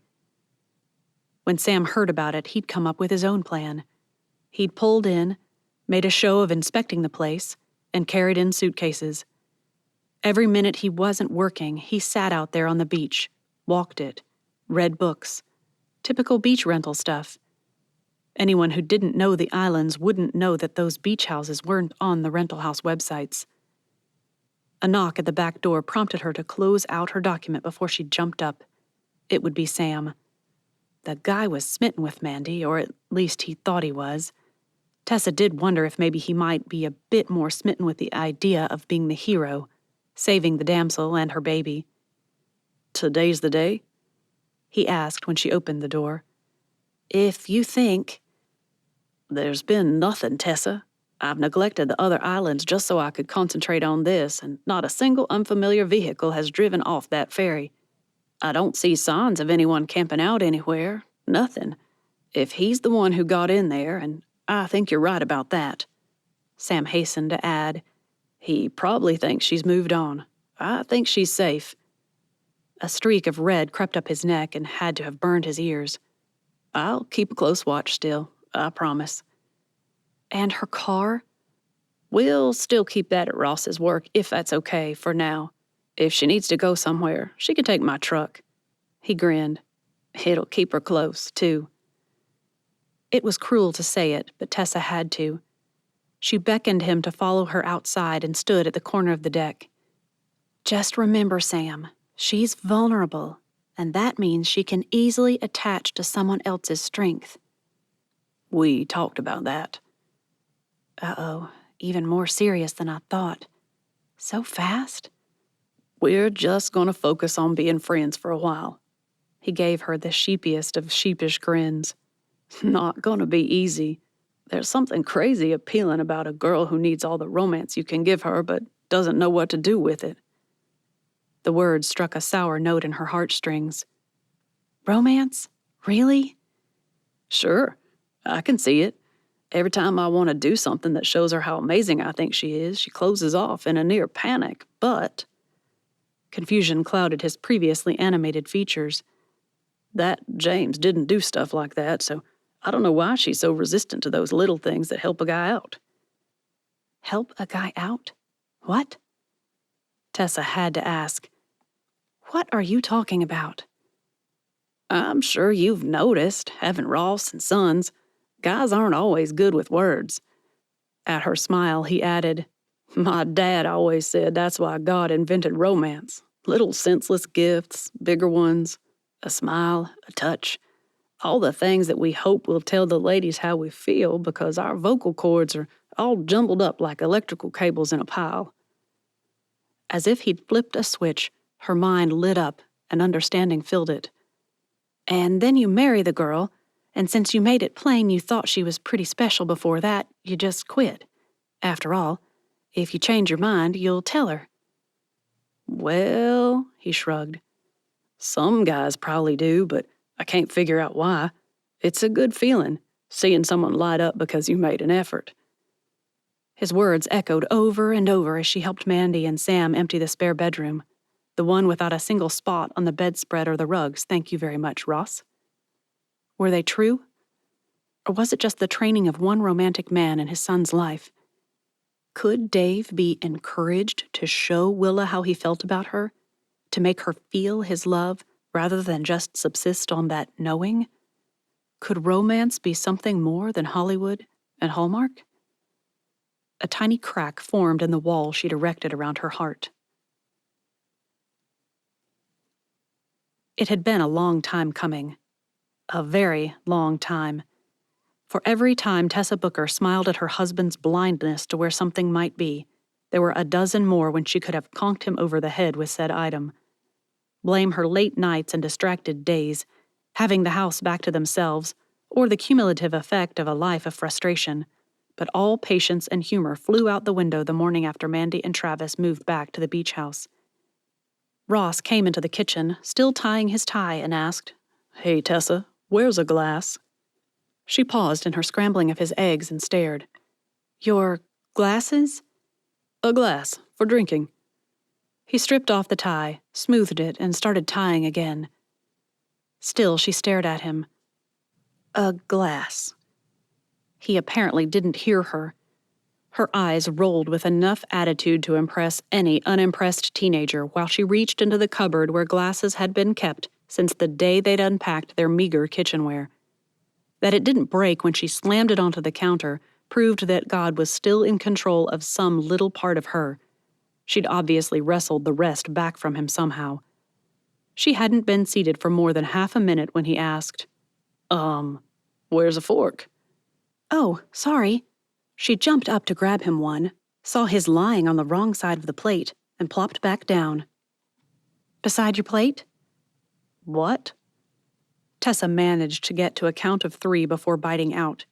"Your fork is next to your plate." Don't." He stopped short and picked it up. "It's usually on the other side." "I'm impressed you know that."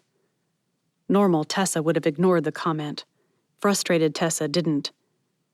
"Usually, you don't have your phone lying where your fork goes." They'd managed to get him as far as the garage before the next one struck and Tessa snapped. "Hey, Tess, where's the squeegee? This window is disgusting."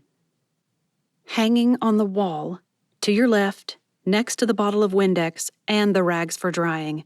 If you back out, the hose can be found wound around the reel next to the spigot, which is next to the garage door. The garage door opener is tucked under the elastic band on your visor, which is located above your steering wheel." Once started, Tessa couldn't seem to stop herself. "You'll find your keys in your pocket and the door handle to the Durango about waist height. I would recommend sitting before starting the vehicle." "Are you okay?" This time she allowed herself a glare. "Go to work, Ross. I'll call and have someone ready to escort you to wherever you left your desk." She stormed back into the house, and just in case he actually caught the fact that she'd gone off the rails, she locked it, too. A quick twist of the deadbolt sealed the deal. He'd never find the key for that on the ring that held all his other keys. He'd be certain there was another ring somewhere and call for her to help him find it. The rest of the day, she blamed on the cube of sticky notes that she'd forgotten to put away the day before. As she carried them to Ross's office, a dozen things jumped out and said, "Does he need me? Should you have me ready for him?" And insanity struck.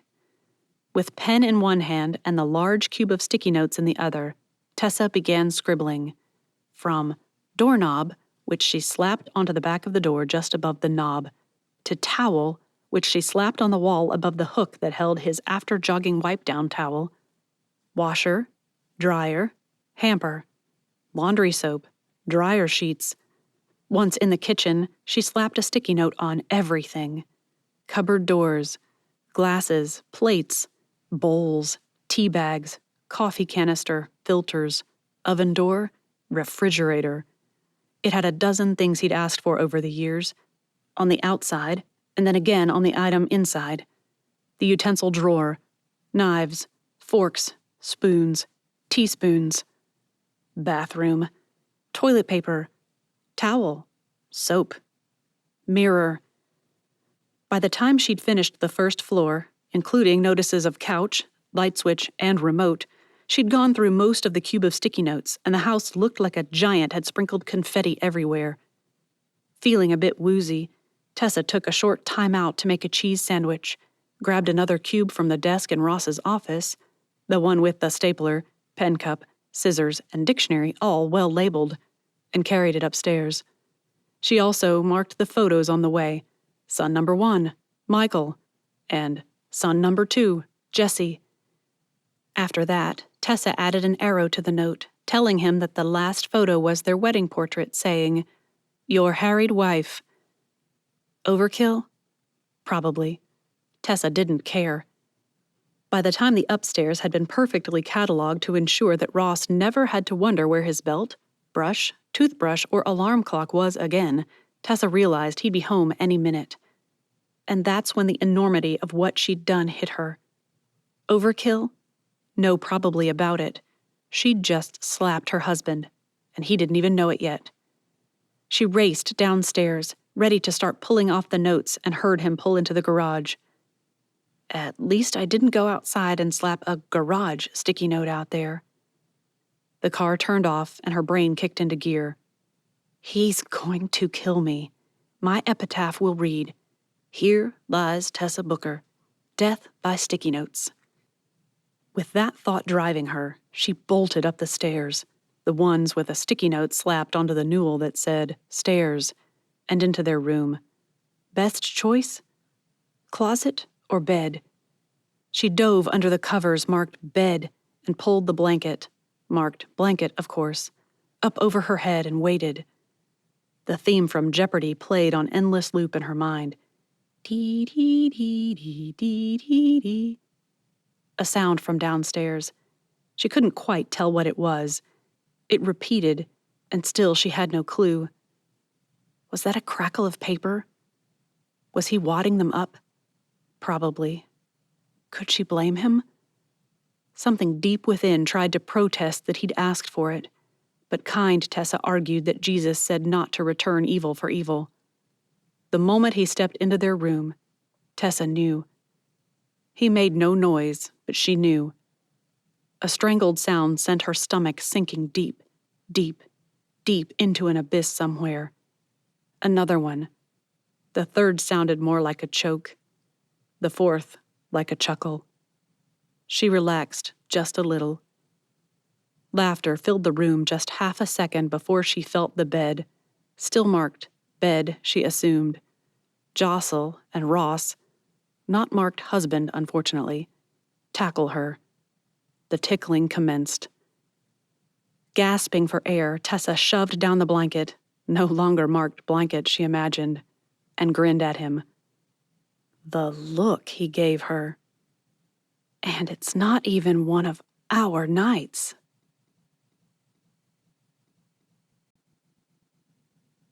Chapter 12. February 19th. Tessa burst into the house almost at a run. She dumped her purse, Bible, and the 2 new books she'd gotten from Mallory onto the kitchen table and made a dash for the bathroom. Once that pressing need had been solved, she filled a glass of water, grabbed her laptop, and settled down at the kitchen table. For the next 5 minutes, she stared at the folder on her desktop.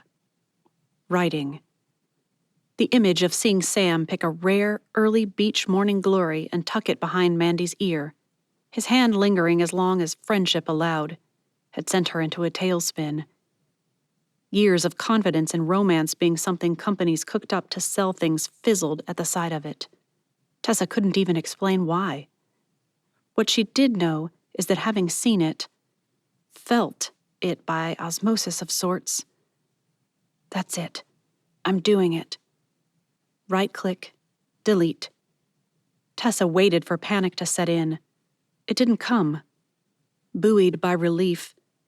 Euphoria? Whatever it was, Tessa went into the recycle bin and deleted the folder from there. That done, she opened a new document and allowed that blank page to whisper its inspirations.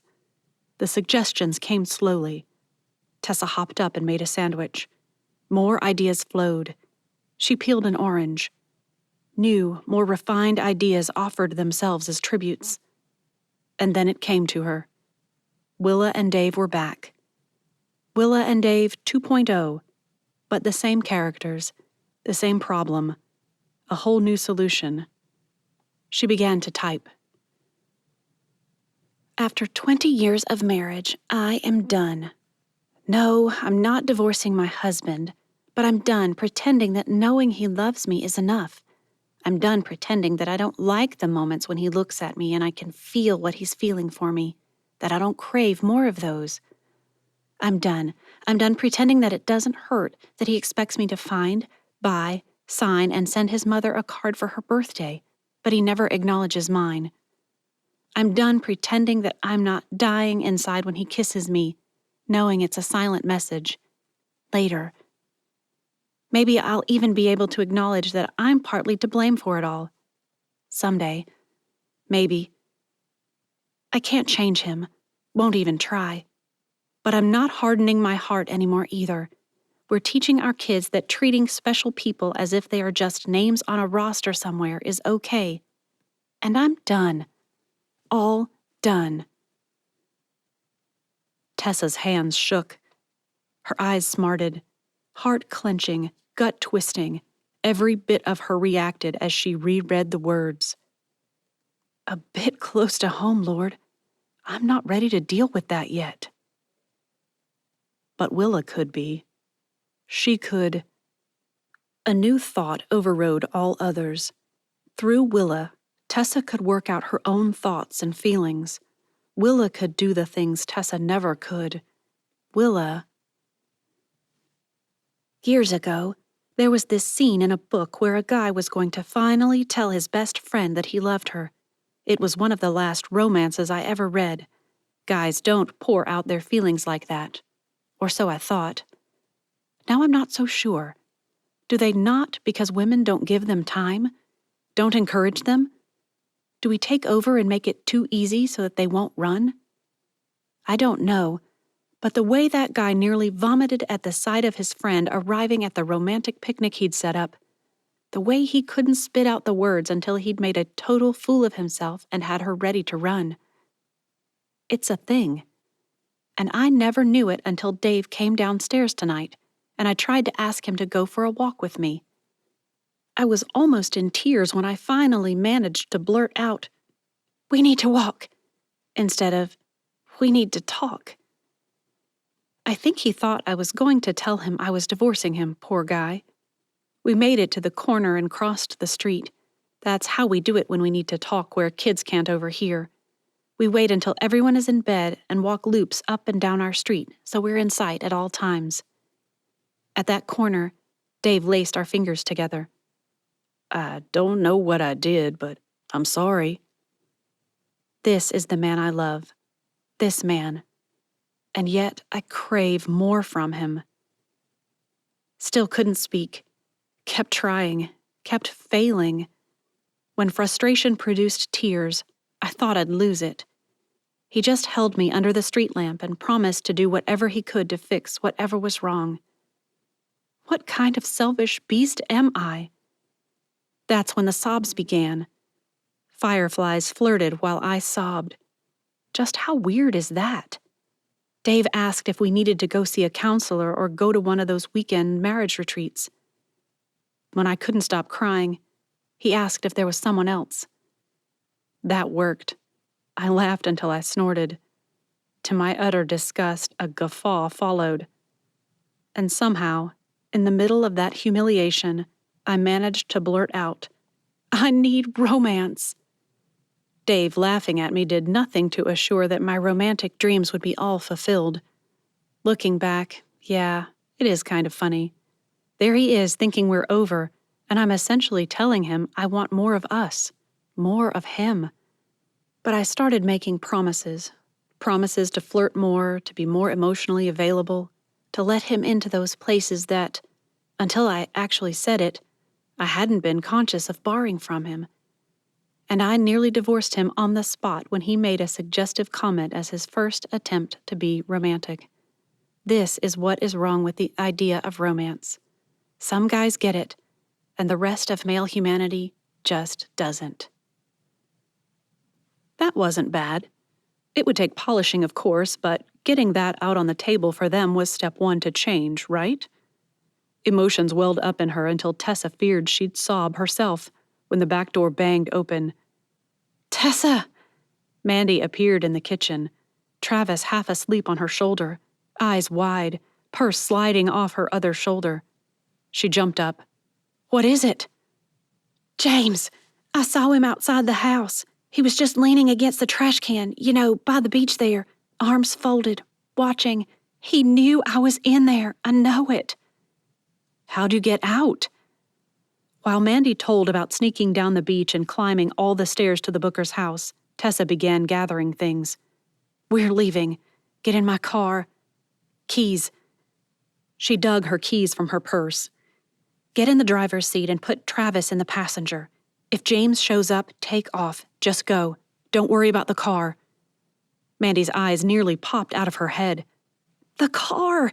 Sam brought back my car last night. Maybe—" "He's been checking it out to make sure it didn't come back," Tessa guessed. "Okay. Change of plans. You get Travis in my car. I can't believe I'm telling you to do this, but you have to. Drive down to the ferry." She looked at the clock. "Yeah, it'll be here in 20 minutes. Take it back up to Breakers. If you're off the ferry, you won't have to be in the car long, without a car seat, you know, and there will be lots of people around in case he somehow follows you there. I'll sneak over to your house and leave in your car. If I put a hoodie over my head, it should be enough that he won't know it's not you." "He could kill you." Fury fueled her. "Let him try." An unexpected calm, an eye of her storm perhaps, washed through her. "Go. I'll meet you at the Breakers slip and swap cars."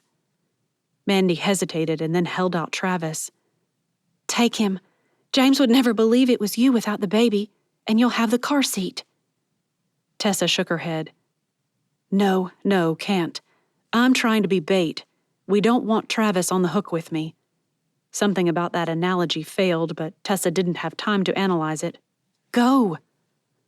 After a quick hug, Mandy actually went. Tessa raced after her as the garage door opened. "Keys!" She held out her hand as Mandy rolled down the window. "I need your keys." The girl fumbled in her purse and pulled out an enormous keyring with a dozen toys hooked to it. Good mama. Keys in hand, Tessa stopped in the kitchen for her phone and hoodie and bolted out the back door, locking it behind her. Half a minute later, she dug out the hidden key they kept inside an outdoor outlet box and raced back inside. She grabbed up the books she'd bought and took the stairs 2 at a time, into the spare room. Under the mattress, next to all her other contraband writing books.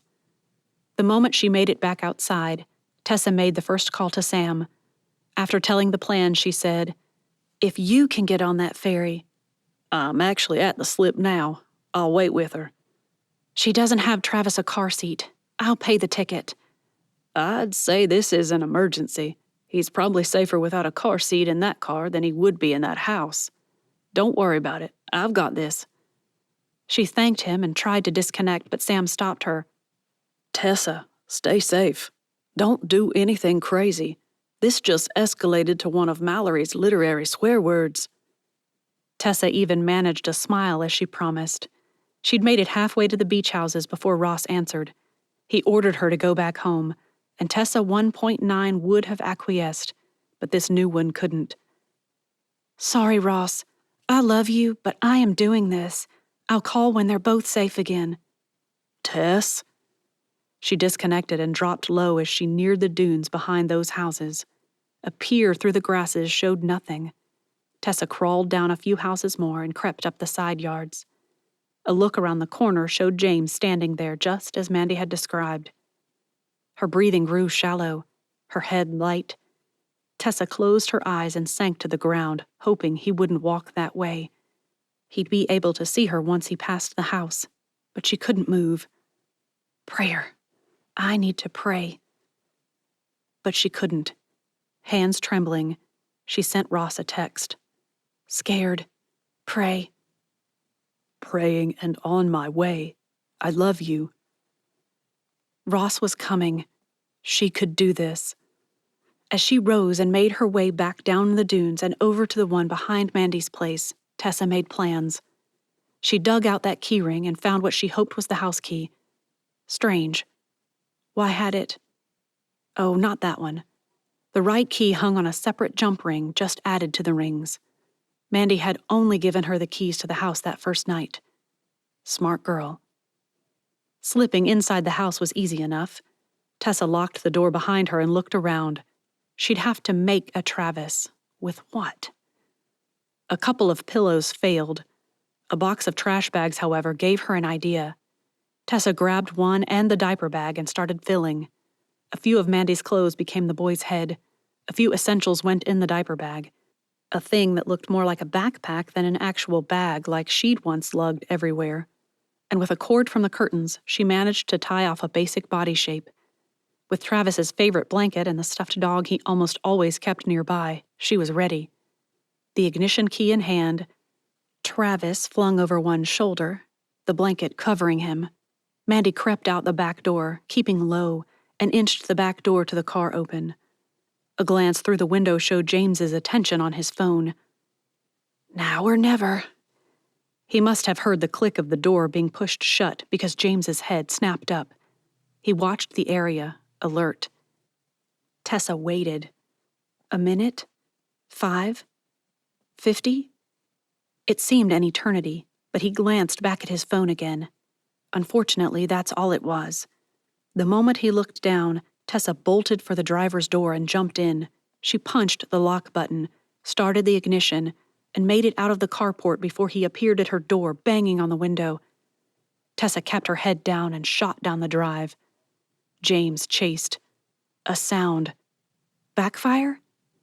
She glanced in the side mirror and at the sight of the gun in James's hand, gunned it. In minutes, she was on the Hopper Bridge, speeding over to the island and grateful for... Tessa peered into the rearview mirror at a vehicle gaining on her. She ordered her phone to call Mandy. "You with Sam?" "Yeah, did you get out okay?" "I did, but he's following me, I think. What kind of car? What color?" Mandy dissolved in sobs, but Sam took over.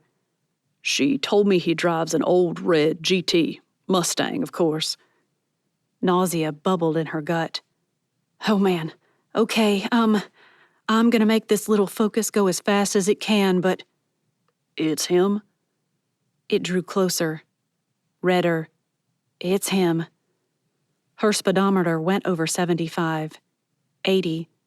Tessa had never been skittish about driving on the bridges, but when the car began shuddering at 85, she backed off a bit. Then, once James got within a few car lengths, he just hung back and stayed with her. Should she slow? Things got dicey when she got to Hopper. Go straight through the Merriweather Bridge or try to lose him. She knew the islands better than he possibly could, so as she shot off the bridge, squealing tires from braking hard, she took a sharp left and shot toward the left rabbit ear. The road had a dog leg about half a mile up. To the right of that leg, a lane that you'd miss if you didn't know was there. If she could get around that leg and onto that lane, she could lose him. And she did.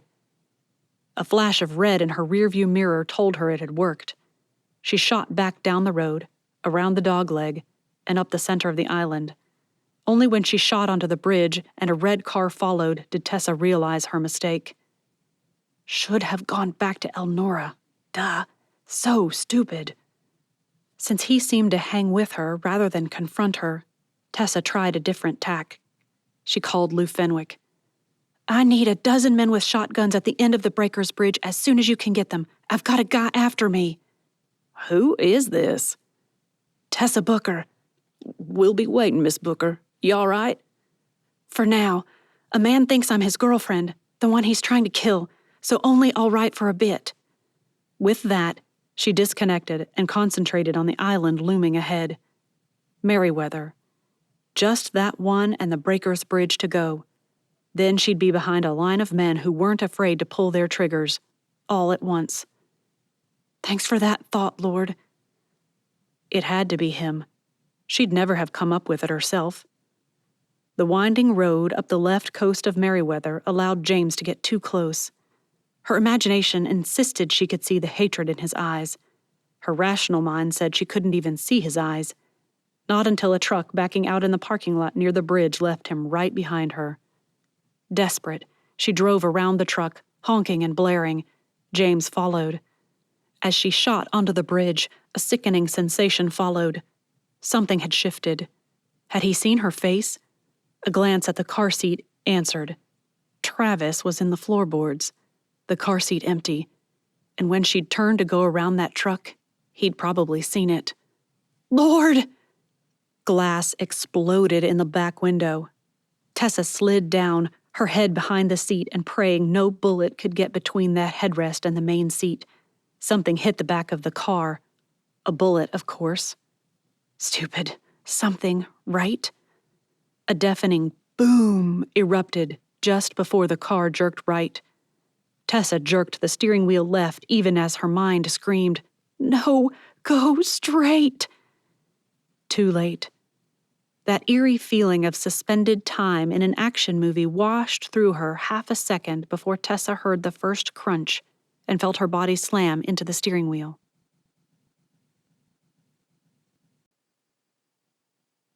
Chapter 13.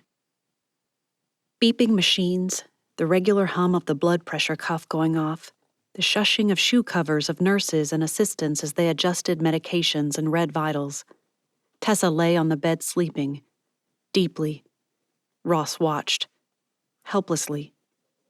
He ached to pray. Isn't that what you did when someone you loved lay in a hospital bed, seemingly in a coma? It's just delayed emergence from the anesthesia. Considering the severity of the accident and the emergency surgery, it isn't unheard of. Vitals are fine. We expect her to come around soon enough. Soon enough. Not soon enough for him.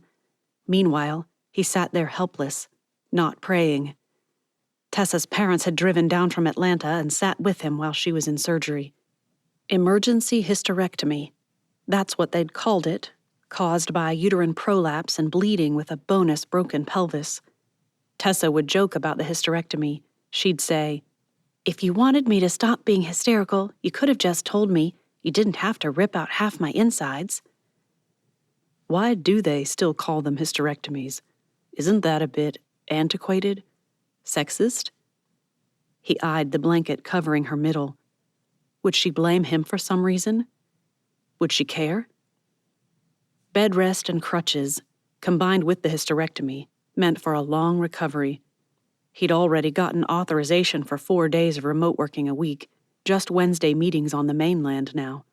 Who knew? Maybe after this they'd agree to it permanently. The nurse went to the door, spoke to someone, and came back. "There's an officer out there who wants to talk to you." Ross didn't even look that way. "I'll call them later. I don't want to be gone when Tessa wakes up." A couple of stitches up by her hairline, scrapes, a bruise to one side of her face. Tessa looked as if James Garley had switched from beating up Mandy to assaulting Tessa. And he half killed her, too. His phone vibrated. Ross pulled it out and found a message from Michael. "Grandpa here with car. Do I take it?" Before Ross could reply and ask questions, he got a text from his mother-in-law. "Fred is buying cars for the boys so they can get there quickly if Tessa needs them. We realized after we dropped off Michael's that we should have asked. You know how Fred is, has to do something. He'll cover insurance, of course." A picture arrived from Michael with a message. 2012 Honda Fit. Low mileage. I don't know what to do. I love that you didn't just cheer and accept. The car made sense, of course. Fred Bailey wouldn't buy a new one. Waste of money. But he showed love by serving. A lot like his daughter, Russ mused. And they couldn't tell him no. As the blood pressure cuff went off again, Ross zipped off replies. "Just accept," and "It's fine," respectively. Tessa's hand moved. Slightly, but definitely. A second later, she winced and moaned.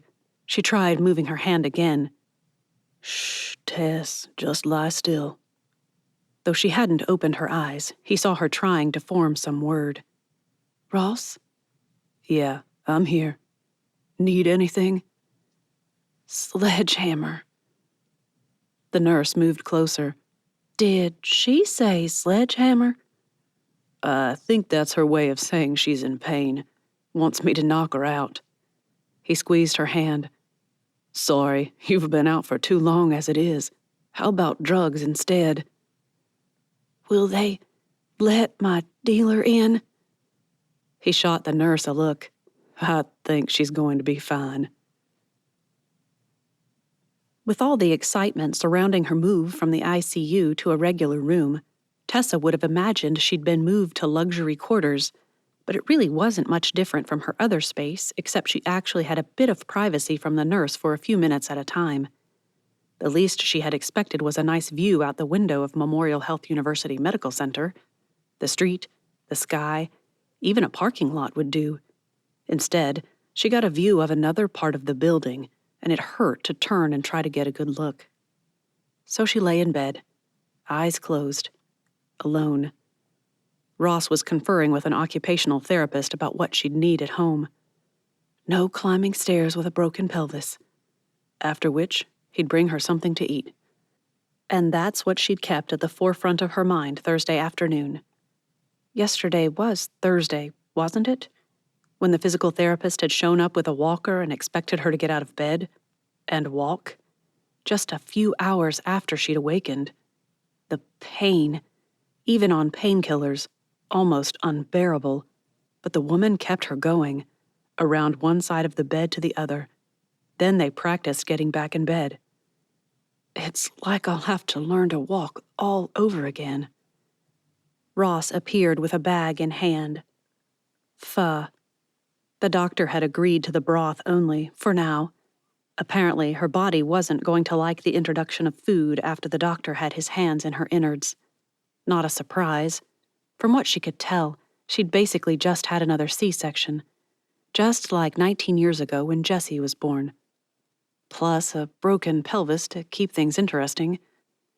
As she fumbled for the bed control, Ross stopped her. I've got it. Tell me when.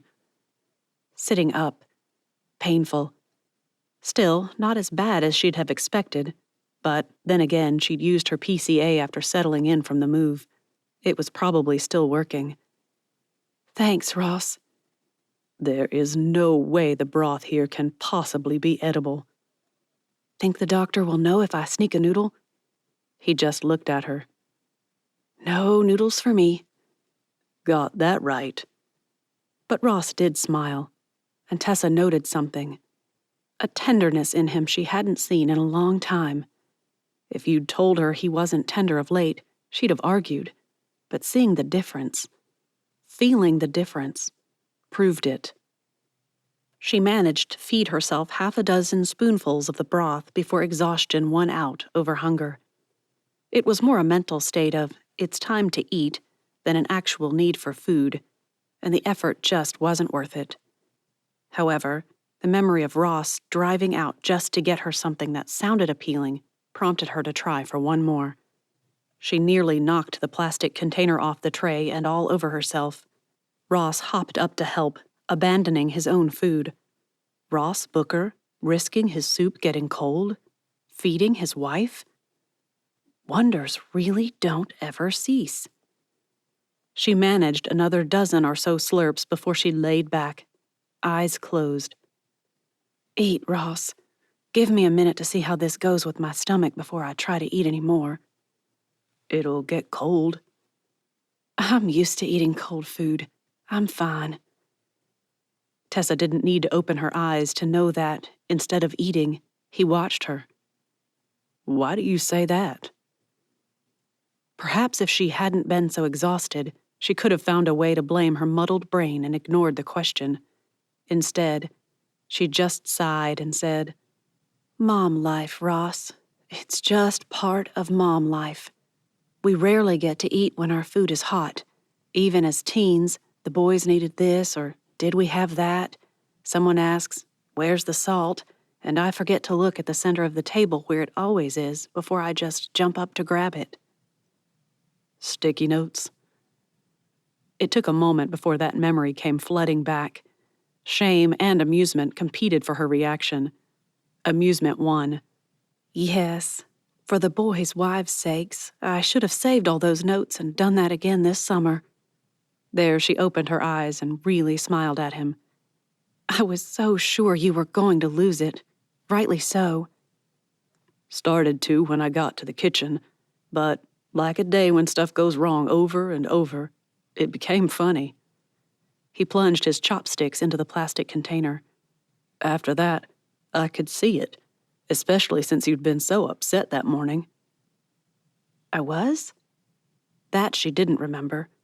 It was the first time she'd not quite remembered something Ross said, and she didn't know if he was right, if it was his perception, or some combination depending on the time.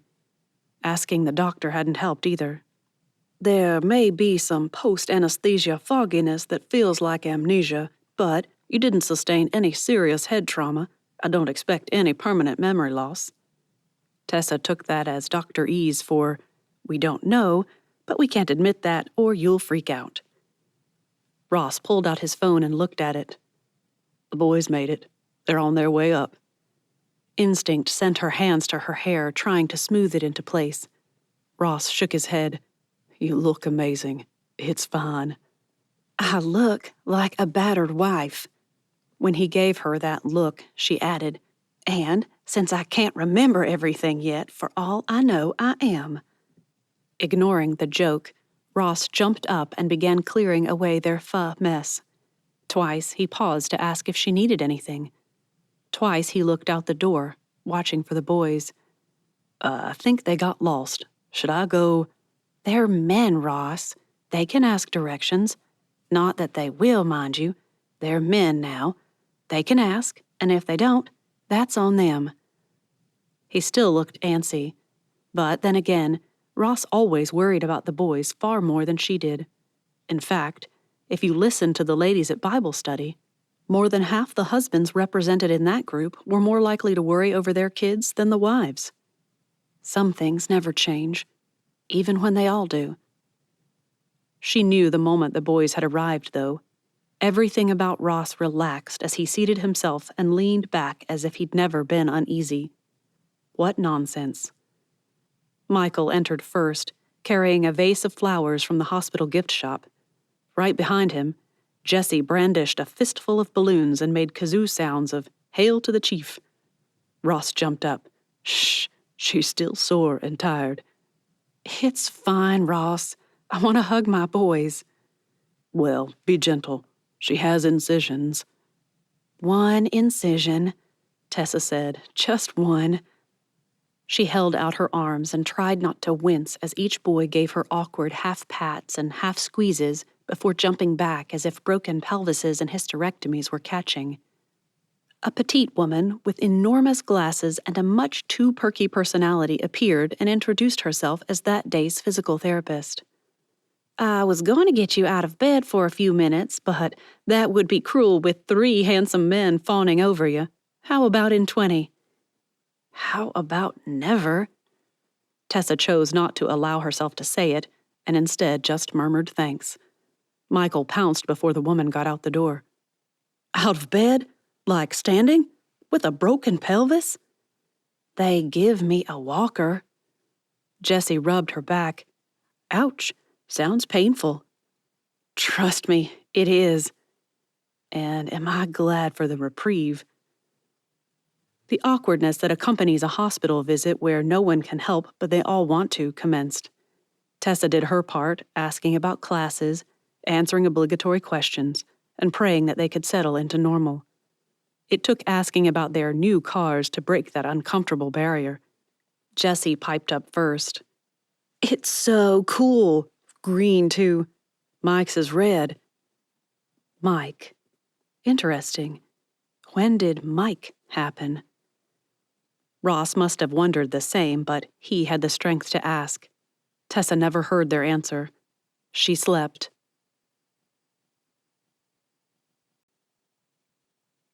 Chapter 14. The house echoed as Ross shut the door to the garage. For the first time ever, actually, he regretted his hard-nosed stance against dogs.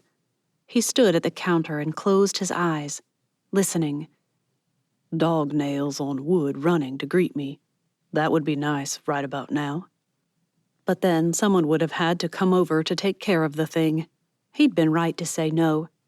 Hadn't he? It was a testimony to Tessa's character that she hadn't brought one home anyway. After all, the house was her domain, and everything connected to it got her final say.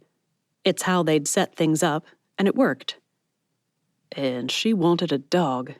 I said no. Regret sucker-punched him. As cold as it was outside, not even 60 today, and ready to rain any minute, Ross threw open a few windows on the side of the house opposite wind direction. Almost immediately, the familiar, comforting scent of salt and sea blew in and cleansed the staleness of the rooms. The rain would only help. He needed to get to work. The occupational therapist wanted measurements of couch seat height, counter height, bed height. He didn't have that. She wouldn't be able to get upstairs. That thought sent him into his office. He'd hate it, of course, but if he moved his desk 90 degrees, they could squeeze a hospital bed into the room. That would have to work.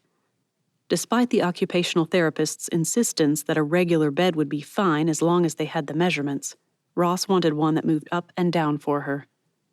He'd stop on breakers on his way back to the mainland to see if Mallory could tell him where they'd gotten Bud's hospital bed. The boys said he'd had one at Christmas, and though he doubted that Mallory had purchased it, he suspected she'd had to have returned it, and that would give him a place to start anyway. A place that might bring one to the island for him. A glance around the office again gave him pause. What was he supposed to be doing again? Rain blasted against the windows. Ross jumped up and checked the open ones to be sure there wasn't a swirling wind that would douse the house. Nothing. Perfect. Paperwork. He needed that. But where was it? His gaze rose to the ceiling where, in an unusual moment of clarity, he admitted he'd never find anything. She missed a spot. There's no sticky note saying, ceiling up there. The first tear fell. The second. All the pent-up worries and fears bubbled over in a torrent of tears that rivaled the storm outside. Sobs, hard, racking, breath-stealing sobs shook him. I could have lost her, Lord. She hasn't asked yet, but what do I say when she remembers that James was chasing her? How do I tell her that he got away? Every bit of him wanted to be angry with her for putting herself in danger, but if she hadn't, if she'd just sent Mandy off with her child, she wouldn't have been his Tessa. Help Sam find that guy, Lord. Show him where to look, please. That prayer prompted another one. And please help me find the paperwork, the occupational therapy. Ross made it that far in his petition when realization hit. First, he'd stepped into the house and suddenly didn't know what he'd done with something that his wife hadn't ever seen. But I wanted her to find it for me. Second, prayer had brought to mind where he'd left it. He rose, strode through the house to his Durango, and froze at the sight of Tessa's Mini Cooper in its usual spot. Sam must have brought it back. And now Mandy doesn't have a car. We'll have to replace that. Ouch. His frugal side suggested that they could give her one of the boys' cars. But that would mean Jesse kept his, being furthest from home. It just didn't seem right for the youngest to have one first. This is why they were supposed to earn their vehicles, not have them handed over by their granddad. That thought he had to shrug off or he'd just get more frustrated. Dad Bailey wasn't usually an extravagant guy. For him to do this showed his love for his daughter, not a desire to spoil his grandchildren. Back down and start measuring. With papers in hand, Ross went looking for a pen. Tessa, where? He cut himself off and sighed. Pen. Desk. Once he'd managed that much, he filled in the first bit and then needed a measuring tape. And there, nothing. Stubbornness kept him from calling her and asking. The boys, they might know. Ross tried Michael first. Do you know where Mom keeps the measuring tape? Metal or cloth? There are cloth measuring tapes. Michael assured him there were. Metal. The kind that pull up into the little box. Slider thing to keep them from sliding. That one. I think on a hook in the garage on the pegboard over the workbench. Let me ask Mom. Before Ross could process that this meant Michael hadn't gone back to class as planned and that he was about to bother Tessa with another where is question, he heard Tessa's laughter break out in the room. Michael's chuckles greeted him. Yep, that's where. I'll get you for that. Why? His son sounded confused. Ask Mom about the sticky notes. I'll be back soon. Michael told him not to come, to wait until the next day. My class got canceled. Prof got appendicitis, so I'm free until tomorrow at about 2. That'll get me home in time for my night class. So just rest. Mom wants you to. She's worried. The brevity of each sentence, the pause between each one. Ross could see the scene as if he were there. Tessa mouthing words. Michael translating them into sentences, nods, and repeats. All right, if you're sure. He wasn't sure at all, but if Tessa wanted him home, he'd do it. For her. I'd do anything for her, Lord. How do you think Dad's doing, really? He only called once for the tape measure, so that's pretty good. Michael looked curious. What is it, Mikey? If calling him by her personal nickname wouldn't get him to open up, nothing would. He told me to ask you to tell me about the sticky notes. Strange that it had taken him, she glanced at the clock. 3 hours? Really? To ask about something like sticky notes? Well, you know how Dad is about not knowing where stuff belongs. You mean how Dad doesn't bother to look or remember because he has you to do it for him? Michael Booker! He threw his hands up in surrender. I'm not trying to disrespect Dad here, Mom. It's just the facts. He doesn't lose his stuff anywhere else but where you might be there to think for him. That was true enough, but his attitude didn't sit well with her. Just remember that he's your father, regardless of his imperfections. Michael picked up the quote at "he's your father" and let her finish. I know. I was telling Marissa about how you always say that, and she joked it was how you ensure that we treat you with respect. Tessa considered that. Hadn't thought of it that way, but she has a point. Tessa eyed him. Now, who's Marissa? Sticky notes first. Stalling. Interesting. A strange sense of preemptive déjà vu formed as she told a story that Tessa knew she'd be telling often for the rest of her life. Ladies' days, some spiritual lesson on forbearance as an unreliable narrator, because Ross showed me the forbearance that night. Though Michael laughed at the end of the story, he stayed quiet. Tessa waited. Something Ross wouldn't have been able to do. He'd have insisted on information, questioned with the doggedness of an officer on a case until his son cracked and spilled his guts. And then they'd never hear the important bits, the ones that took time to form and share. Why do parents always feel like they have to control every conversation? Lord, thank Bud for me, for telling me to shut up and listen back when the boys were little, or I'd have lost so many important conversations. So, you know how I said at Christmas that I might have met someone? That's all you said, so I didn't really think about it. Liar, her inner self screamed. Much. Now that inner self just chuckled alongside Michael. You believe that if you must. Well, I was right.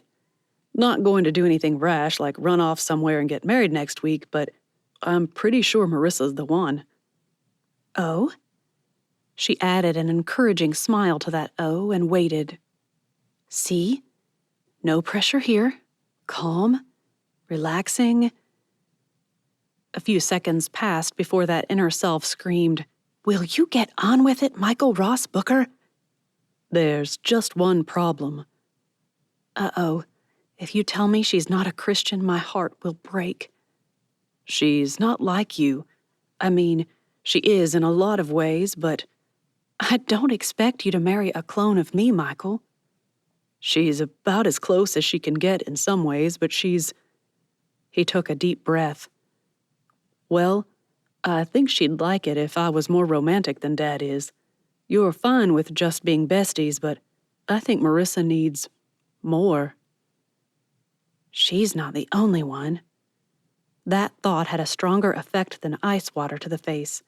Tessa winced despite every effort to remain neutral. Aren't you? Need to be honest, but not raise any alarms. How? With the oldest trick in the book, she tried to speak, croaked, took a drink of water, and during that time, formulated an honest, if not soul-bearing response.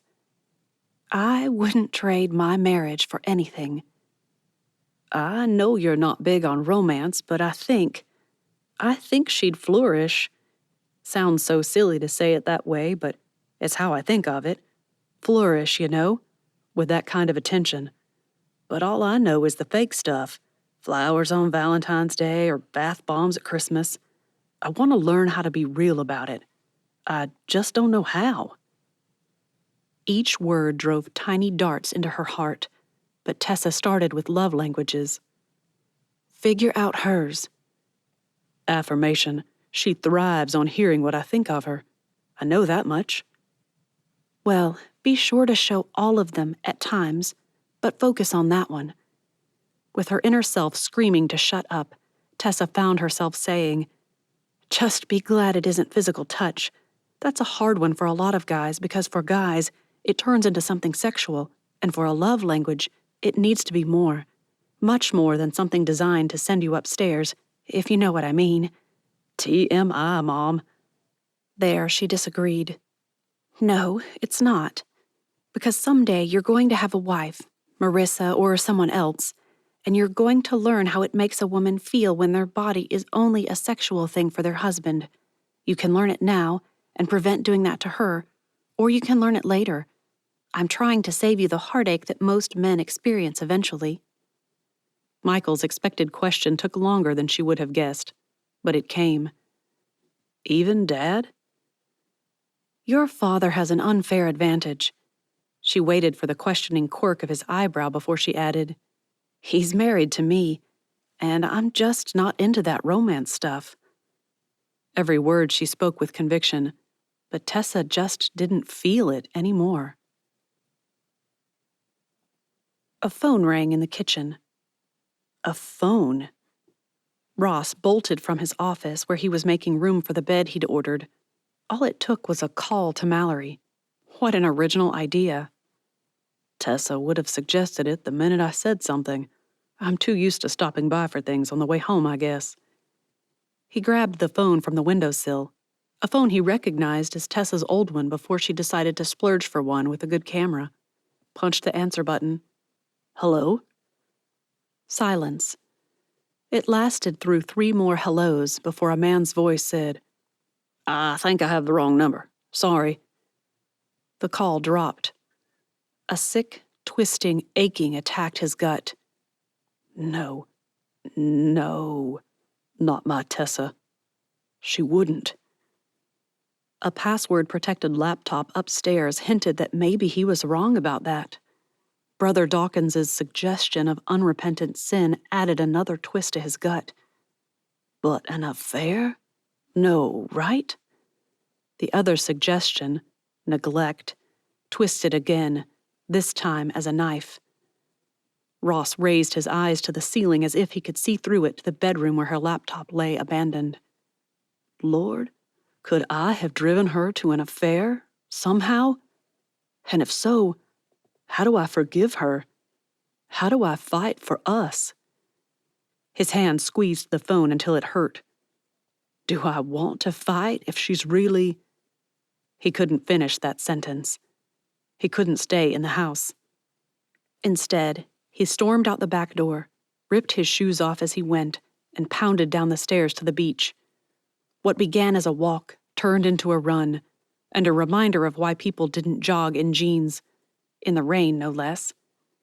Despite that discomfort, the rhythmic pounding of one foot in front of the other, arms swinging, waves rolling up closer and closer as high tide crept in, eventually transformed into a mind-clearing chance to think, to pray.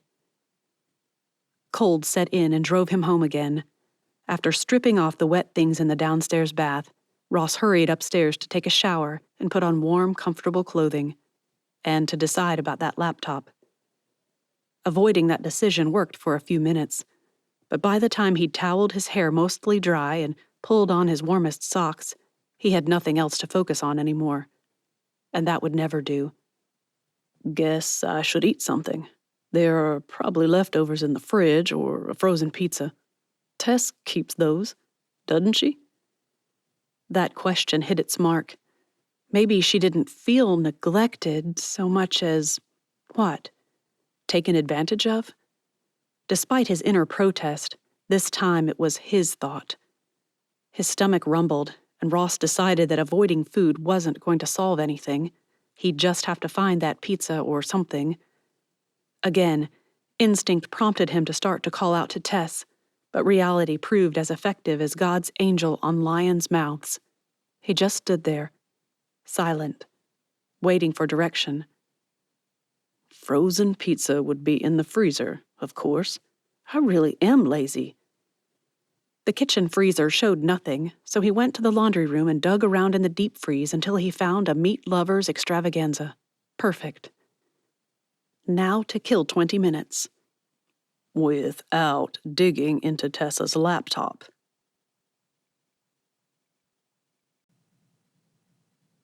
Chapter 15.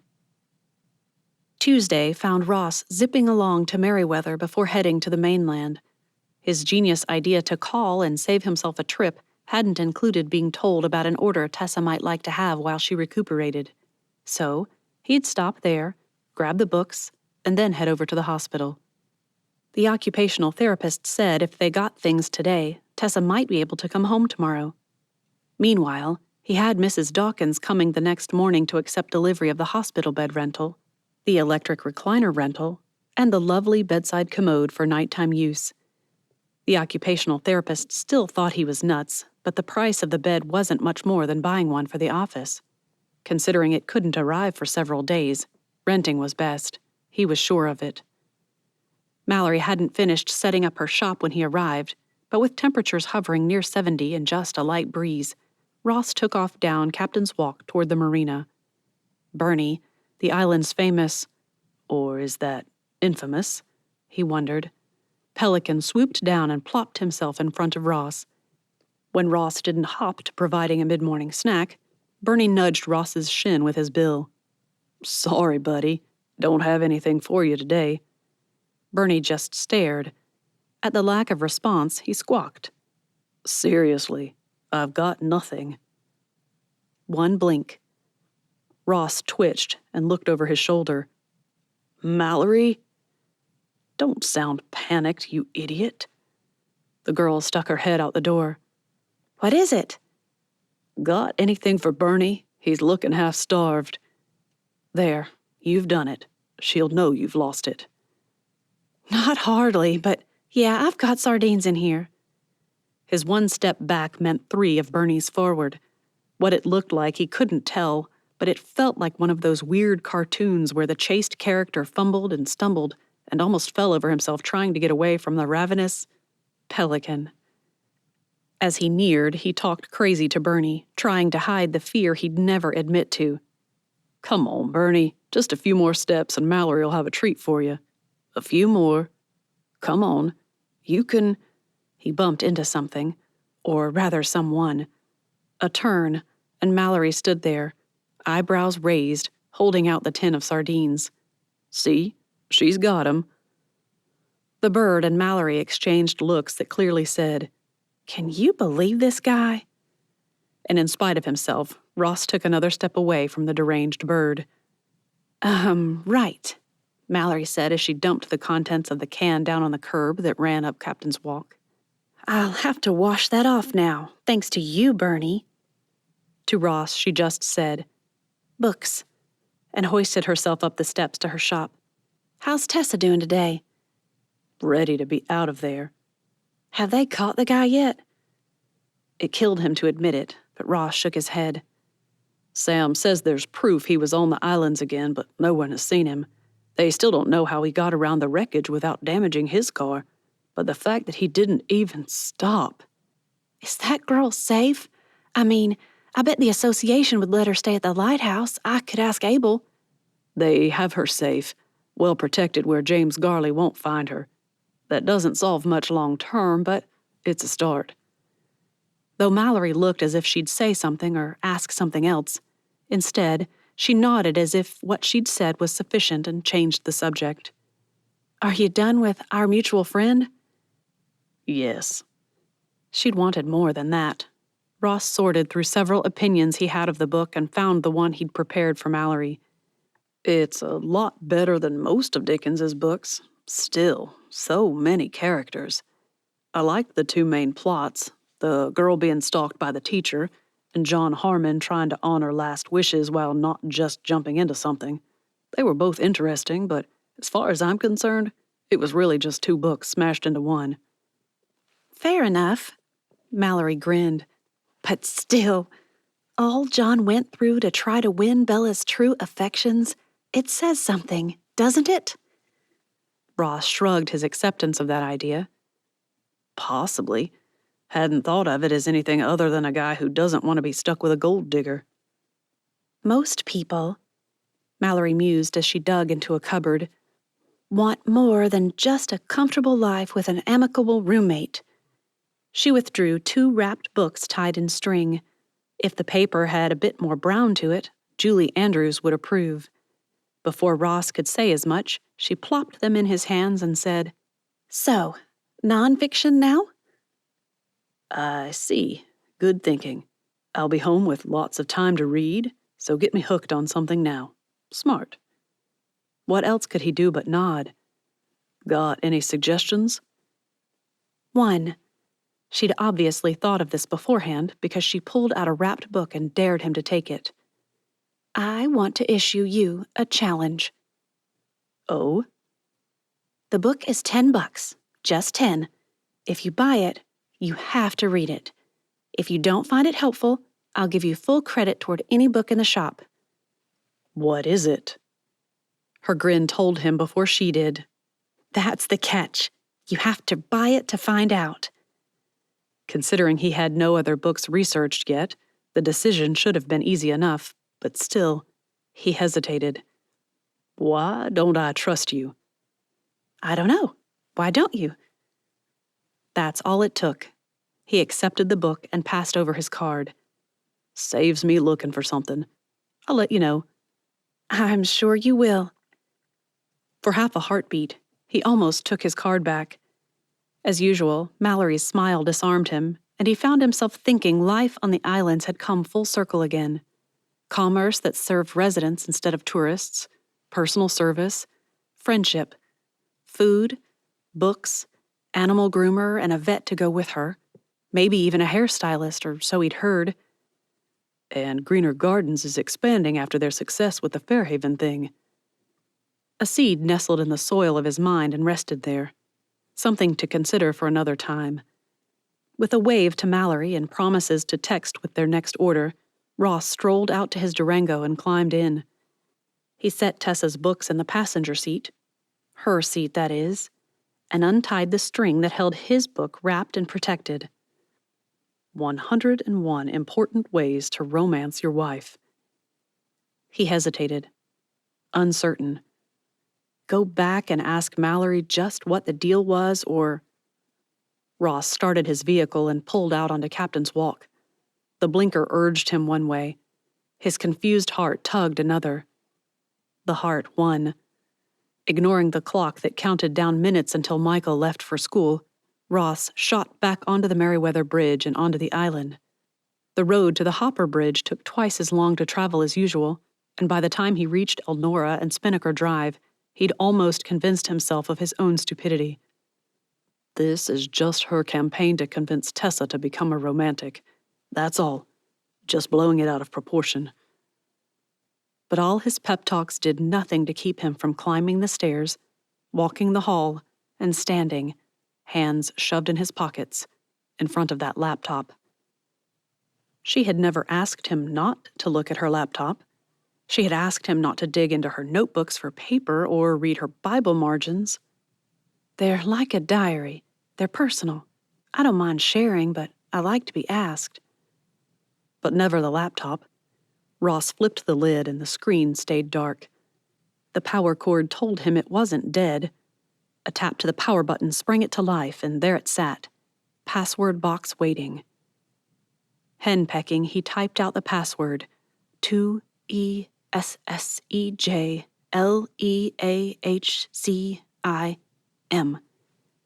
His right index finger hovered over the enter key. Tap.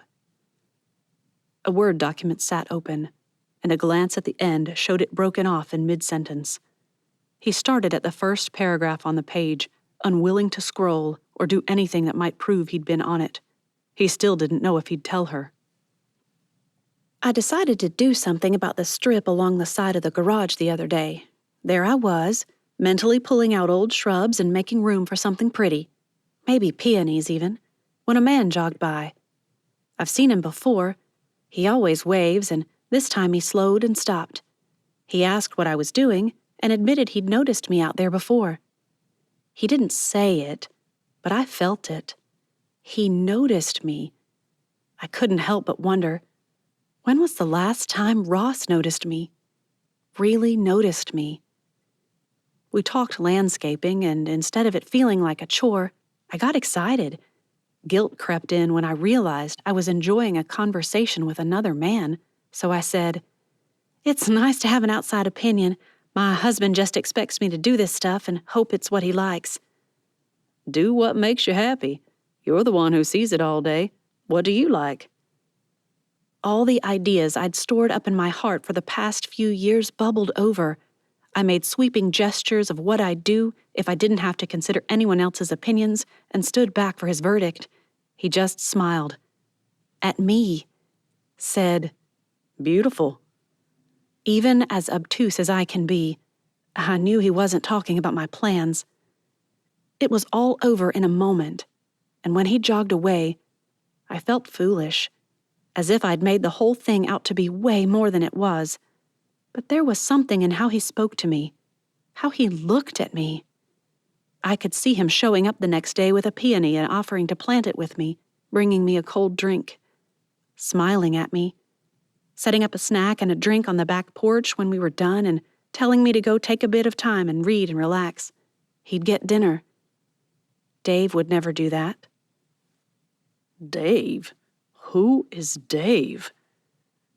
Ross read the entry twice, but the conclusion remained the same. Dave was not the man who had jogged. Dave was some other man, but it wasn't him. She'd quite specifically named him as the guy who hadn't noticed her in ages. "I notice you," he whispered. "I notice when you look up at me. I smile back. I notice when you do stuff." Even Ross could hear how lame that one was. Again, he stared at the screen. Who is Dave? A text message from Michael appeared asking if he'd make it on time or if Michael should skip his night class. Ross fired back a, "No, go," and shut the laptop before racing back downstairs. Only when he passed the little charger beside the fruit bowl in the corner did Ross remember a phone call and a man saying he must have the wrong number. A man. A twang of concern played in her heart as Mallory watched Ross from the doorway of her store. He unwrapped one book, his most likely, and eyed it. Were those his hands gripping the steering wheel and the book at the same time? Was that good? "So you gave it to him, huh?" Mallory jumped and stared at the ground as if Bernie had taken up talking. Bernie was nowhere to be found, but it did remind her to grab a pitcher of water to wash away any residual sardine perfume from the area. That's not exactly the aroma ambiance I'm going for. "Mallory?" "Benjamin Hornigold, I'm about to douse you with sardines. I've got another 10 here." His chuckle grew louder as he approached, hands in the air. "My cousin would say that it wouldn't make a difference. I smell like 'em all the time anyway." Although Mallory had her own ideas about what Valerie Hornigold could do with her opinions of Benjamin, she decided to keep them to herself. Instead, she said, "She's obviously spent too much time with her nose in stinky places if she can say that." And to answer Benjamin's question, she added, "Yeah, he took the challenge. But will he take the whole challenge?" Pulling out a chair for her, Benjamin gestured for her to sit. "Take a couple minutes before the coffee addicts arrive. Tell me about it." "Sounds good. Joni and Lila are coming to talk about their books today, so I won't have much time to rest. Or eat." She eyed him. "I'll buy dinner if you'll show up with it." He sat, folded his hands with elbows on the chair's arms, and watched her. Sometimes, when he looked at her like that, Mallory had a feeling something more was under whatever he'd say next. A good feeling. "Can't do that." She wouldn't have expected disappointment to hit quite as hard as it did. "Oh well, I can always..." I've got supper in the crock pot at home. Gumbo, chicken and shrimp. He leaned closer and held her gaze. No heads. Mallory stopped herself from saying, "A man after my own heart," just in time. Instead, she tried for a slightly less overt bit of flirting. "You'll have all the girls after you if they find out you're making gumbo." When he didn't respond, Mallory chose to see if Bernie had taken off or if he would hop over for seconds. A gull landed a few feet away, watching as if he'd read her mind and was determined to abscond with Bernie's lunch. Island life at its finest. "Mama always said," Benjamin began. A few miserable seconds passed before he continued. "If a girl's going to chase you for anything but you, run." He hadn't mentioned his mother much of late. Maybe it wasn't any of her business, but Mallory couldn't help but ask. "Is she back yet?" "No, and it's not looking like she will be this year. She's usually here from November through Memorial Day, but with the cruise and her friend getting hurt, she's probably just going to come for a couple of weeks in April and then head back up to Asheville." April. Not too far off, but what a disappointment for Benjamin. A couple of weeks instead of a few months with his mother. He had friends, of course, but Benjamin seemed to be awfully alone. She'd have to find out when his birthday was. Maybe do something for it. Something big. His mom might come back for that. Uh-oh. Mallory shot a look at him.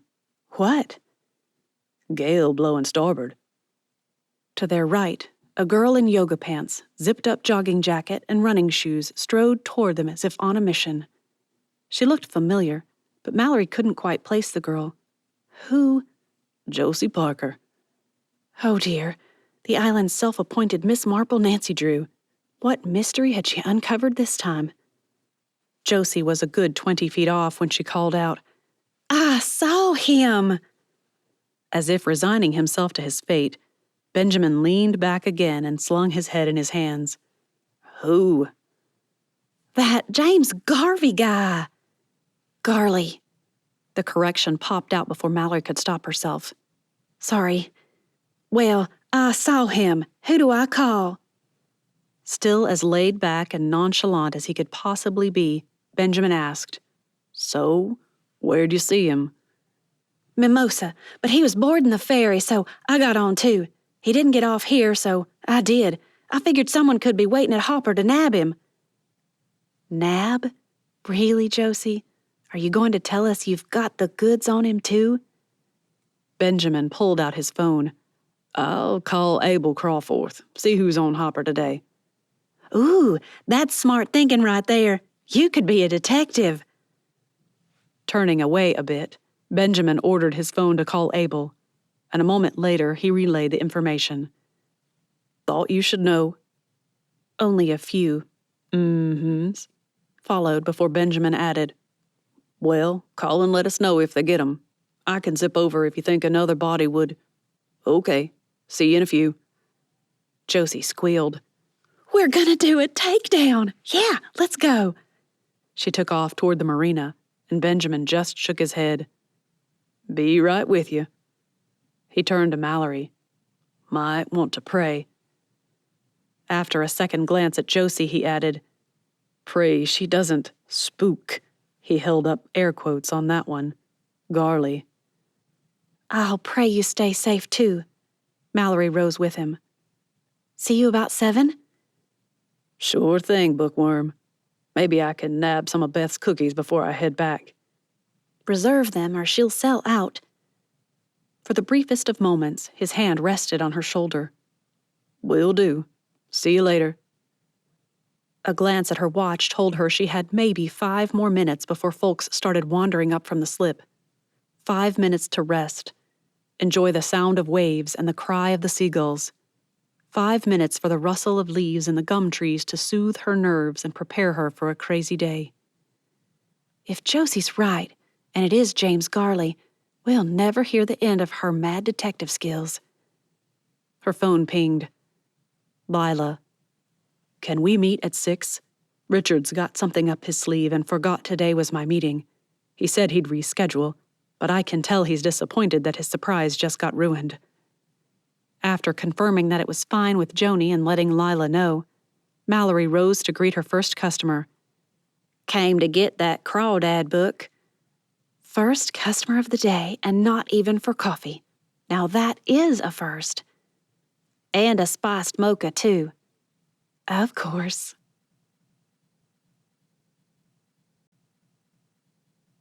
Chapter 16.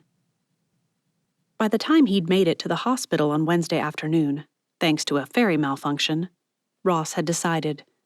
He'd ask a few discreet questions to see what Tessa said about things, and then he'd trust his wife.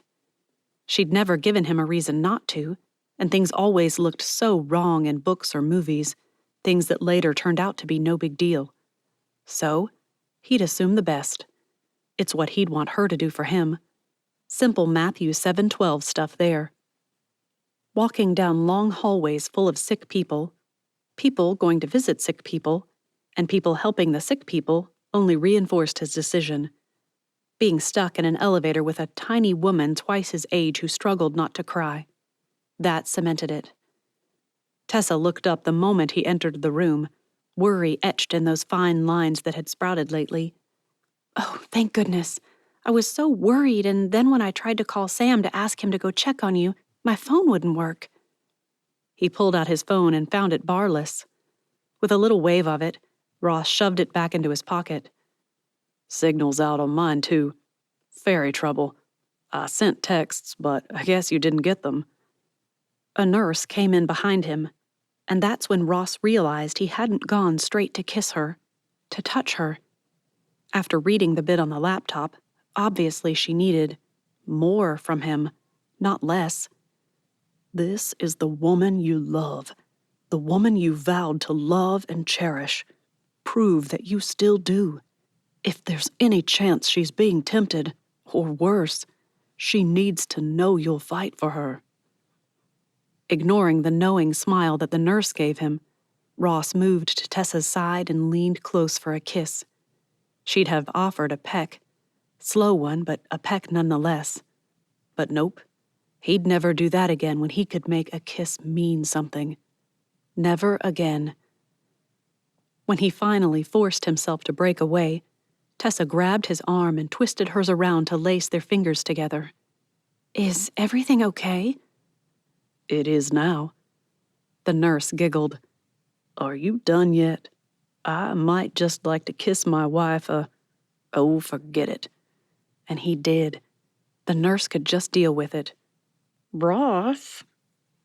The murmur against his lips got her nowhere. Only when he felt like he couldn't take any more did Ross pull back, brush the hair from her face, and smile at her again. "Forever." The word spoke itself. How many years had it been since he'd made that promise, the one fueled by her love for Randy Travis's forever and ever amen? It had been a little outdated when he'd met her, but she'd grown up listening to it, and when he learned it was her favorite, he'd decided. Thing is, had he ever told her? A glance at the nurse hinted he might want to wait for that. The woman looked ready to swoon as it was. "Need a fan? I recommend the discharge papers. They'll do just nicely." Amen. Only when his heart sighed, relieved, did Ross realize he'd been holding out for her response. "Remind me to tell you about that on the way home." Tessa turned to the nurse. "And that will be?" Mary Jo passed over a packet of instructions, rattling off things like follow-up appointment dates, prescriptions.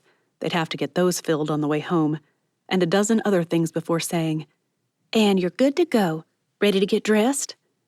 He pointed to the prescriptions. "We're on Elnora, no pharmacy. Can I pick those up downstairs on my way out?" After half a second of hesitation, she nodded. "Sure, I'll call it in down there. Tell them to rush it." "I'll help get her changed." At the door, Mary Jo paused. "Just remember, she's had surgery and has a broken pelvis. No funny business." Tessa turned bright red, but only when the door closed and she burst out laughing did he realize it was because she'd tried to repress it. Ross Booker, you're gonna get me in trouble. Complaining? That softened her features just enough that he almost couldn't see the pain she tried so hard to hide. Nope. By the time he'd pulled the loose maxi dress she'd requested over her head and had helped her into the long jersey cardigan, and thanks to her explanations, he knew what that meant now, Tessa collapsed against the pillows, wiped out. He offered to get help, to see if something was wrong, but she shook her head. I saw the therapist looking doubtfully at me this morning. She doesn't like how far we are from a hospital, so I thought she might try to keep me here another day. I've really pushed myself in therapy and... Well, you can sleep on the way home. Rest here until we get that prescription. Her eyes closed, but she fumbled until he reached out and took her hand. That seemed to relax her. Ross sat down again and scooted as close as possible. Tell me about forever. We're alone now. Where would he begin? He hadn't had time to figure that part out. But Ross remembered something and went with it. Well, when I heard you singing along with the CD player one day, your dad told me how much you loved that song, wanted it sung at your wedding. Daddy! Ross couldn't help but grin at her embarrassment. I think it was a test. I passed it when I said I'd remember that, make it happen. Our wedding dance. That's why you insisted. If I could sing, I would have sung it to you during the service, but we both know that would have killed the romance of the day right there. Tessa just pressed her lips together. The story must go on. So, Ross reminded her of a Braves game they'd attended. The way you screamed like a crazy woman when Pendleton swung at that outside ball, he grinned at her. I knew I loved you. Almost told you. But then it hit me. Every guy made their proposals a big special deal. You deserved better, so I started planning. It was special, and a very big deal. Oh, you don't know the half of it, Tessie. I planned a dozen different things and didn't follow through. A frown followed that. Then that almost puppy-like thing she did, cocking her head just a bit. Is that why we had like 50 dates in half as many days? You kept saying, hey, let's go do this, and oh, I want to do that. I swear Jenny Collins was convinced you were trying to propose. Well, for me it was about the same. But yes, that was it. Tessa closed her eyes, relaxed, smiled. Go on. I like this story. Is it enough to make you forget whoever sorry must have dialed the wrong number is? He couldn't ask. The guy might really have just dialed wrong. Well, I almost did it at that karaoke place we went, but I figured if I did, you'd leave me for good. So after scrapping that, I was in a pickle. Why? I'd told my mom I was going to do it, that I wouldn't come home until I did, and if I did come home without saying it, I had to give all my savings to that weird TV preacher that we used to make fun of, the one who said God would return our investment in him 1,000-fold, like God was some kind of pyramid scheme. That'd do it. So we left the karaoke place early. You said you wanted ice cream and the cream counter was closing in 20 minutes. He'd forgotten that part. It was true that he'd wanted ice cream, but he'd wanted it because it might cool him off so he wouldn't be drenched in nervous perspiration when he told her. Ross decided to leave that bit of nastiness out.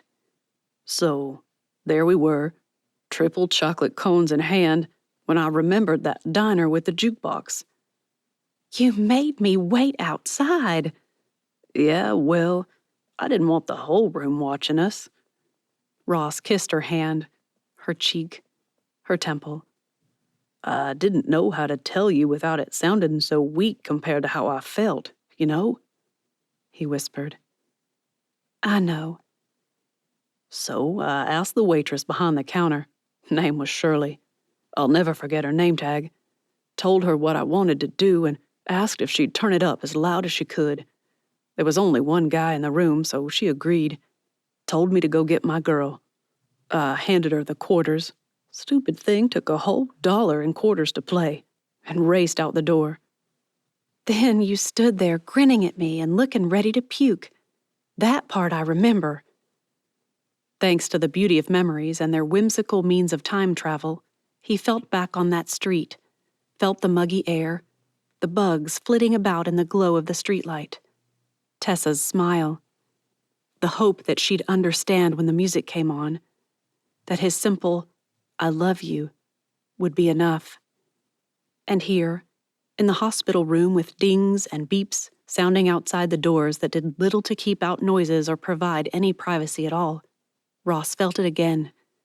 That uncertain moment before the music had come on and she'd looked at him. Really looked.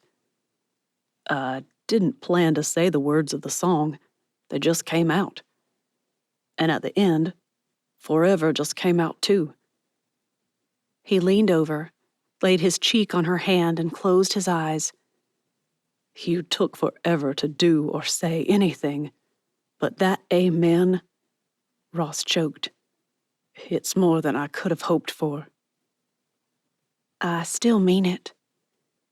Ross's heart fought a battle between relief and doubt. Trust her. She's never given you a reason not to. As he kissed her hand, the other side of his heart whispered, Yet. Ross pulled up under the portico and left the car running while he came jogging around to help her into his SUV. They'd already agreed that if it turned out to be too much, he'd help her into the back with the seats down, and she could just lie down all the way over to the islands. Still, by the time she managed to get out of the wheelchair and into the front seat, it was all Tessa could do not to moan. She lay there, the seat reclining, and allowed him to buckle her. The kiss to her cheek, unexpected but sweet. This accident shook him up, poor guy. Before he put the car in gear, he reached around behind her seat and pulled something out. Stopped in and saw Mallory. She sent these for you. He set something on her lap. Books. It had to be. The one on writing in first-person point of view and the thesaurus of emotions. She'd been anxious for that. Strange how you forget about what was so important when you almost die. Tessa's heart backfired. Oh, thanks. A peek at the weight on her thighs showed the book still wrapped. Oh, thank you, Lord. A world zipped past, but Tessa saw none of it. She could feel the speed of tires on a road, or thought she did, but keeping her eyes open sounded like too much work. Ross didn't talk, but that wasn't anything new. They often drove to Atlanta without saying a word, her reading her a book, him listening to the radio, or just thinking. We have a good relationship. Beautiful, even. I need to remember that. Except that a good relationship came with a bit of intuition, and hers said the silence meant something. Tessa just didn't know what. Ross seemed off somehow.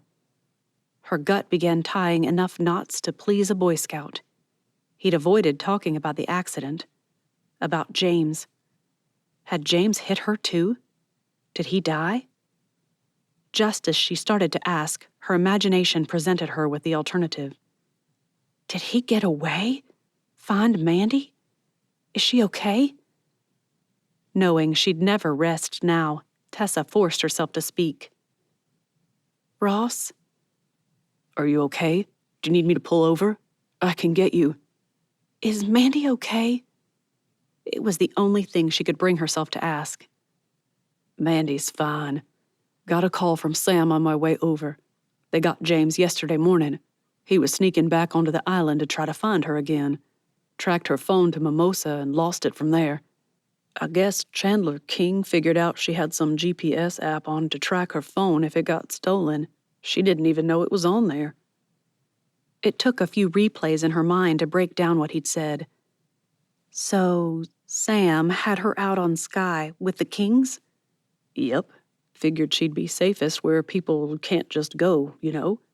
The ferry doesn't stop there, and it's technically uninhabited except for the camp. That made sense. So, they got him, though? Yep. He's been booked in Savannah. They're trying for attempted murder since he shot at Mandy's car. Shot. Had he? Well, yes, he had, actually. She'd forgotten that. And though she knew the answer, Tessa had to ask again. So, Mandy's safe? She's safe. They're taking her back to the beach house today.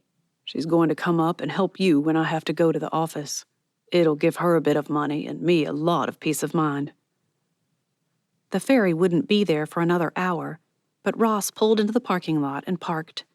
He cracked the windows, popped the hatch, and began arranging the back to make a comfortable place for her. All the while, Tessa tried to discover what about his words didn't make sense to her.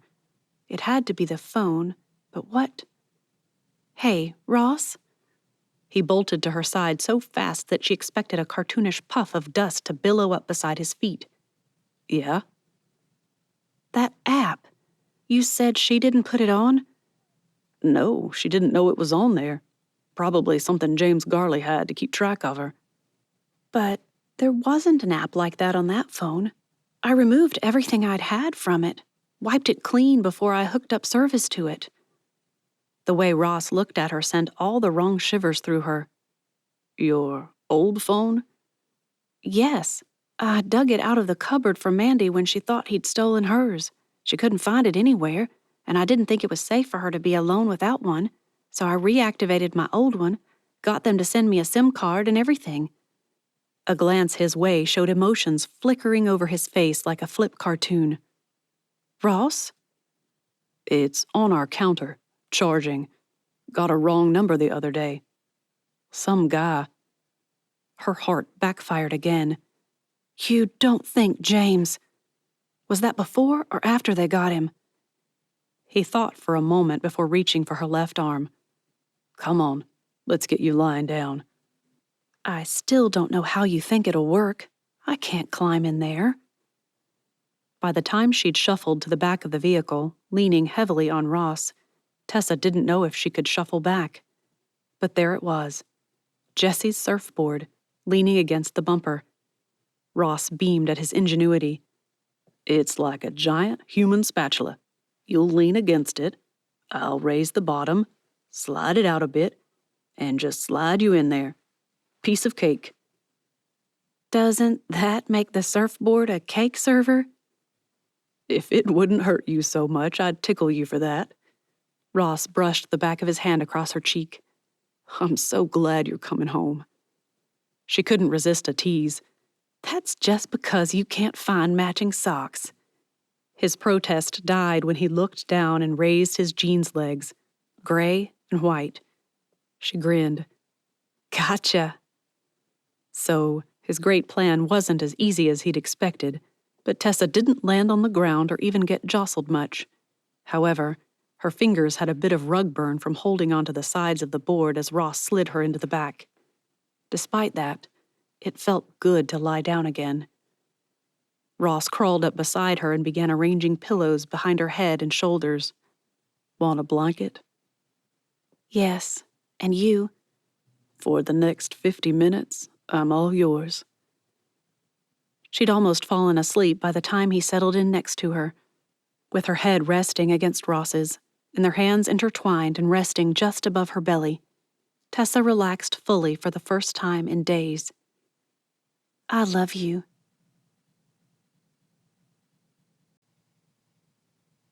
Chapter 17. March 4th. As if a testimony to God's steadfastness, the tide rolled in, paused, and slid back out again, just as it had every day for millennia. Ross sat out there, steaming coffee mug in hand, Bible open on his lap, heart overflowing with confusing thoughts. A week home with her, Lord. I still don't know what's going on, but she spends all her time when I'm not in there either sleeping or on that laptop. She won't open those books. Why won't she open those books? I can see she wants to. She reaches for them all the time. The prayer fizzled as his unease grew. Unsure what else to do, Ross grabbed his Bible and went back to reading. Instead, an idea kept looping itself through Ross's brain. What sort of books had she bought? 101 Ways to Hide Your Affair? Guilt poked at him. He'd promised to assume the best, and here he was again, worrying about something he could probably know if he just asked. And I would, he insisted in an attempt to convince himself. If she hadn't nearly died 2 weeks ago, I absolutely would. An American oyster catcher landed on the deck railing, blinking at him. Don't have any oysters here, sorry. It stared at him as if unbelieving. His phone buzzed. Michael. Hey, son, you're up early. Haven't gone to bed yet. Paper due. Look, Jessie and I were wondering if there was a book or something Mom would like. We want to send something, but you know how she is. Flowers for the hospital was okay, but she's too practical for stuff like that at home. And they wouldn't keep her occupied anyway. Maybe a TV series? He couldn't help himself. Ignoring the reproachful look of the oyster catcher, Ross threw out a self-serving suggestion. I know she's bought a lot of books from Mallory Barrows. Why don't you ask her what Mom's been getting so you don't duplicate anything? Let me know, too. I'll grab one later today as well. Sounds great. How's she doing? Moving around some. Still using the walker, of course. Tires easily. Falls asleep in the middle of everything. If you ask how she feels, she'll tell you fine. Between yawns, of course. You back to work?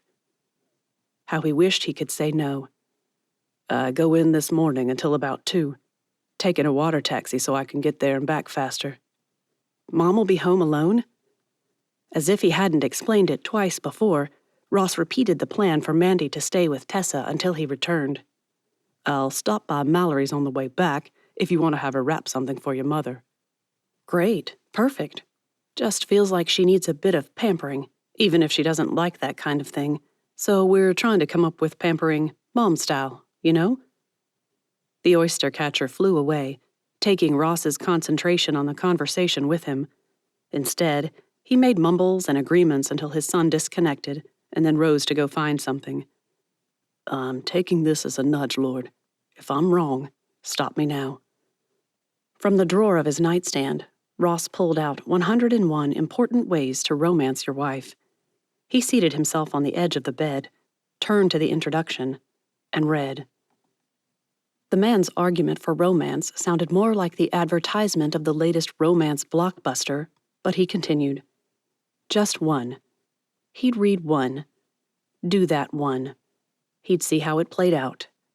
Ross turned the page. 1. Bring your wife breakfast in bed, just because. He snapped the book shut and shoved it back in the drawer. Really, Lord, really? Ross jumped to his feet and paced. Every breakfast is in bed right now, just because she can't get to the table comfortably. So what does that even mean? His phone buzzed in his pocket, and a text from Tessa followed. Are you up? I need the commode. Sorry. No matter how often he told her not to apologize, she did it every time. Ross jogged downstairs, eager to see her. In fact, he'd been more eager to see her, to be with her, in these past 2 weeks than he had in ages. The fear of losing her, he presumed. But which kind of loss? Her hair stuck out on all sides of her head, a hint that she hadn't slept well. Pain etched in her features, and a glance at the table beside her bed showed the untouched pain meds. Tessa avoided them to an irrational degree. It might be cruel, but he handed her the tablets and held out the water. First, this. Ross, my bladder! Will either explode where you are, but you'll be almost pain-free in 20 minutes, or it'll survive another 5 seconds for you to swallow. Take your pick. Cretin. Love of my life. Her scowl softened to a smile. She took the tablet and downed it. It is hurting, something fierce. By the time he had her in the recliner, she looked better already.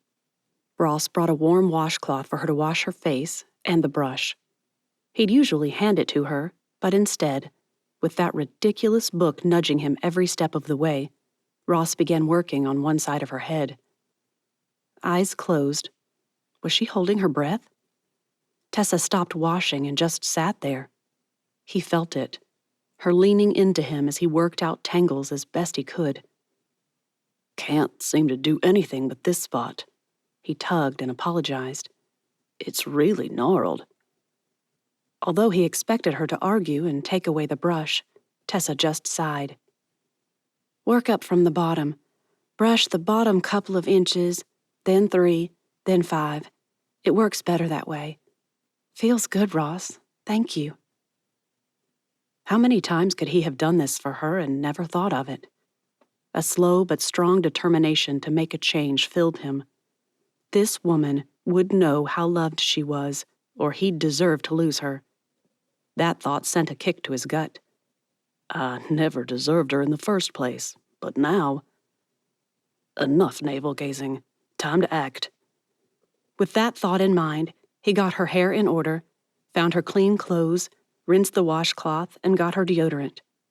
"You good while I fix your breakfast?" "I'm good." Ross could grill with the best of men, but his kitchen skills were limited. Thus far, he'd topped berries on oats, made scrambled eggs, and offered yogurt. She'd eaten everything without complaint. However, he had one more skill that he rarely used. It might take a bit, but it was worth it. She was worth it. Eggs, pumpkin pie spice, cinnamon, vanilla, milk. He soaked bread in the mixture and began frying while he pulled out the tray she'd actually bought for her laptop. It worked great for meals now. He would have put the plate on it, but the placemats on the table gave him an idea. She had nice ones somewhere, ones saved for Sunday and holiday suppers. Where'd she keep them? A quick text to the boys got him a reply from Michael. "In the credenza drawer. On the left, I think." Ross went to grab one and snagged a white china plate, too. A minute later, he returned for one of the cloth napkins as well. After a fierce battle, doing nothing but creating a mess, Ross Googled breakfast in bed tray, and a slew of Pinterest photos appeared. Immediately, he saw what was missing. Coffee mug, syrup. Ross fumbled about, looking for anything small until he caught sight of the little glass creamer thing from the coffee tray. A minute later, he'd cleaned it out. In went syrup, and he heated it in the microwave. The toast came out perfect. Butter, sprinkles of powdered sugar. Perfection.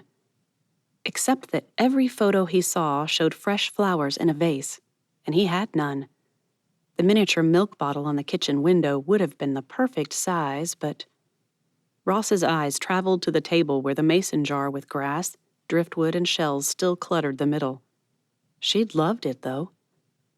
He dashed out the back door, bottle in hand, and down to the beach.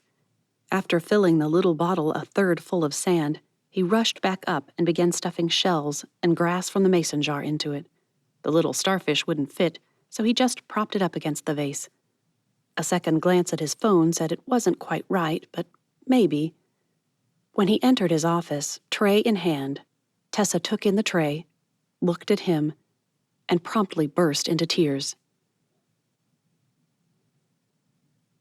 Mandy arrived at 7:30, ready to learn how to help Tessa in and out of the chair, in and out of bed, on and off the disgusting bedside commode. "Next week, that is my priority. We'll get one of those seat risers. I'll order it the minute Ross leaves." It took both women to shoo him out, and Mandy grinned the moment the door shut behind him. "First, that was adorable. I've never seen a guy quite like that." Sam's quite the guy, then? Just not quite the same as Ross? Tessa ignored that thought and just nodded. "I think he's gotten a scare. A taste of what life without Tessa would be like. I hardly recognize him sometimes." "Seems awfully nice to me." "Not complaining." Mandy looked around the room. "But he's a guy, right? What do you want me to do first? In here? In there? What?" "Sheets." Tessa surprised herself at the swiftness and near vehemence of her answer. Sorry. Ross doesn't get that sheets have to be washed.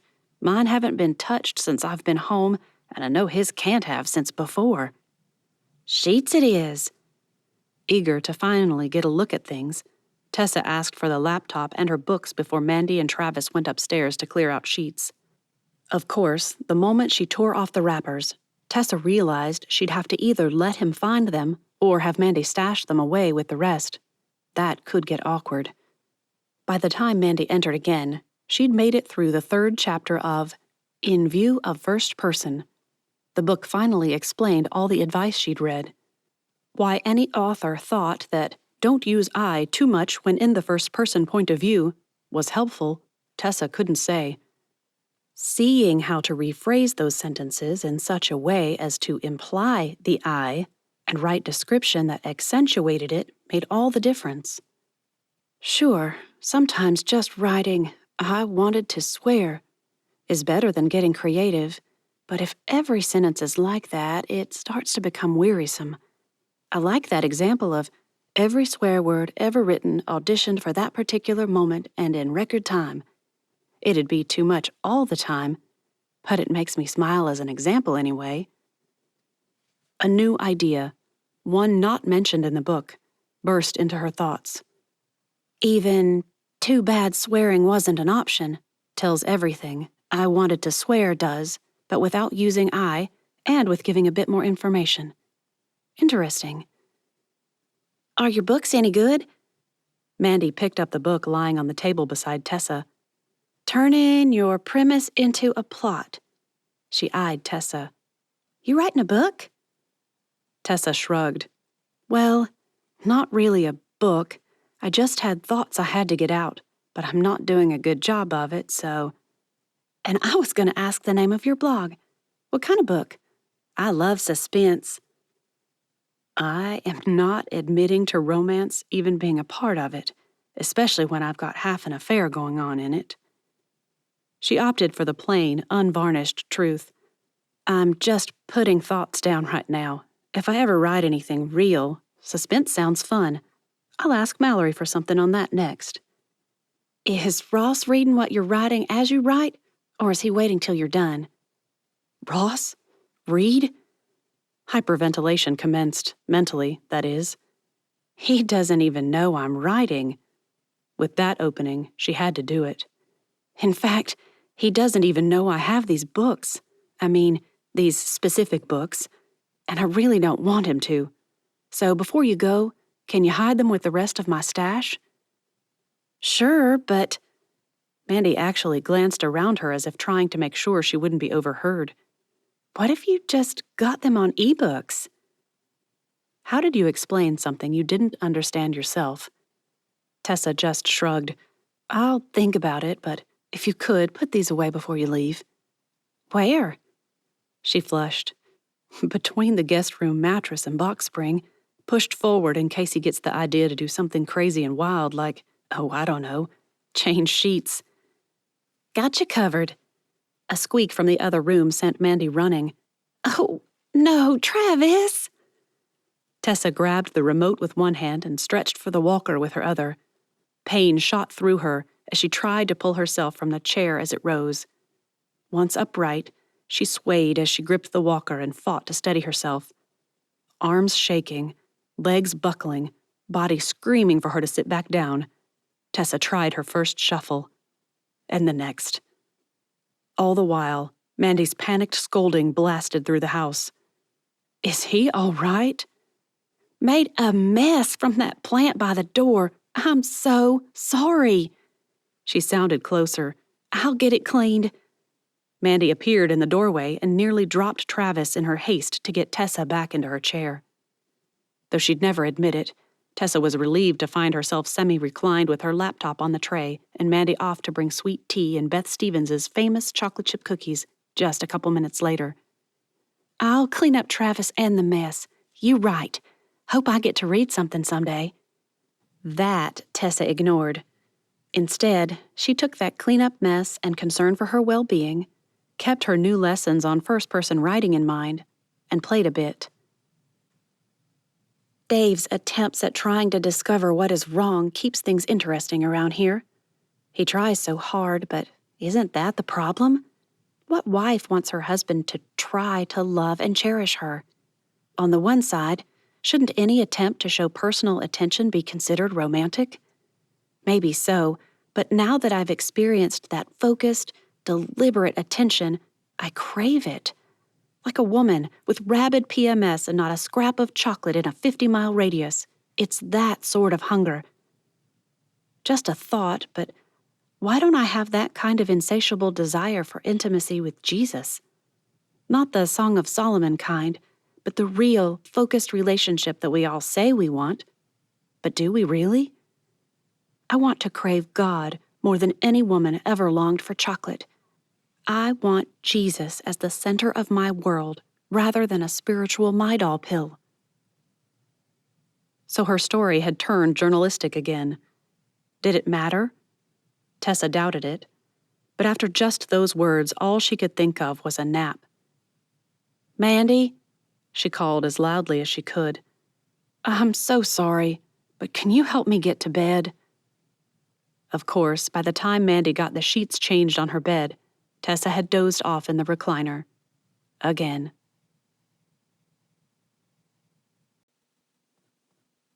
Chapter 18. The warm breeze tickled the leaves on the gum trees shading Mallory's tables from the afternoon glare. It might only be March, but sitting in the sun for too long could still give someone a sunburn, and Mallory's customers seemed to lose themselves in the books they bought. She'd added a trio of portable pool loungers to her ice cream tables, and the result had been a resounding success. Benjamin stood just off from the trailer, watching as Mallory served a sweet tea to a young mother who hadn't lived on the islands long. "Wonder where her little boy is." He tossed Bernie the pelican a grouper and started to head across the road when Ross Booker shot up and parked close. The man nearly bolted from his vehicle as if on a mission. That did it. Either the guy was ticked at something and Benjamin needed to get over there to support Mallory, or something was wrong with Tessa. After the accident, it was likely the latter, but...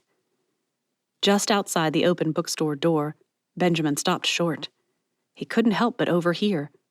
Part of him said he ought to leave, give them privacy, but something in Ross's tone bothered him. What if he goes off on her? Benjamin shot a look at Bernie as if to ask, "What do I do?" The pelican just blinked back at him as if to say, "Go get me another fish, duh." "You're no help." "Don't know what's going on with her, but I need something. What books has she been buying?" Benjamin inched a smidge closer when he didn't hear Mallory's response. Surely the guy wasn't choking her or anything. A grin formed. "Now you're being stupid." A huff, a sigh, the odd whoosh squirt of the canned whipped cream. Then Mallory. "Sorry, Ross. I had no idea she wasn't talking about her purchases, but it feels weird to share something she hasn't chosen to." "She's hiding stuff, Mallory. She never hides anything from me. It's all on that laptop, but I'm afraid to look again." Gut clenching, Benjamin leaned closer, only vaguely aware of his eavesdropping now. What was going on with the Bookers? "Look, Ross, ask to read it. Trust me. That's all I can tell you. Ask her if you can read what she's writing on there." "If she's put a password on her computer, she's not gonna let..." Mallory cut him off. "She might say no, Ross. Maybe. But here's the thing. I just told you to ask her to let you read it. That's all I can say. But if you think about it, you'll realize what I'm not saying." He will? How? It makes no sense. Ask her if he can read something on a password-protected laptop, but he knows she won't let him, and it doesn't matter because...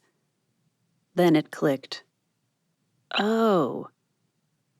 Right about then was when Benjamin realized that Ross wasn't going to yell at Mallory, which meant he had no business listening. He'd just started to back away from the door when Ross asked, Is it the ultimate betrayal for a husband to read what his wife has hidden from him if he's concerned about her?" "She just told you that you don't need to be concerned, so yeah." Mallory was a bit more diplomatic. "Well, I'll only say this. If my husband was concerned about me and thought he could help me by looking at my laptop without telling me, when I'd always been fine with him doing that before, I might initially be irritated, but I think ultimately, I'd be glad he cared enough about us to do the hard thing to fight for us. A few seconds of silence followed before Benjamin heard her add, Even if there's no need for that fighting. A foot appeared in the doorway, and he heard Ross say, "Thanks for the drink. Tessa will love it. You sure she doesn't have any books reserved?" Nope, but tell her I have a couple that I found that I think she might want to look at. "Wrap 'em. I want them. Maybe it'll spark a discussion." And just like that, the rustle of Mallory's wrapping papers, the snip of scissors, and she was on it. Wow. That's when Benjamin decided he'd better go in before his eavesdropping became obvious. "Hey, Mr. Booker, how's the missus? She needs some fresh fish? I could bring by a few fillets." "Appreciate that. Right now, anything to tempt her is good. She doesn't have much of an appetite. I'll stop by tomorrow if that's okay. Will you be around?" By the time Ross finally left and Benjamin turned to say hi to Mallory, she'd wrapped him in a hug. Maybe it wasn't right. Probably wasn't, actually. But Benjamin allowed himself those few seconds, eyes closed, relishing the moment. However, when she stepped back, he couldn't help but ask, "Not that I'm complaining, but what was that for?" Glad to know I'm not going to get served papers for... She turned away, but not before Benjamin saw the red in her cheeks. "No guy would feel harassed by you. What's up?" She dug something out of the little cabinet where she kept special orders and passed him a package. Newsprint. Torn edge folded up over halfway. Bookmark tucked inside. Tied up with string, just like every other book she passed over to customers. Only Benjamin hadn't ordered a book. Got you something." Eh? It wasn't much of a response, but what else could he do? Benjamin wasn't exactly what you'd call a bookworm. Allergic to 'em is more like it. I was ordering something for Jeff Gilbert the other day. Benjamin pounced on that. Instead of untying the string and finding out what tortures she'd devised for him, he asked a question of his own. "Oh? How are he and Joni doing, by the way? Isn't she writing a book?" That did it. The flash of irritation flickered into excitement a moment later. Oh, yes, it's so good. For people to understand how millennials and Generation Z think and how to really hear their hurts when they get passionate about things. Sounds important. I never fit in with most of my generation. Everyone seems to be an activist of some sort. I just want to do that thing in the Bible. Can't remember the book, where it says to lead a quiet life, mind my own business, holding signs and attending rallies and protests and even talking about things that bother me just stresses me out. Mallory leaned against the small fridge beside the coffee maker and folded her hands over her chest. What does bother you? I don't think I've ever seen you bothered. How absolutely wrong I am for you? We could start there. Of course, Benjamin didn't say that. Instead, he pointed out the trash that floated all over the marina, the ocean, up on the beach. I don't care if they make the trash. I really don't. I figure we're smart enough to figure out how to deal with it. Then again... What? If we're not smart enough to throw away our trash, why would we be smart enough to come up with a reasonable way of dealing with it? Good point. I'm curious to know what Joni would say. Something in her expression told him she'd return to the topic of the book, and he needed that not to happen. What's Danforth's wife writing about? Lila has a name. Didn't get permission to use it, and well, Miss Danforth just doesn't fit her. That earned him a laugh and an offer of sweet tea. For one panic-stricken moment, Benjamin thought she'd ignore his question and bring up the book. She didn't. Lila is working on one about getting to know your spouse after marriage. That made no sense. Shouldn't you do that first? That's what I said. Mallory passed him a clear plastic cup with a straw and offered him a small bowl of lemon wedges. When he declined, she grinned. Still drinking it as God intended. Good. She disagrees?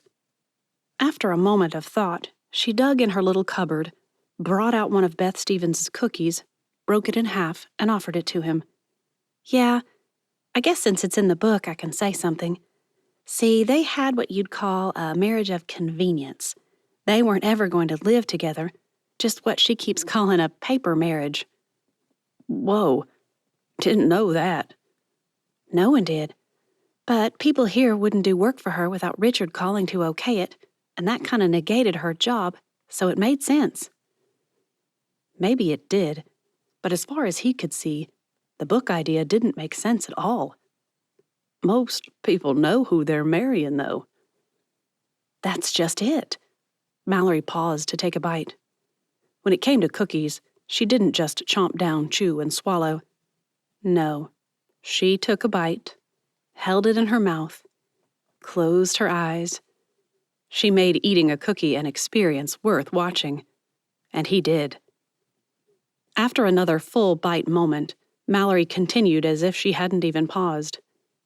According to Lila, when she started looking into how to really know and understand Richard, what they needed to do to really connect, she discovered it's something that everyone has to do on some level. But since she and Richard really had to work at it up front, she learned skills that would help anyone. Got a for instance? Listening. He could see the excitement rolling over her in regular waves now.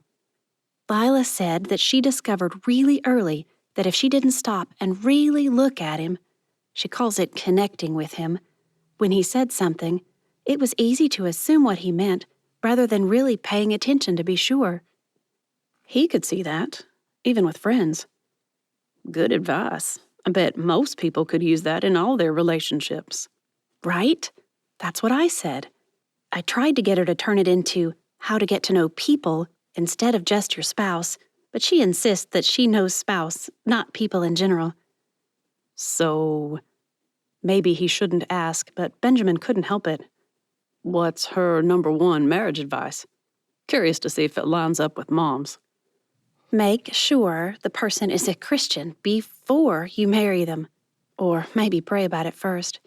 I'm not sure which would make the top, but I bet pray. 'Cause if you pray, you might remember to check on that whole Christian thing. She didn't. Is he? But he is. I've talked to him about the Lord. I don't get it. Customers interrupted them. Benjamin took his tea and the rest of his cookie half outside and watched people coming in and out now that the ferry had fully unloaded. To his surprise, when the rush ended, Mallory closed up, locked the doors, and began stowing tables away. He jumped up to help her, and when he'd carried the last one to her little porch, she turned and grinned. You're taking me to Beth's for fish tacos. I'm craving them, and I don't want to unhook the beast, so it's on you. We can talk on the way. Dinner with Mallory? Duh. He hesitated, though. Come to my place. I've got fillets in the fridge. I'll batter some up and make my mom's famous tartar sauce. I even have one of Mrs. Crawford's cobblers. Peach? Is there any other kind?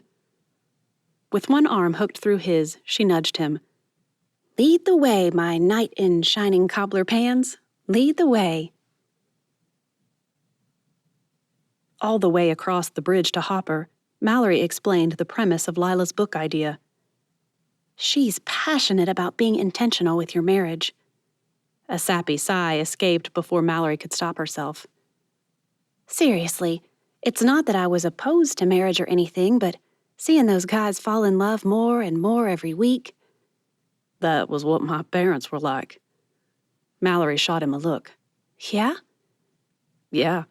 Dad used to come in the house all stinking of fish, and Mama would rinse her hands, and go over to him, wrap her arms around him, kiss him into next week, and just be there. Not sure I could do that, but then I'm not in love with a fisherman. An involuntary glance Benjamin's way protested that the situation could be rectified with a little encouragement, but Mallory shot that down. Not the time for relationships. Not yet. Yeah, like she'd actually say that if Benjamin ever asked her out. His chuckle kept her from saying something really stupid. She just knew it. I joked with her a couple of years before Dad died and said, "You just do that so you can go take a shower with him." And she said, "Took you long enough to figure that out." Though she smiled, his words sent an uncomfortable quiver through her. Mallory's parents had always been affectionate. She'd never doubted their mutual attraction even. But in their home, some things just existed without acknowledgement. While Benjamin joked with his mother about things much more intimate than her mother would ever address outside a formal discussion of delicate topics. I think that's why she stays away. I moved to Hopper a couple years back, hoping a different house would keep her around more, but she just can't, I guess. Dad was everything. He dropped his voice to a whisper. More than the Lord, I think. His jeep shot off the bridge and onto the island. Only then did Mallory realize she didn't actually know where he lived, had never been to his house. A left turn took his jeep down the east side of the Rabbit's Ear of the island and way down the coast. There, much closer to the shore than any Mallory had ever seen, sat a weathered Florida cracker house up on stilts. Oh, wow. It's not much, but it's mine and it's paid for. I love it. How old is it? 20s, I think. Some rich Savannah family kept it for camping back then.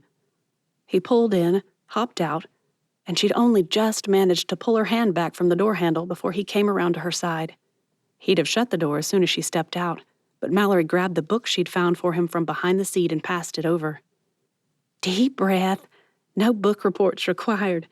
In fact, she winked at him before adding, I'd rather you didn't. When he hesitated, she urged again, It doesn't bite. He stood there, helping the passenger door trap her into place while he untied the bow, shot her an uncertain look, unwrapped the paper, stared at the back before shooting her another uncertain look, and finally flipped it over. A guitar, beautiful and acoustic, filled most of the cover. A glance inside made his inside sink. Gibberish. I can't read. I know, but it shows you how. Look. She flipped the pages, back, forth, back again. There. See? I was trying to figure it out myself, and I think you can do it by yourself, but there are video links to watch and follow. It'll be great. And before he could argue, she dropped a guilt bomb meant to be encouragement. Uncle Bud would be so proud. He really wished he could hear what you played once you learned.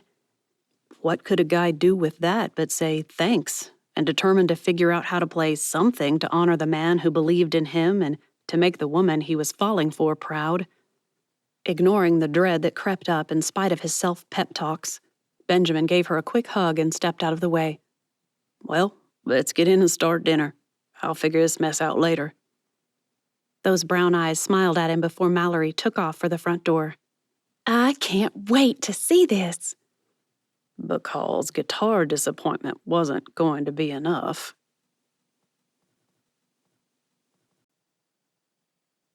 Chapter 19. Before Ross could reach for his laptop bag, Mandy burst into the garage, Travis on one hip. Ross! His heart went into overdrive, firing on all cylinders before he could get his mouth to open. What's wrong? Nothing. The serpentine belt of his heart snapped, and it stalled out. I was picturing her in a crumpled heap on the floor, Mandy. The girl's eyes widened, tears pooled, and Lord help him, she cowed. Sorry, I just... Ross hurried out of the car and had to remind himself not to hug the girl. Probably not wise. Still, he ruffled Travis's hair and patted her shoulder. Mandy trembled and it kicked him in the gut. Hey, it's okay. I panicked and took that out on you. Wrong of me. His heart sputtered to life again as he spoke, especially when she smiled. Thanks, Ross. I probably overreacted. Always. He had to stop her before she reinforced those negative thoughts. No, just no. Don't blame yourself for someone else's bad behavior. The uncertainty in her expression prompted him to add, You're not responsible for how someone else responds, even if you were wrong in the first place. He offered her a smile. And you weren't this time anyway. This was all on me. Mandy just nodded, gave him a weak smile, and whispered something about needing to go. At the door, she threw a look over her shoulder. Tessa wrote all day on that laptop and just collapsed a bit ago. I made her take a narco and she's out. Probably will be for a few hours. Sorry. Again, no sorry necessary, and I appreciate you doing that. Tessa's a bit stubborn about meds. He'd barely made it into the kitchen when she returned again and said, Oh, and she said I could borrow her car to go get groceries tomorrow. Is that okay with you? Definitely. Any luck finding a replacement? Not with my budget. They're giving me $2,000 for the car. I can't buy a wreck for that. No matter how many ways they'd assured her that they would cover what Mandy's insurance didn't, she seemed unwilling to acknowledge it. Maybe it wasn't the time for it, but Ross decided to take a hard stand. Either find the car that you need and let me know what I need to cover, or I'm going to buy the car I think you should have, and you'll be stuck with it. When she started to protest further, he added, Actually, maybe I'll do that anyway. Then you'll have the insurance money to keep you afloat a bit longer. The look in her eyes told him she'd find something, and fast. Thanks, Ross. It's really sweet of you guys to care, but she was saving my butt. I mean, it's worth the sacrifice. But you need transportation with the little guy. If he gets sick or hurt, you need to be able to take him to get help. We want you safe. There in his kitchen, with his wife conked out on drugs on the other side of the house, a young woman gave him a hug that prompted a protest from her son and whispered, I swear, if my dad was half as nice as you, maybe I wouldn't have ended up with someone like James. Thanks for caring. Then she bolted. He hadn't made it out of the kitchen when the scent of something cooking hit him. A glance at the counter showed a crock pot with something simmering inside. Beef stew. That sent him first to the office to check on Tessa, and then up the stairs, 2 at a time. As he changed, he noticed the bed maid. Tessa should be proud that I noticed. For one brief moment, Ross thought, surely Tessa didn't. But no, it had to have been Mandy, of course. And on the dresser were washed clothes, as if the washer hadn't known where to put them. Tessa would. He could breathe easy again. There wasn't any reason to stay upstairs, but Ross resisted heading down again. Tessa was asleep, and her laptop would be there, taunting him, tempting him. Mallory had said he could read whatever it was, even if Tessa wouldn't agree. That had to be good, didn't it? So, supper. He'd eat supper, maybe even go for a quick jog afterward if she still slept. That would get him out of the house and away from the temptation. That resolve lasted until he burned his tongue on his first bite. A shouted, Yow! Prompted remorse and a jump up to check to see if he'd disturbed Tessa, to apologize. She hadn't stirred in the least. And there, on the desk instead of by her bed, lay her laptop, charging. Hey, Tess. Maybe it wasn't his full speaking voice, but if she could be awakened, that would do it. The woman didn't even twitch. But his fingers did. His eye did. His heart did. Ross grabbed the laptop, pulled out the charging cord, and carried it to the dining room. His fingers didn't hesitate this time. Instead, they flew over the keys and the screen opened. All windows were closed. The desktop held no clues. The documents folder showed nothing obvious, but it could be in any one of a dozen subfolders inside any one of another dozen subfolders or another. His frustration mounted and fizzled at the little W in the tray. He clicked. It opened. He clicked open again, and there it was. Top document. Not enough anymore. Any doubts as to whether he'd read it fled in the wake of his burgeoning grief. He clicked, and it opened. An almost blank page with just the words, Not Enough Anymore, by Tessa Bailey Booker, appeared. It's like the title page of a book. A scroll down confirmed it. Chapter 1. Ross riveted his eyes to those 2 words, ordering them not to look further. She's writing a book? As wrong as it was, he no longer cared. He pulled out his phone and sent a message to the book barrow. Those books on writing that you said you had for her, can I pick them up tomorrow? It was a risk, of course. If he was wrong, she'd know it. She'd never trust him again. And really, why should she? That was about as deceptive as a guy could get. But Ross justified it.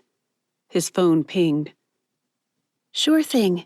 Maybe next time I tell you things will be okay, you'll trust me? Maybe. Then again, would Mallory trust him once he confessed? He'd have to, of course. Another glance at those 2 words, Chapter 1, told him he'd have to confess to Tessa, too, especially if he continued. His gaze lowered to the first word, if. Guilt and self-preservation sent him to his office. Tessa still slept. He turned out the lamp beside the bed, kissed her forehead, and whispered, I love you, Tessie. Once more, she didn't even stir. Even so, Ross closed the door behind him. If faith without works is dead, then perhaps love without action is too. Non-fiction? With Tessa's love of fictional stories, he'd assumed it would be fiction. All doubts, unease, and fears intensified by a power of 10 at least. The thought nudged its way into my consciousness yet again, but who had time for such nonsense? A new one nipped on its heels. Romance is marital love in action. That might be true, but I doubted it. Even if it were true, it only meant disappointment and heartache, and no mother has time for that kind of navel-gazing. I'd said it for years. Romance isn't hearts, flowers, and warm fuzzies. It isn't chocolates and candlelight, flowers and artificial moments created to appease the Cupid gods of Hollywood. No, mothers of the world, I always said, romance is dishes, dinner, and diapers, and not necessarily in that order. In fact, reverse is usually best. Romance is a guy who will still kiss you goodbye when you forgot to brush your teeth the night before. It might not be a kiss that will satisfy the cardio heart rate requirements of a romance reader's heart, but well, after 20 years of marriage, those just don't happen on a daily basis anymore, and that's okay. Except, I don't believe it anymore. Case in point, I kissed Dave goodbye this morning, and with this deep need for more from us, I really put everything I had into that kiss. Or rather, I tried. He'd barely touched my lips before he grabbed his phone and his laptop case and headed out the door. 10 minutes early. On our anniversary, no less. Not that he'd remember. Not that I would have cared a year ago. I care now. I don't get why, but I do. By the time the dishes were cleared and in the dishwasher, my sister called. Willa, I thought about it, and it's silly for you to bring the kids here. I'll just pick 'em up at school. The memory of Dave's kiss reinforced why Bella Jo's insistence on a night alone was a waste of her alone time with her own husband. It's not necessary. We're not doing anything special. Well, you should. Your marriage is important. In 10 years, you'll be empty nesting and you won't know each other. You need to romance your husband. And the last time I tried to get him to just hold me for a minute, he patted my back and walked away. We don't do romance. Willa, give it a chance. Try. It's worth the investment. No one knew of my increasing dissatisfaction with the status quo that, arguably, I'd probably created. And maybe it wasn't wise to share it, but sending out feelers wouldn't hurt, would it? Setting myself up for disappointment isn't worth anything, BJ. Dave will come home. He might notice the lack of kids, or he might not. He'll see his gift by his plate, ask if it's his birthday, laugh, and then stare at it as if it'll tell him what he's forgotten. It won't, so he'll mentally run through the date to try to figure out what the occasion is. It's stupid, of course. The only time he ever has a gift next to his plate is our anniversary. But that won't mean anything, because it would require effort. When my own words crushed my heart, I added in a whisper, "It's not worth it." I'm not worth it. Of course, I'd never say that, but it's exactly how it felt. For 19 years, 330 days or so, I'd been satisfied with our lives, and then one day, it snapped. I read a book where a man gazed at the woman he loved, and for the first time, I believed it. Believed that some men did things like bring a flower because he thought of his wife and wanted her to know it. Not a whole stupid bouquet that meant another payday before their daughter could get the new ballet shoes she needed. Just something he picked up because he thought of her, loved her. Then again, if Dave did that, I'd tell him to end the affair. It would have to be one, right? What would it be like to be the wife who wears a new pair of earrings or a new scarf, who pulls out a new Bible or journal, and when someone asks about it, she says, "Oh, Dave got that for me for my birthday." No one would ever accuse me of having gifts for a love language, but after 20 years of not a single one for any occasion, it might be nice to know that he didn't just say, "Well, get it if you like it," but he actually thought of it, took the effort to procure it, and tried to surprise me with it. Knowing me, I'd probably find fault with it even if he did. Wrong color, wrong brand, wrong something. Then I'd have to pretend to be happy about the fact that he got it wrong. It's like I told Bella Jo once. Men who don't make the effort to know their wives well shouldn't offer token affection like that. It's worse than being ignored. They relegate treating us to just another duty. At least Dave loves me enough not to do that. I still believe that, but the "at least" part is no longer a comfort. Dave was a fictional character. Of course he was. His Tessa wouldn't flirt with or put up with flirting from anyone. How stupid he'd been. Page after page followed, Willa crying out to be noticed, cherished. Even he could see that she rejected any effort Dave made. Why did Willa do that? Why did Dave keep trying? The man brought home her favorite coffee, something Ross did nearly every Wednesday night. Willa's thoughts made him wonder, is that how Tessa saw it? Something he did as part of a routine? A mental checklist? Duty rather than desire to please? Surely not. But then Dave responded too well to Willa's kiss. Ross stared at the page with what was probably a good imitation of Dave's confusion. They were alone. On their anniversary, the man's wife gave him a kiss. A real one. What man wouldn't want more? The words haunted him. It's not that I don't desire my husband. I love Dave. But every single time that he actually figures out that I'm trying to really kiss him, he turns it into foreplay. Why can't we ever kiss because we love each other? Why can't that moment be enough sometimes? Why can't he see that when touch only leads to things, that it makes me feel like an object instead of a wife? Ouch. How many times had he done the same thing?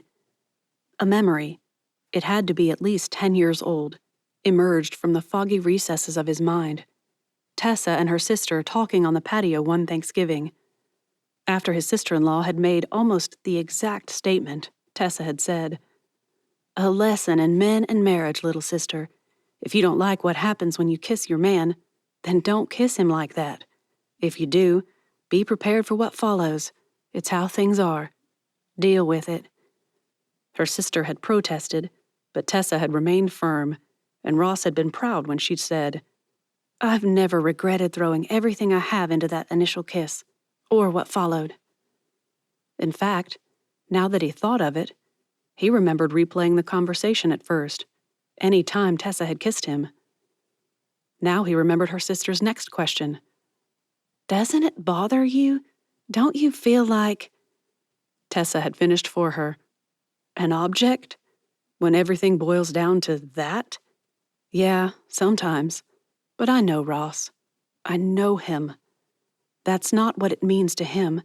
So I can get all bent out of shape because he's showing love how he knows best, or I can embrace that love."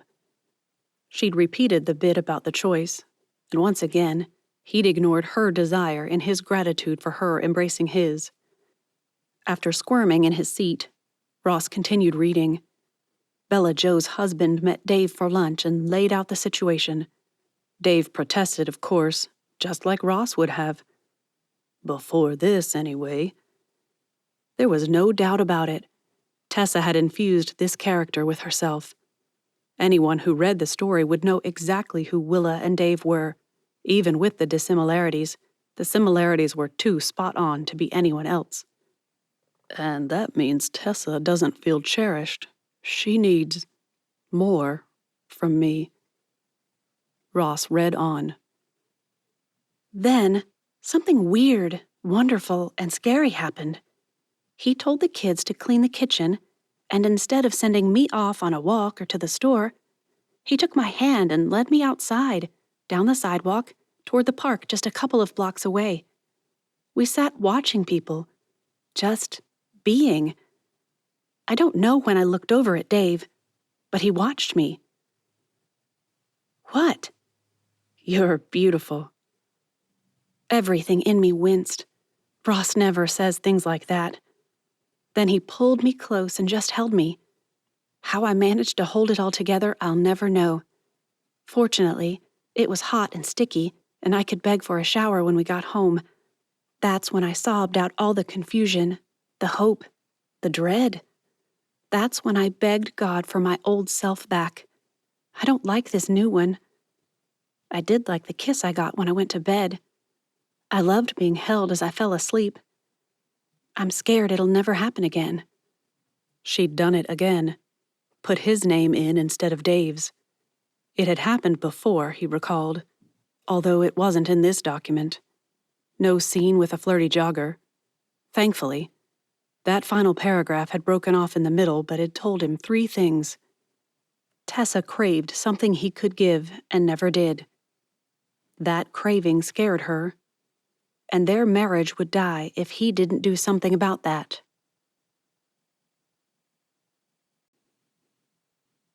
Chapter 20. The scent of oatmeal cooking curdled Tessa's stomach. While she liked oatmeal, she did not like the glop slop that was Ross's characteristic attempt at cooking it. Add in the fact that she'd been smelling the oatmeal for the past half hour, and it could only mean one thing. Overcooked and with the texture of wallpaper paste. Oh, joy. Then again, it could be worse. Ross and grits. Oh, my. Once upon a time, she would have dragged herself out of bed and pushed through so they'd both have something edible. This time, she just couldn't. Maybe she could pretend to have fallen asleep. He wouldn't expect her to eat it once it got cold. Too late. He appeared, tray in hand. Once again, he'd made an effort with that tray. The little milk bottle was there, this time with just a couple of half-bloomed azaleas that he must have stolen from Mrs. Crabtree down the street. She counts those, Ross. Did you know that? He'd tied the string from Mallory's books around the bottle and around a napkin. From somewhere in the freezer, he'd found a couple of blueberries and half a strawberry, probably from a buried baggie she'd fixed for the boys over Christmas. He needs to do the shopping, and there goes the budget and the rest of my day if he does. Before she could mention it or even thank him for his efforts, she saw the oatmeal. It looked normal, but not. It smelled good. Nothing she'd smelled for the past... Tessa looked at the clock. 40 minutes had smelled that good. Looks amazing, Ross. Thank you. It took 6 batches to get it right, and now we're out of eggs, but this tastes good anyway. Without moving a muscle or opening his mouth, she saw him pop his hand on his head and shout, I wasn't going to admit that. Glad you told me why the slop I smelled does not smell like slop anymore. I was starting to question my sanity. I'll be right back. Gotta get mine. He hesitated, lingering, looking at her. In an instant, she was back at Georgia Tech, freshman year, and a basketball player stopped short of the bench and stared right at her. Again. Probably blushing again, too. Come on. I've grown 2 of his babies inside me since then. What's there to blush about? And yet, her face had to be lit up like a warning sign. She could see the words glowing. Warning, crazy woman on board. It's just a hot flash. That's it.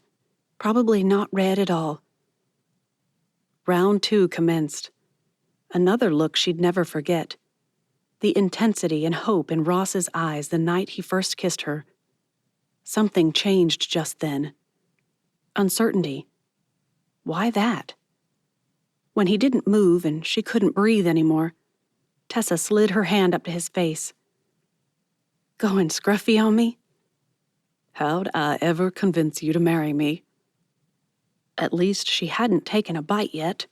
If she had, it would have sprayed his face and wiped off the goofy, love-struck expression that had taken up residence. You think you convinced me? I know I did. You're here, aren't you? Tessa slid her hand down his neck and tugged at his collar until she had him almost close enough to kiss. Sweetie, time for a rude awakening. You proposed because of months of hard work and scheming. Even Mama was in on some of it. Admitting that? Totally worth it when Ross kissed her until she almost forgot it couldn't go anywhere else. Not yet. Drat it all. Forever. The word must have been breathed as a whisper. Tessa didn't hear herself, but neither of them never said amen unless the other said forever first. The next kiss nearly caused an upended breakfast tray. Not that she'd have minded. This time she admitted her frustration. Sure wish I wasn't forbidden from our bed. He said nothing, just urged her to eat. But once she'd finished, he set the tray aside, climbed up in bed beside her, and held her close. Being with you, just like this, all I need, Tessie. Just you. With the speed of video game characters, Tessa's emotions scrambled to build a protective wall against hopes and desires. His nearness tore it down again. She stiffened and burst into tears again. This time, Tessa had the presence of mind to blubber, "Stupid hormones," and hope he remembered that her body was all whacked out. Not to mention what he's doing to my heart. Buoyed by his success with breakfast, his determination to make her feel loved without expectations tacked on, and an innate sense that he needed to do what he'd usually do to show his love and appreciation, Ross tackled another problem. He arrived, pen and shopping pad in hand, and assumed the air of a snooty butler. Madame, it has come to the attention of the staff that the larder is lacking. Would you... At her giggles, he gave up his pathetic attempt at an English accent and shrugged. Care to help me figure out what we need? I took pictures of the cupboards, the pantry, fridge, and freezer. Wait, what? I heard you. She cocked her head in a perfect imitation of a puppy. Puppy? She's always wanted one. Mrs. Crabtree still has that bolognese mix thing she's been trying to sell. Least I could do after taking her first blooms. Nice of her to let me, too. I'll call that vet and the groomer gal. See what they have to say. But I needed to process. That's really smart. Let me see. He pulled out his phone and handed it to her. Tessa tapped in the password fast enough to make him wonder if he shouldn't confess his use of hers. It would be a natural segue, but no, not now. Not until she knows it's sincere instead of just some guilt thing or something. Okay, ready? He held his pen poised, his nose in the air, and looked down at her over it. It made his eyes cross and her giggle. Or perhaps his eyes crossing made her giggle. Either way, it earned him a grin. That list grew until perspiration beaded on his forehead. Armpits, toast. Could water the Amazon with those things. Anything else? Oh, yes. She tried to sit up straighter, winced, and relaxed again. Whipping cream. Get 3 and put the ice cream bowls in the freezer. I'm desperate for good ice cream. As he scribbled down the whipping cream and a note of where the bowls were and to put them in the freezer, Ross murmured, "If my wife wants ice cream, she gets ice cream." "You've lost it." After a wink, she added, "Also, why don't you call and see if Mandy wants to take the car and go to the mainland? She might like the change of scenery and a chance to get some things at better prices than here." I get to stay home with my gorgeous wife and not have to brave the battlefield against starvation? I'm on it. He gave her a quick kiss and turned to go. It had only been a flicker, and by the time it registered, he'd reached the door, but Ross backtracked and kissed her. Really kissed her. Again. And once more for good measure. Need anything while I'm off arranging for our continued sustenance? Laptop? While his heart deflated, Ross nodded. Got it. Anything else? I'll let you know. Ignoring the mess he'd created in the kitchen, one he'd have to clean up before Mandy got there, of course, Ross hurried out onto the deck and called in his reinforcements. The girl agreed.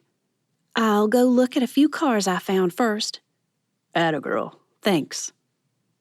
Finding the number for the island's new vet was a smidge harder until he thought to call Mallory for it. Kendall, the vet, gave a swift, decisive answer. "I think a lab mix, there are probably several at the rescue, would be perfect. They're great pets and easy to train. It wouldn't be hard to find a housebroken one, too. That always saves hassle." What about a smaller breed? For indoors. Something like a Bolognese. And wouldn't a puppy be best? To make sure it grows up familiar with us? No trauma to set it off? It all sounded reasonable and logical. Shoulda just asked if Bolognese were healthy dogs right up front. Bush pulverization isn't exactly my strong point. Wouldn't recommend it. They're difficult to house train and have serious separation anxiety issues. They bark a lot, too. Not super social with strangers. Well, someone's almost always home, and they're small enough to take with us. We don't have a lot of guests, so while house training doesn't sound fun, I'll be home for the next couple months, so... They are also, Kendall continued as if he hadn't shot down her objections, incredibly difficult to find. That cinched it for him. He'd better nab that puppy before someone else did. Okay, thanks. That gives me information to work with. And whatever we end up with, we can count on you for the shots and fixing and stuff? Most rescues come with those, but yes, I'll be happy to give your new pet a health check as soon as you're ready. As far as Ross was concerned, he'd scored. The dog was practically his. All he had to do was make sure the groomer would be able to handle it. One thing he knew for certain, they needed grooming. Lots of it. The girl who answered sounded awfully young, but she assured him that she'd love to be their new groomer. "I'll stop by when you've had him for a couple of weeks, just to play. You know, when I'm on the island. That way, when it's time for the first cut, he'll be comfortable with me, okay?" That said, Ross hurried inside, retrieved their checkbook from the drawer by the back door, and hurried down the side yard to the walk. If Mrs. Crabtree agreed, he'd bring home that puppy. A sound pulled Tessa from her writing. Soft, almost imperceptible, and yet she felt sure she'd heard something.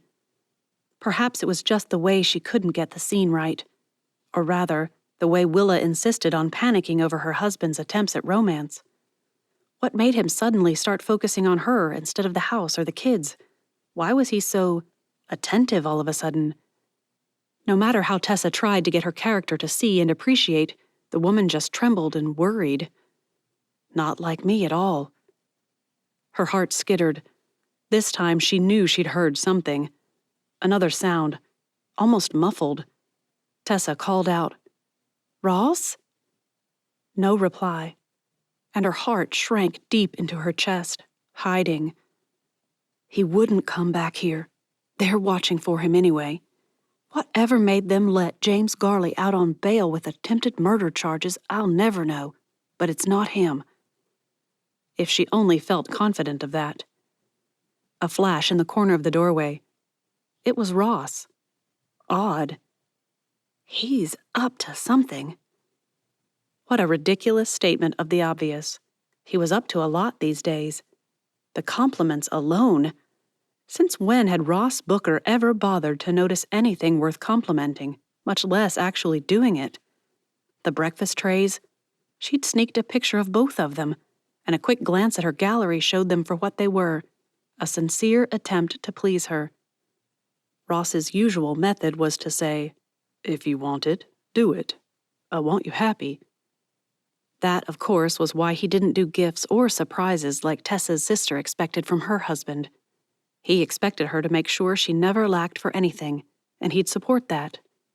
Until she wrote that bit for Willa, Tessa had never realized that she wanted that sort of attention from him. Gifts, however, were the bottom rung for Ross's love language ladder. Or maybe it was the top, way up there where he never managed to stand. Interesting. Either way, it wouldn't happen. But the kissing, the touching, the visible way he delighted in her. Maybe he was up to something. But if so, she didn't care. Not a bit. Or perhaps the accident had just shaken him up. If it took her nearly dying for him to do that, well, it was worth it. It might end. Probably would eventually. They'd settle back into their usual routine once she could move around without the walker and go back to her usual tasks. Their nights would resume. Tuesday, Thursday, Saturday. Clockwork. Except for the occasional spontaneous moment that kept things from being boring. And she was ready. More than ready. But even if it did, all the attention he'd lavished on her during their dating period had kept her going for the first 25 years. Perhaps this time would keep that bucket full for the next 25 or so. And by then, who knows? Maybe I'll have dementia and not even know I have a husband. One could only hope. Still, having a taste of it again, that thought spurred her to tackle the next chapter. She'd make this book a reminder, both of what she'd learned of herself and of all Ross had done for her, for when those disappointed times came. Dave brought me a single chocolate from the See's store in California. Just one. He knows I love them, but that I can't afford the calories. I think he was afraid I'd be disappointed, but it was the sweetest thing he's ever done. At least I didn't cry this time. This time, the sound was loud enough that Tessa had it. "Ross, if you don't get your backside in here and reassure me that I'm not going to be murdered in my bed, my hospital bed no less, I'm going to get up and try to walk out there without my walker." "Coming." That'll teach him. By the time he finally appeared in the doorway, she'd closed her laptop and thrown back the covers. The way his eyes bugged told her he hadn't believed she'd actually do it. "I'm here. Just got you a present and had to wrap it." He held up her large basket, the one she used to hold magazines in. "Sort of." "Wrap." She stopped when the blanket in the basket moved. "Ross." "Open it." "Ross." Despite her trepidation, Tessa's heart skittered. She passed him the phone. "Record this for posterity." "What?" Tessa couldn't help but tease.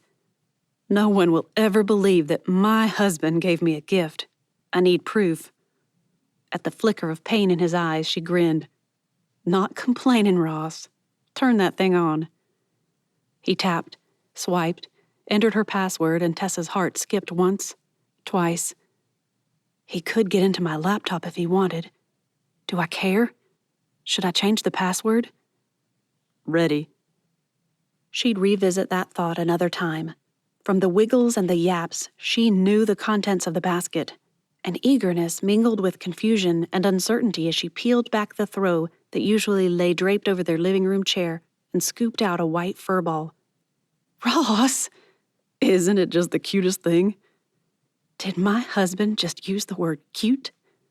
Mrs. Crabtree had one left. See that apricot color on her face? I guess that makes her not show quality, so no one wanted her. Poor thing. I think it's prettier with a bit of color like that. Almost a mask. She doesn't have a name. That's your job." He wrinkled his nose, or rather, he tried. Ross's nose never would bunch up like most people's did. "House training is mine." The puppy licked at her chin, scrambled over her, and was so tiny and lightweight that it only caused twinges when a paw slipped and hit her belly. But you always said no to the idea of a dog." Ross came around to the other side of the bed, crawled up beside her, and closed his eyes. "So glad they had to give us an extra big bed. I was mad at the time. The extra money, the extra space." He winked at her. "The implication that my wife needed a bed designed for someone over 350 pounds. Now." "Me too." He told of coming home that first night, wishing there was something to greet him and realizing that, especially after the boys had gone off to school, she might have liked that too. He'd called about it, actually did a bit of research, which impressed her, and then spoken to Mrs. Crabtree. "She says when we have to go to the mainland for appointments and things, we can leave the puppy with her so she won't tear stuff up. The dog, I mean." And then Ross did something he almost never did, mostly because he made sure he was never in a position to have to. He apologized. "We had a deal. The house was your domain. The dog decision should have been yours, and I took that away from you. It was wrong. I'm sorry." That's how she'd seen it all along. But as he confessed, she fought to keep the puppy from washing her face with her tongue and considered another angle. "Pets can be like family, Ross, not just a decoration for the house. I think you did the right thing back then." As the puppy licked at his chin and Ross sputtered, he asked, "And now?" Looking into the eyes of the tiny face, Tessa sighed. "Definitely the right thing." The puppy's protests over their subsequent kissing nearly got the dog named Frosty.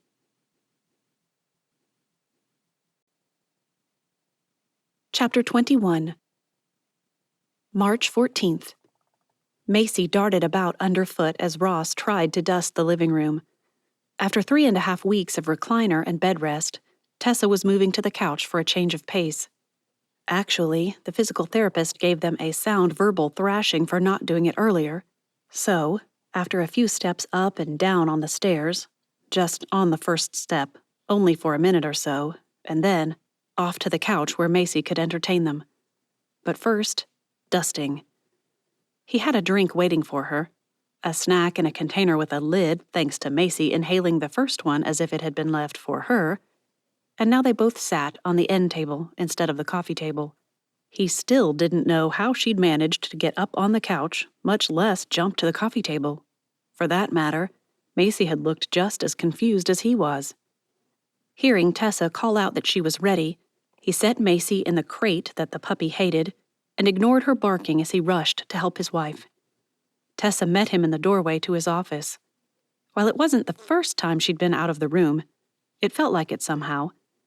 Her smile, her excitement, the way she almost didn't hold onto the walker at all.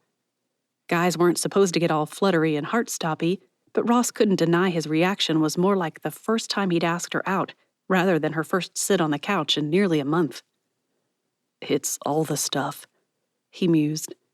"Even a guy is going to react eventually if he's spending all his time trying to romance someone." "Ready to conquer the stairs?" "Step 1, sure." Doubt flickered in her eyes now. "It's going to hurt." Ross's heart broke a little.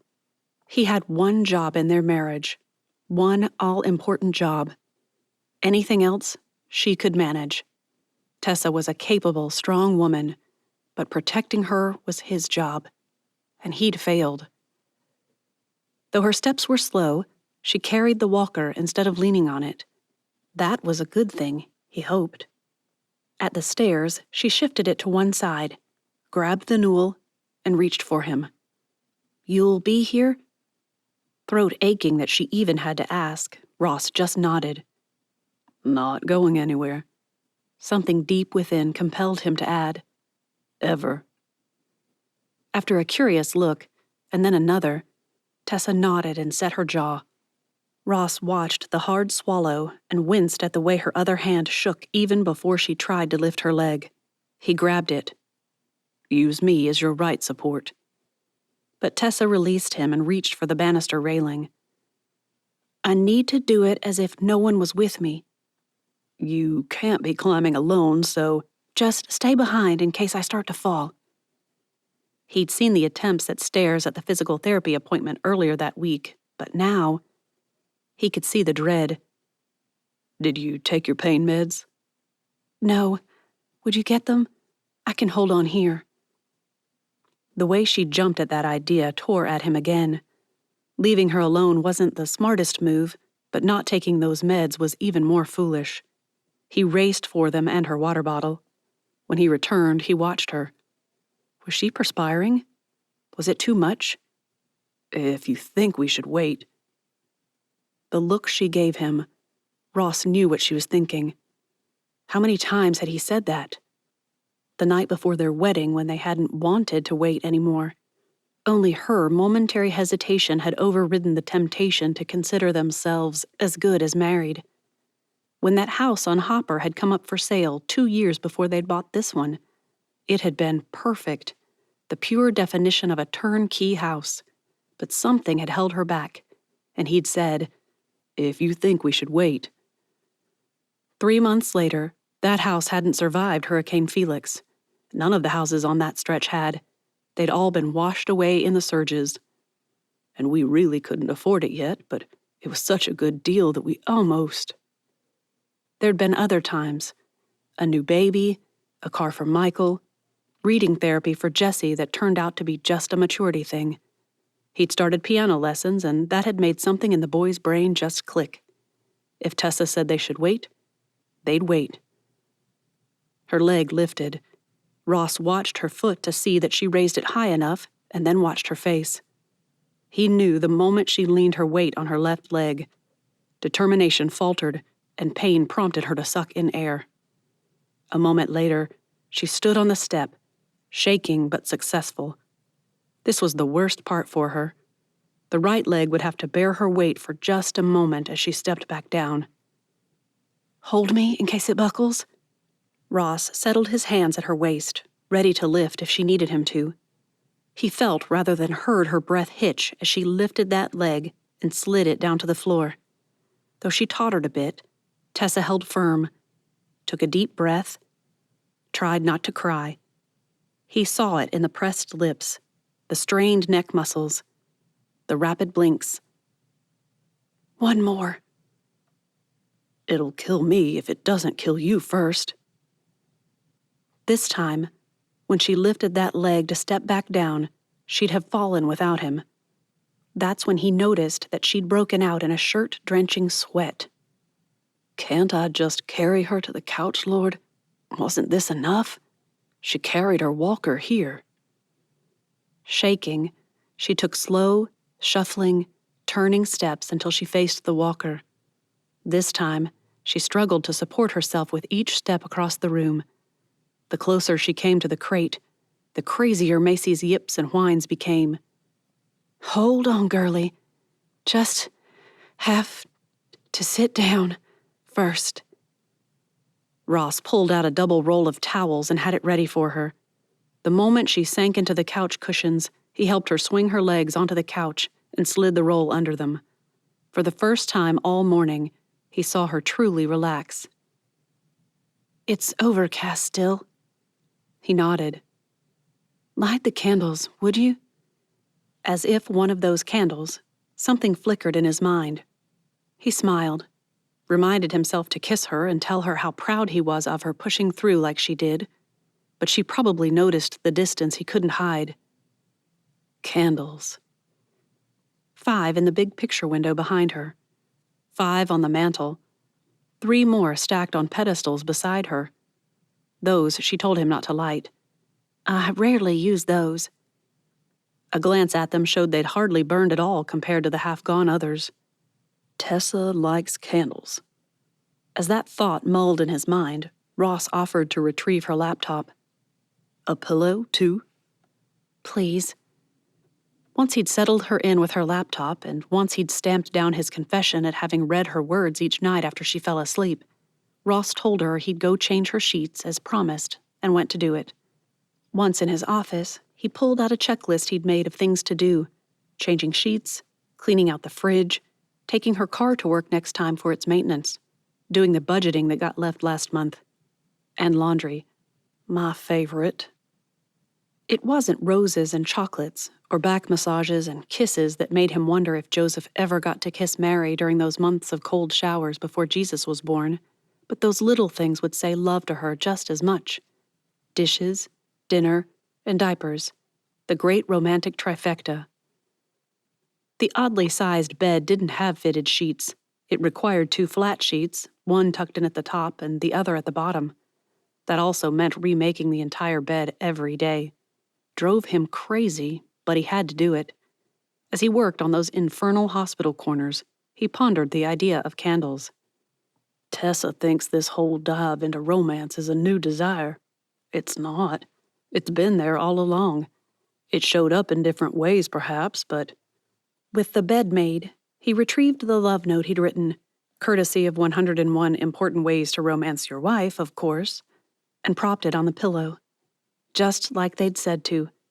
His mind swirled with new thoughts, new ideas, and they all landed on that list. The last one got circled and starred. Buy candles for office and bedroom for later. Now that she could get in and out of bed by herself, Ross made himself scarce while she did. To make her work for it, she supposed. Probably something that wretched physical therapist told him. Her thoughts prompted a smile despite herself. Wretched. I sound like a British actor in some period drama. Crime, perhaps? Agatha Christie? After her rest, she should have been able to carry the walker. Instead, she'd practically pushed it across the floor and into the room. Macy raced up the ramp Ross had created for her and waited for Tessa to settle in for a good snuggle. As much as she loved the puppy, it was a needy little thing. She'd been making great progress on the revised attempt at writing the novel before Macy's arrival, but now... A piece of paper on her pillow caught Macy's attention just as Tessa saw it. She snatched it from the puppy's snout and nearly fell over in the process. No, Macy, make room. I need to sit. The puppy couldn't possibly understand the words, but the lowering of the bed, the adjusting of the back, it all sent the puppy to the foot of the bed to await Tessa's slow slide, turn, and lift. She held her breath until her legs rested against the mattress again. Ouch, but not too bad. Macy bounded up to her and crawled along her right arm and into her favorite place, between Tessa's shoulder and chin. A puppy kiss followed. Silly girl, don't lick. Settled in with Macy, Tessa opened the folded pieces of paper and stared at the tiny, precise printing so characteristic of Ross. Tessa, I wanted you to know how much I love you. Kinda like that weird poem about counting the ways. I forget the name of it, so I made a list. Physically, do you have any idea how beautiful you are? Inside and out. But this is obviously about the outside. I love every bit of you. Dad always said, pick a girl with brains over beauty. Brains usually last a lot longer than beauty. Well, I didn't have to choose. You have both. And if anything, you're more beautiful today than you were the day I married you. Mentally, you have that amazing mixture of intelligence and common sense that only women ever seem to manage. As I've said before, it's not fair. At least I get a bit of it, being one with you. I love your brains. There, Tessa giggled. So like Ross. First, to create a bullet list as a love note. Second, to write out, love your brains, as if some half-starved zombie. The note continued, the next bullet almost sending her into more giggles, uncontrollable ones. Organizationally.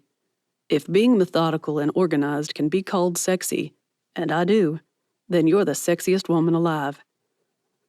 When the giggles increased, Macy nuzzled in and whimpered, Giggles are good, Macy girl. They're good. I have the world's most ridiculous and wonderful husband. Don't let me forget that. Forget it. But she had, hadn't she? She'd let what she didn't have become more important than what she did. In a way, anyway. And she'd have to tell him about it someday. Someday soon. He'd eventually need to get onto her laptop to work on the budget stuff, and then he'd ask. In a move that would make Scarlett O'Hara proud, Tessa set aside that eventuality for another day and continued reading. Financially, I don't know a single man who can say his wife makes their financial situation better by how she manages their money. You do. In every way, you do me good and not evil every day of our lives. But financially, it shows the most. I don't make a fraction of what your father does, but we're well set for the future, mostly because of you. Spiritually, most of all, or at least I want to believe it's most of all. I love your spiritual discernment and dedication. I have no doubt that I would have had many lapses in my faith if you hadn't been there as an example of Christian faithfulness. In fact, I'd go so far as to say that many men would easily be drawn away from the Lord without the prayers and the spiritual commitment of their wives. Tears poured down her cheeks, blurring the final words on the page. Tessa wiped at them and wiped again. When they cleared enough, she read the final words. Just a few ways I love you. They count in my life more than they do on this page. I'm not good at telling you, but it's all true. Ross.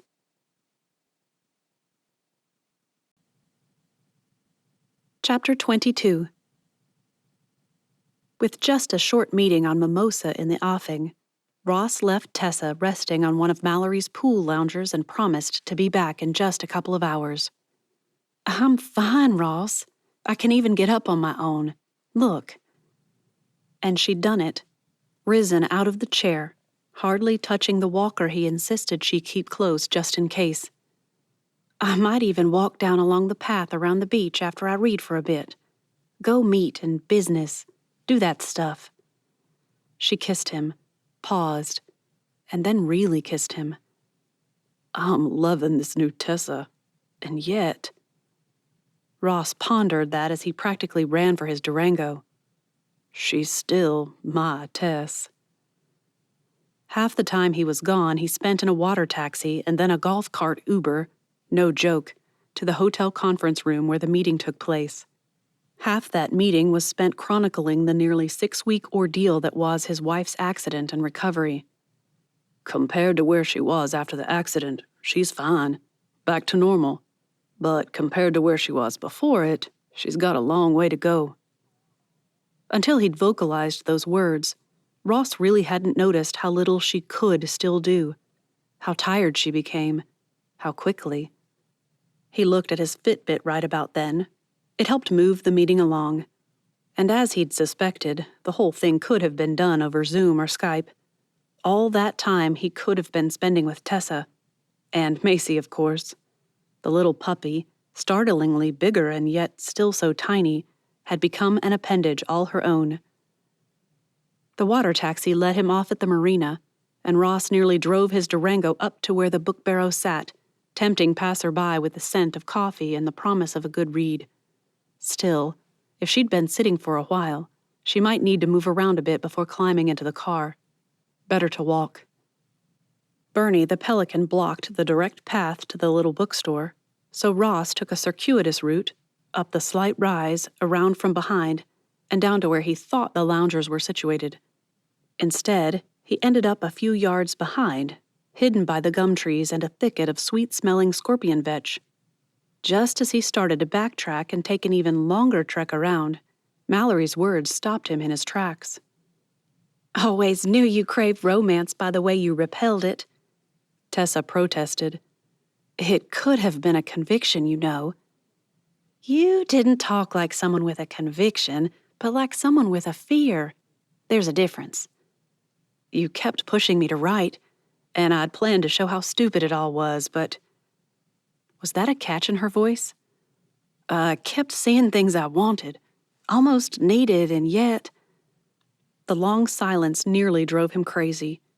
Ross glanced around him, making sure no twigs or leaves would give away his position. He'd confess later. All of it, actually, but he decided he had to know what she was thinking. The words came in a familiar rush. He knew that tone, that speed, that breathiness. It was her way of forcing something out before she lost courage. Mallory, I think I had something right back then, though. It just wasn't working out in my life. That doesn't even make sense. Movement at his side showed Benjamin Hornigold standing there, smiling at him. Ross's stomach bottomed out, and he would have backed away, but Benjamin just draped an arm over his shoulders and shook his head. They stood there as one, listening to the women they loved. Ross shot a look at Benjamin. Well, I'm in love. He's in intrigue? It's more than interest, less than infatuation. Another glance. Definitely not love. One more glance confirmed it. Yet? No. I just want to think it was only a possibility. I know. I was about to throw away my marriage. Ross's heart followed his stomach, and Benjamin's arm tightened just a bit, a show of support Ross clung to. You'd have divorced him because he wasn't romantic? Because you made it clear you didn't want him to be? No. He breathed again. I don't know how to explain this. I'm just figuring it out myself, but I think our marriage has been on the rocks, so to speak, for a good 10 to 15 or more years. We were roommates with benefits. Carefully scheduled, wonderful but predictable benefits. I wouldn't have divorced him, ever. I love him. Did then. Do more than ever now, but you weren't invested in the relationship anymore? No, I wasn't, and... Was that a sigh? Ross couldn't tell, but Tessa spoke clearer than ever. Now that I know what it can be, I'll fight for it. I want this thing we have now. I want the feeling like I'm lost without him home with me. I want to dread when he leaves for work and count the minutes until he gets home. If you could hear a blush, Ross did. I want to dream of his kiss long after he's gone to do something else.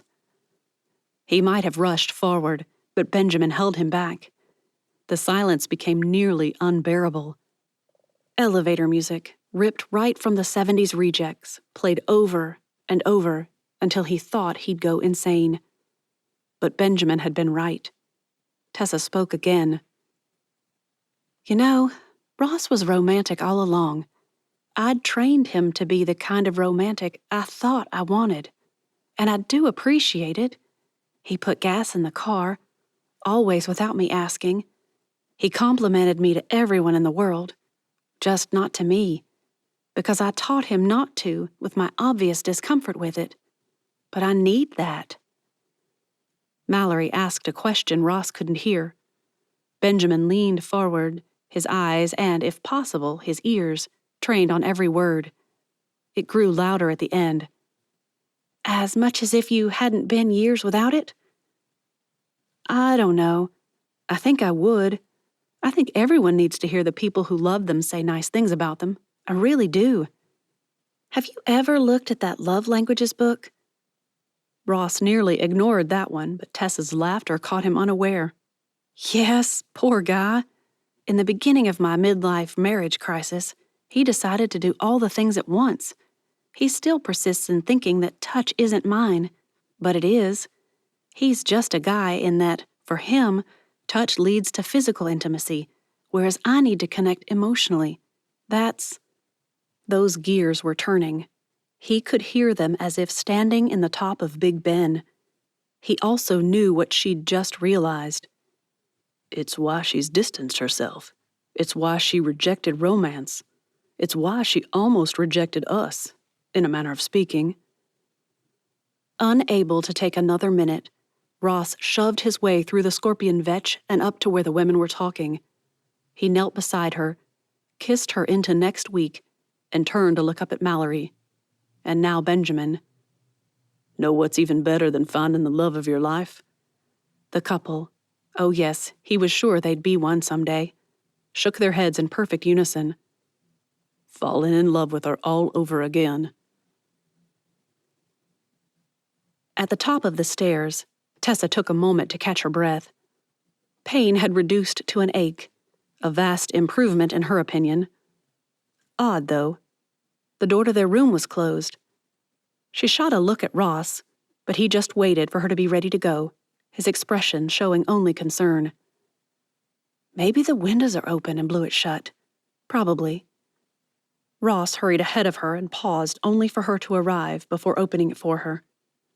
Candles flickered in the windowsills, on each end table, and above. Wow. How'd you... Tessa closed her eyes, took a moment, and opened them again. But still, it stood there.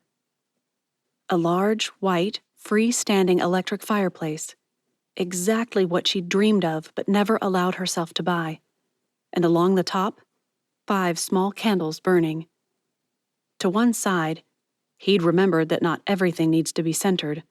A vase overflowing with deep, red roses. It's about time, don't you think? Her recent lessons in romancing her husband stopped her from immediately examining the gift. Instead, she turned to him, slipped her arms around his neck, and commenced a serious makeout session. If only the physical therapist hadn't nixed the idea of resuming more interesting things.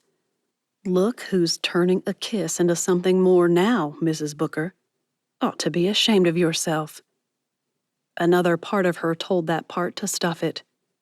After almost 6 weeks, it's not unreasonable to be ready.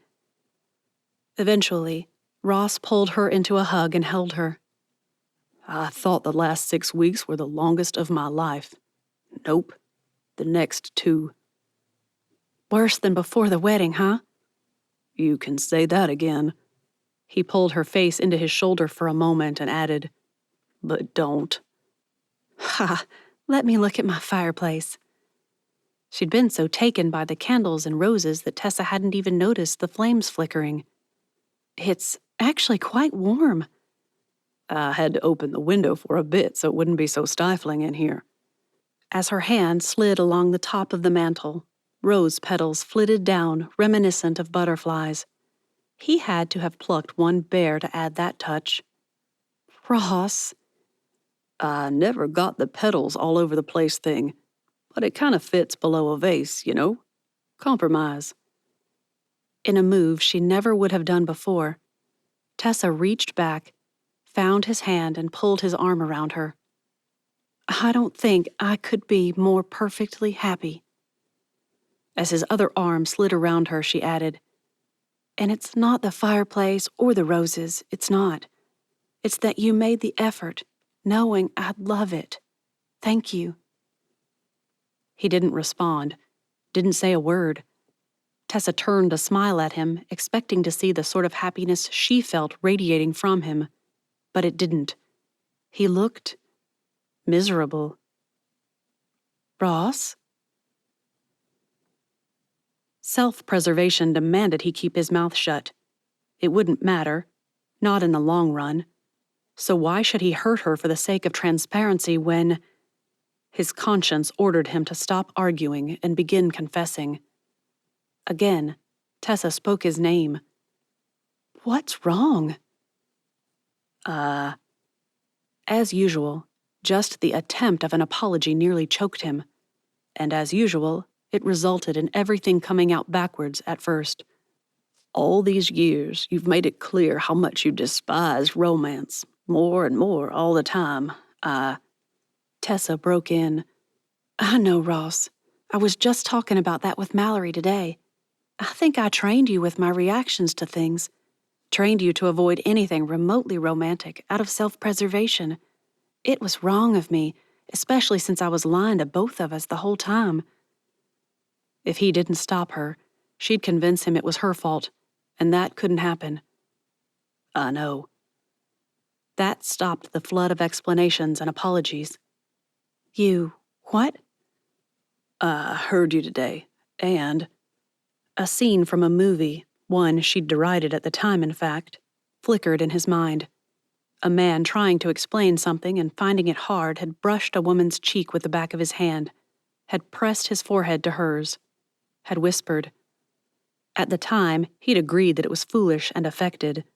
Now, it was almost compelling. And Tessa melted right into it. Before continuing his confession, Ross made a mental note to really examine all protests. She uses them to convince herself. You heard? And it all made sense because I've been reading your writing since before the accident, since before you started over with the new focus. Fire blazing in the fireplace did nothing to stave off the instant chill in the room. Tessa stepped back. You did what? Her eyes searched his face and found what she wanted. Another few degrees disappeared. I have a password on there. You used the same password you use for everything, Tessa.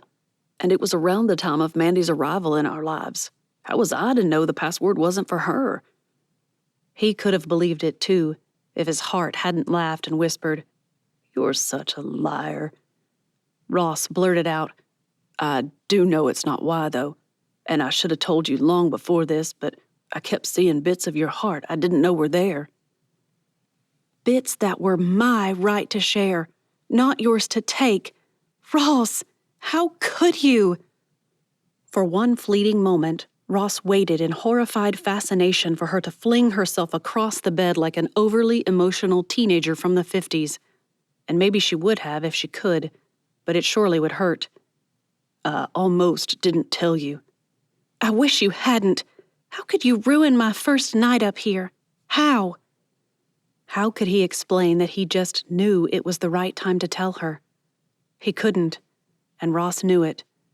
He also couldn't claim to be sorry for doing it either. Part of him wanted to arrange the words into true ones she wouldn't notice didn't admit true sorrow. His conscience cleared its throat, and Ross took that as his cue to just lay it all out there. I'm sorry that I broke your trust, Tessa, but I'm not sorry I read what I think I needed to read. I'm sorry that doing it hurt you. Next time something like that comes up, I'll say something right away. I hope you'll forgive me. I will. Relief crashed over him, dousing him with the salty spray of tears. Her tears, it seemed, because she turned around and shuffled to her side of the bed. I know me. Eventually I will. Right now, I don't even want to look at you. With that, Tessa climbed in, winced once or twice as she situated herself, pulled the covers up, and rolled gingerly onto her side. Good night, Ross.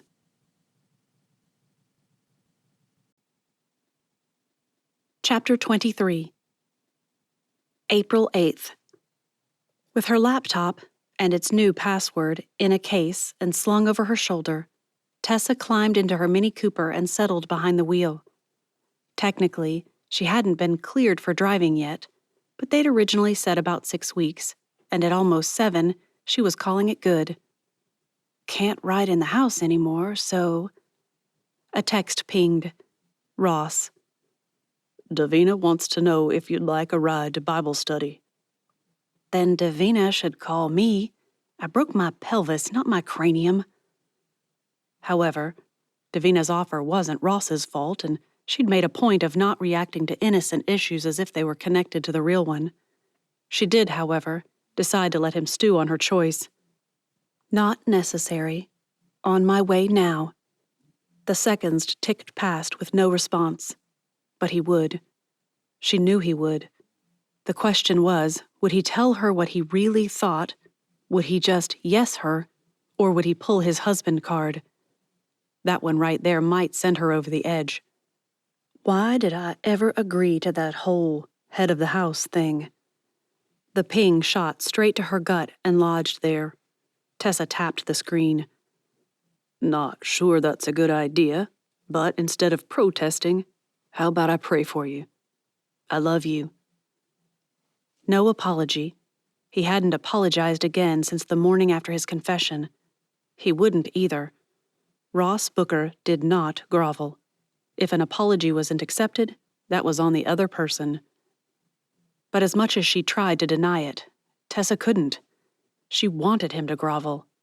It had been an invasion of privacy, totally inappropriate. Thumbs hovered over the screen.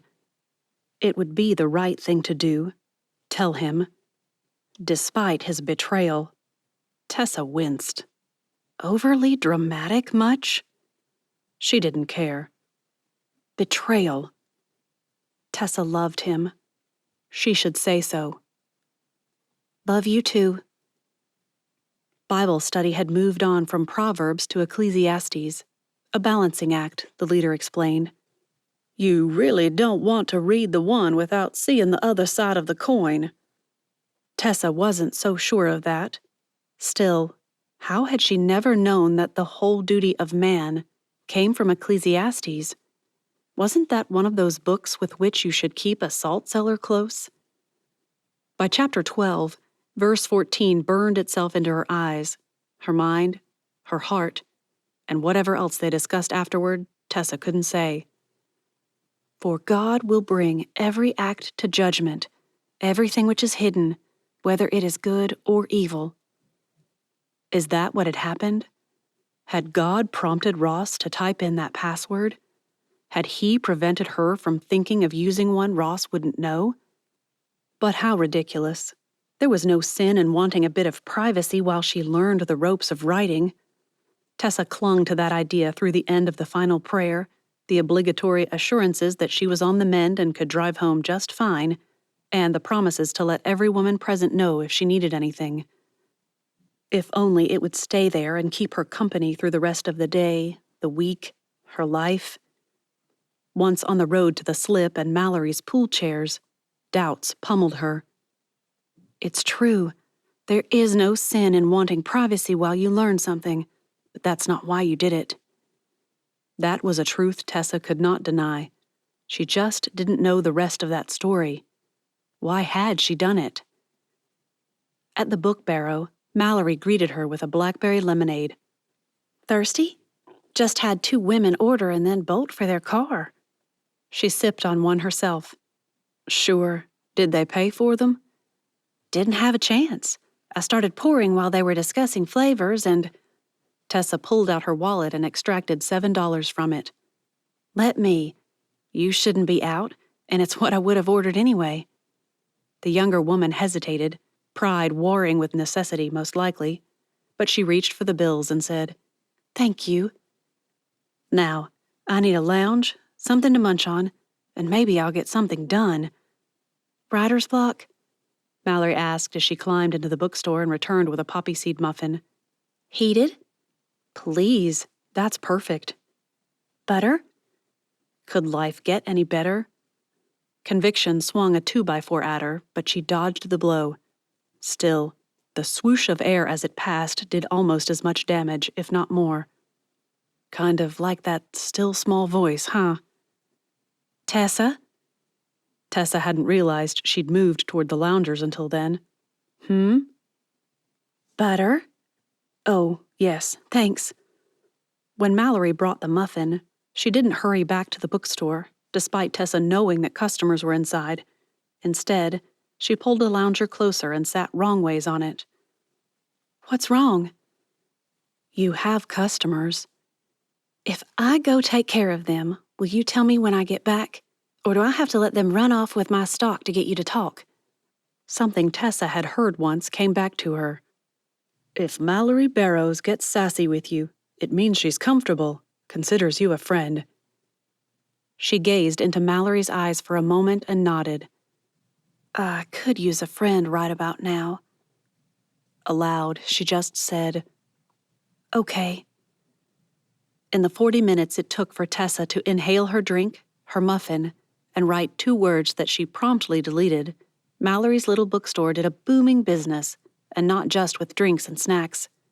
The faint sound of singing followed that rush, surefire proof that the place was empty. She did it every time, and Tessa doubted the girl knew it. This time, Mallory arrived with sweet tea and a hat to shade her eyes. This one's on me. Need to brew fresh anyway. They sat there, gulls squawking, butterflies flitting, regular flies pesking, if that could be counted as a word, and the sounds of surf on the shore offering a gentle percussion to an otherwise perfect afternoon. Mallory didn't speak. Tessa didn't type. It was only a matter of time before she asked Tessa what was wrong. It came about 5 minutes later. "Writer's block?" "I wish." "Something's wrong. You said you'd talk." "Ross." What could she say?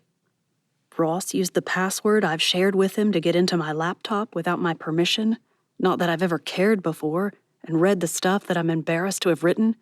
Sure, it's revitalized my marriage as a result, but seriously, what a jerk. Mallory didn't push. She'd heard about the thing with Joni Gilbert and how Mallory had eventually just had it out with the girl. But either she wasn't comfortable confronting her elders, or she knew that Tessa would walk. Instead, she just waited, presumably for Tessa to continue. And the whole story spilled out, right down to her last thoughts about how unreasonable she knew she was being. "He's sorry. He said so." That sounds juvenile. But Tessa plodded on. "And I can't help but wonder if all this wasn't God's plan somehow, which is weird." "God's plan?" Tessa quoted the verse. "For God will bring every act to judgment, everything which is hidden, whether it is good or evil. Maybe me writing in secret was wrong and—" "Hogwash! What is wrong was your unforgiveness. He did wrong. He knew it, or he wouldn't have hidden it from you. You did wrong. You held a grudge." Mallory's voice transformed into a honeyed, sweetness-coated girder. She swung. "Get over yourself and go forgive that man. If he's asked for forgiveness, he's done all he can do for now. Have you?" A moment later, she added, "And is it really worth missing out on all you've accomplished in your marriage to be all secure in your rightness?" How much longer she sat there, Tessa wasn't sure. 5 minutes? An hour? But determination crept slowly from her mind, to her heart, and finally to her toes. She rose, thanked Mallory, stowed her laptop in its case, and pulled out her phone. In 10 minutes, she had a gift bag waiting for her. She started the car and sent a text to Ross. Time for home. Time to deal with her heart before the Lord and move on. He missed the ferry. After the meeting ended, Ross had sat at his desk for a good 20 minutes before deciding to skip it all and go home. They needed to talk. This week of stilted politeness had nearly killed him. Too bad the idiot who decided to try to pass on a double yellow didn't bother to look before he got too far to back off. Ross had missed the carnage by mere feet. He'd helped. It's what you did. And now he'd missed the ferry. Though he couldn't see the islands, he still stared out at them from the railing by the parking lot, thinking. His hand fumbled for the well-worn list in his pocket, the ideas he'd gotten from 101 important ways to romance your wife, the things he needed to do for her, like find his own socks and toilet paper rolls, the ideas he'd come up with for himself, things he'd never done for her, yet. One had glowed at him for several weeks. Now that she was driving again, his jaw clenched at the thought in spite of himself. That decided it. Ross pulled out his phone and called Michael. "Hey, son, did you have fun with Granddad and Grams?" "Yeah, Jesse met a girl down there. Granddad said she reminded him of Mom when you met her." "I've got a plan." "Yeah?" He laid it out. A party to celebrate Tessa's recovery, to celebrate her in their lives. "Think you guys can make it home for the weekend at the end of the month?" "Let me call Jesse. He'll be honest with me, but he'll just say yes to you and then miss something important. Hang on." 15 minutes later, Ross entered hyper-party mode. A "Mom's not dead" party, Jesse insisted on calling it, and when he spoke to Penelope from Parties by Pen, that name took on an even bigger meaning. She heard Jesse's moniker and said, "Then we'll have to have resurrection plants for centerpieces." "Resurrection plants?" Desiccated plants that are 99.9% dead, but then add water and they bloom again. We'll put them in simple, clear bowls and let guests take them home for favors. And she was off and running. Tables, chairs, catering. Comfort cuisine might be in the offing as long as it was a Saturday. And we thought she was crazy for being closed on Saturdays. Smart business move. I need to check on a few things before we go any further. I'll call you back in about 20, okay? His phone pinged before he could disconnect. Tessa. The text sent his heart racing, and not because it sent him to her favorite lingerie store. There's a package for me at Ardor. Would you stop by and get it on your way home? Translation. I forgive you. Ross shot a look heavenward before adding, Thank you, Lord.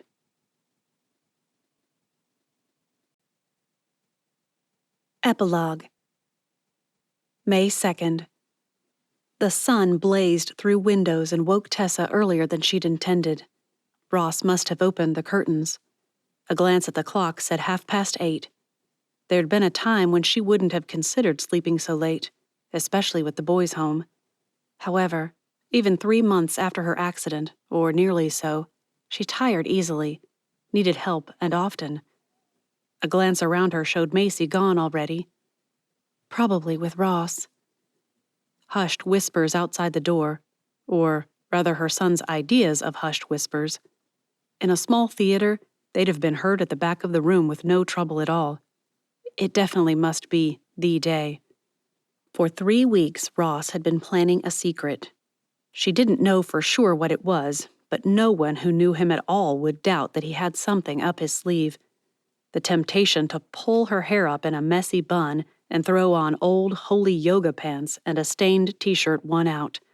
Sometimes, a wife's got to tease her man. She skipped that t-shirt and went for a tank top. At least she'd be cooler. Ross looked up at her, and if he was disappointed in her appearance, it didn't show.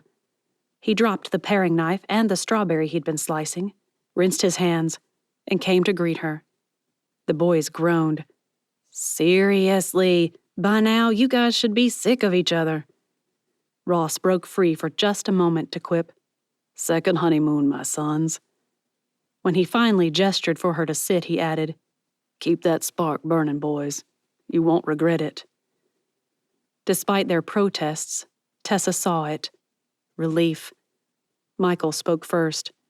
Half the guys in my dorm say their parents are having trouble now that their kids are out of the house. I wondered. How did you reassure your sons that it wasn't ever going to happen? Ross knew. He brought her a bowl of granola topped with strawberry slices, kissed her temple, and squeezed her shoulders. We'd never have gotten divorced, boys. We could have been happy roommates for the rest of our lives. We just chose to have more, is all. She couldn't let that stand. He's right, you know. We wouldn't have divorced, but... Tessa shot Ross an apologetic look. I think I might have become resentful and difficult to live with. We both know I'm capable of it. It wasn't easy to admit, not to any of her men, but Tessa forced herself. Our marriage was on the rocks. The only thing that would have kept it from crashing down into the sea is that we kept ourselves rooted on the rock. Otherwise... 5 minutes into her half-eaten breakfast, her phone buzzed. Had she brought it down? Tessa couldn't recall, but she must have. A tap, a swipe, another tap, and there it was. A message from Mallory, asking if she could come over to Booker's and talk about the book some more. The book. Do I even want to do that? Maybe it's not the right idea. What do I know? Who is it? Mallory. She wants to talk writing with me. All 3 men practically shouted, Go! Definitely today. It was too tempting to resist. Around a mouthful of granola, which should have been a hint that she was messing with them, Tessa said, I can wait until Wednesday. Her plea for seconds on cereal was denied. You can get a muffin from Mallory. She had to change clothes first. You don't want to go out in something so ratty. How about that new sundress you got last week? Macy shouldn't go. Too easy for her to race off. By the time she arrived at Breaker's Point, Tessa had it narrowed down to some project for the house. Maybe a writing corner in Ross's office, or her parents arriving. The latter would explain the boys, but her mother couldn't keep a secret to save her life, and Tessa had spoken to her just yesterday. But if Mallory had been roped into this, then maybe she could be tripped up into spilling the beans. Within the hour, in the shade of loblolly pines, Tessa sat, answering question after question, and barely getting in a word of her own. At noon, she was sent to Granny May's to bring back lunch for both of them. At 1 o'clock, she'd been asked to take a book to someone on Hopper before going home. The guy on Hopper had asked if she'd drop something off at Penn's house.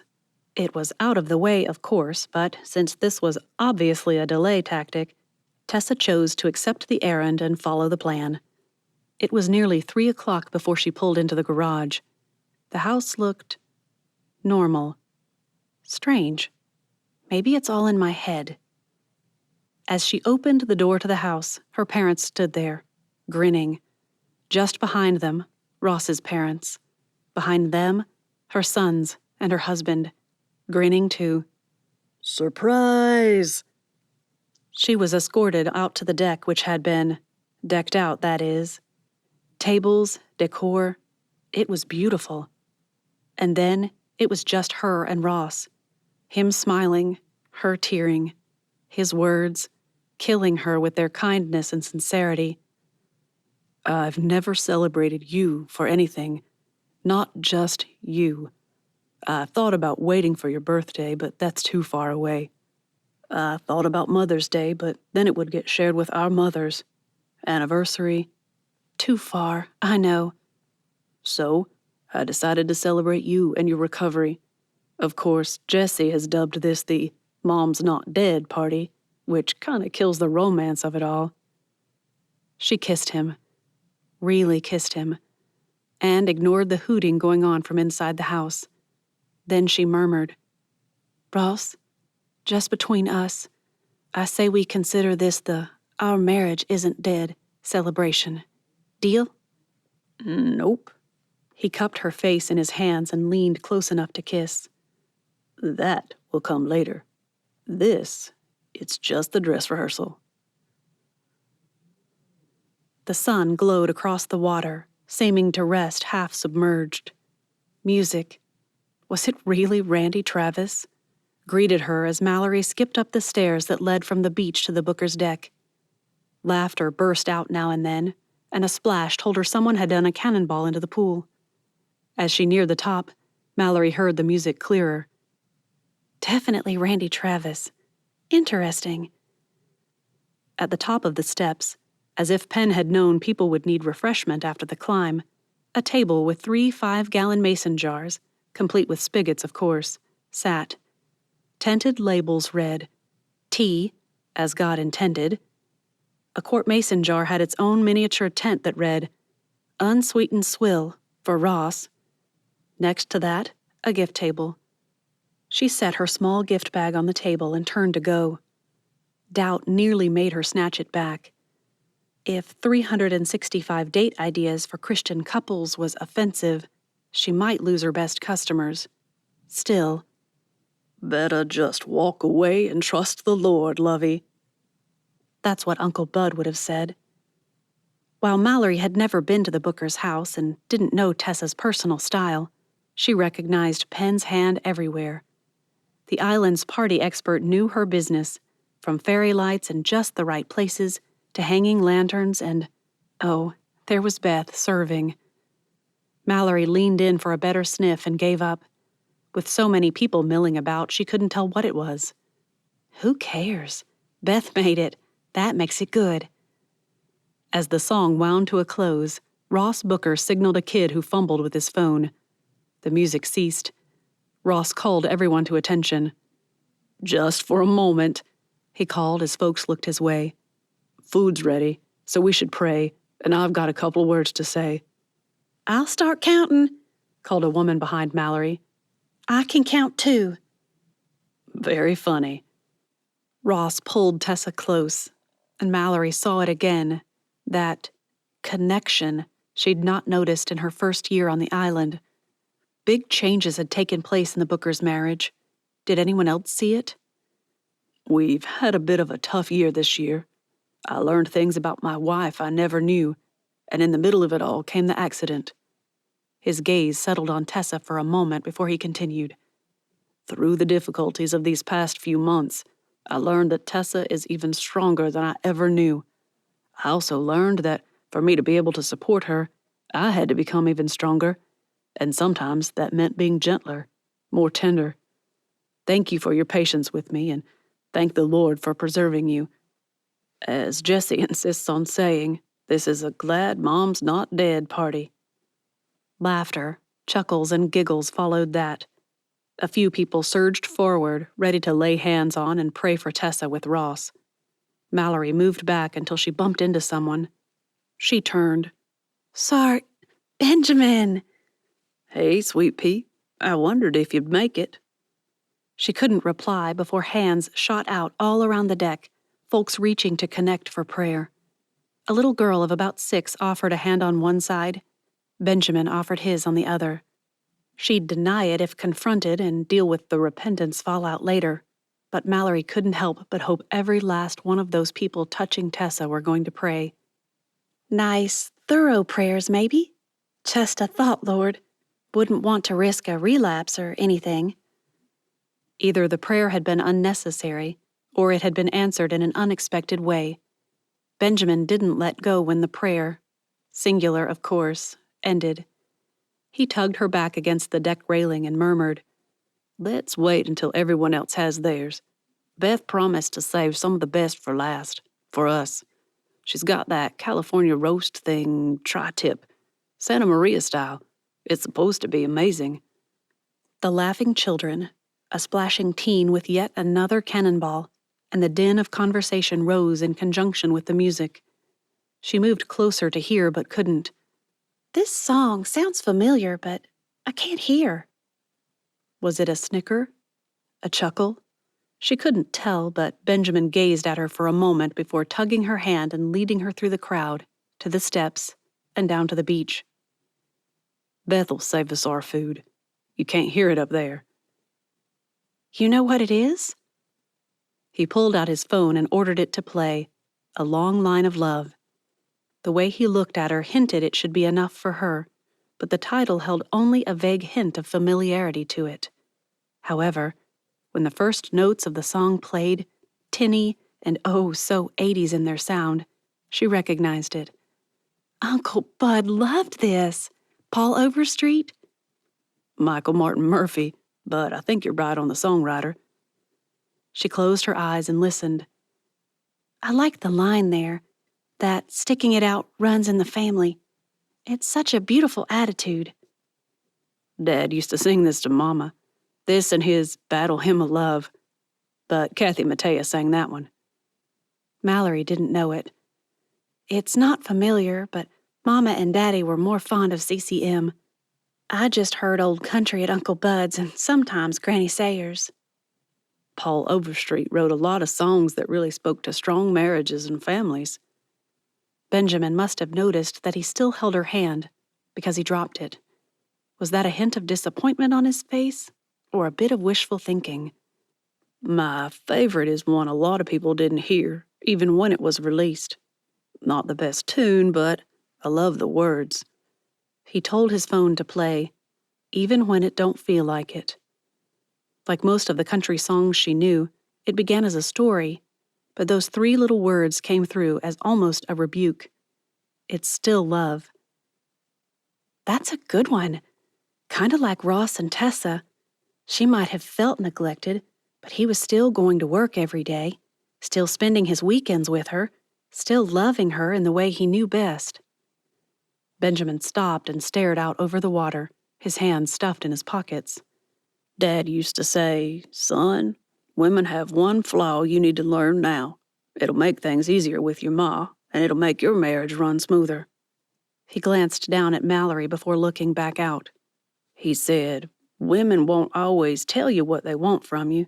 They expect you to figure it out, and you rarely will." She waited for the rest, but Benjamin didn't continue. So then what? That was it. Again, he looked at her, but this time he kept looking. Think that's true? Instinct demanded she deny it. Honesty admitted truth to it. It can be, I suppose. Women can be a bit like Natalia Rostova sometimes. No suppose about it, but no need to run him off already. Who's that? The impulse to suggest he read it would likely fall on deaf ears. Could she blame him? War and Peace. She's a bit of a flirt, naive at times, and definitely capricious, coquettish even. We don't say things outright, usually. Why not? Why not just tell us what you need? This time, Mallory fumbled for the pockets in her skirt and shoved her hands in before walking toward the pier. Embarrassment, I guess. We don't want to have to admit that we're so needy, and well, she elbowed him. We know how fragile a guy's ego is.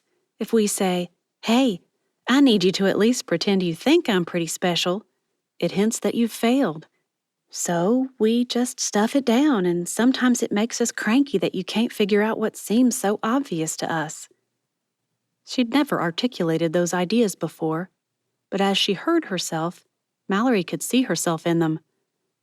Wow, I could easily do that. Probably did with Trevor. Wonder if that's part of what drove him off. I think I'd rather be told. Might hurt my pride, I don't know, but I can't fix something if I don't know it's broken. Her stomach rumbled, so Mallory looped an arm through his and nudged him back toward the Booker's house. Think of it as a gift, she said after a few yards. No one wants a gift they have to ask for. It loses meaning and... Something she'd seen in Tessa prompted her to add, the worst of it is that if it's been a while or never since we've had that kind of attention, admitting it took more effort than it should have, well, we might be uncomfortable with it, even as we're almost begging for more. She stumbled and he caught her, his hand slipping back into hers as if something they did every day. I don't get it. There, Mallory didn't even try to repress her laughter. Benjamin Hornigold, you're not supposed to get it. We're women. Who said we made sense? You just have to put up with us, eh? The look he threw her caught her breath and held it hostage for a moment. Well, we don't seem to complain about that much, do we, Mal? Not really. Tri-tip? Sure, she'd always wanted to try it. Sweet tea? Was there any other kind? Was she thirsty? Definitely. Did she want to hurry up to the party? A second glance at Benjamin answered before flaming cheeks stopped her. Nope, I'm fine right where I am. The closer they drew to the stairs that led up to the Booker's house, the slower Benjamin walked, as if he didn't want to go back either. I had a great example of marriage in my parents. Mallory murmured an agreeable sound but didn't respond. Where's he going with this? Dad was a romantic at heart, I think. Mom soaked it up. Almost the opposite of the Bookers, you know? This time she spoke. Yes. She stopped still, turned away from the cliff, and gazed out over the water. My parents kept their romance behind closed doors and on special occasions. It took effort, but she decided to take one of Tessa's lessons and apply it right there. I think I'm a bit more like Tessa than I ever would have imagined. I'm just not as strong as she is. I'd have withered before now. They were happy, Benjamin argued, and as if arguing with himself, he sighed. I wouldn't have been. Mallory dropped to the ground, her hand still holding his. Benjamin lowered himself beside her, and she leaned her head against his shoulder. His hand dropped hers, and his arm stole around her shoulders. They might not be a couple. Whatever it was they did have might never go anywhere, but it was right in that moment. Laughter, music, screeches, it all drifted down from the deck above. The memory of her Uncle Bud's youthful romance prompted her to say, I want the kind of love that Uncle Bud had for his Emily Sue. That kind of romance and love that lasts until death, even if they never married. Forever, you know? Benjamin said something drowned out by another squeal and more laughter from above. But as she sat leaning against him, his arm still around her, his cheek resting against her head, Mallory wondered if she heard him say, "Amen."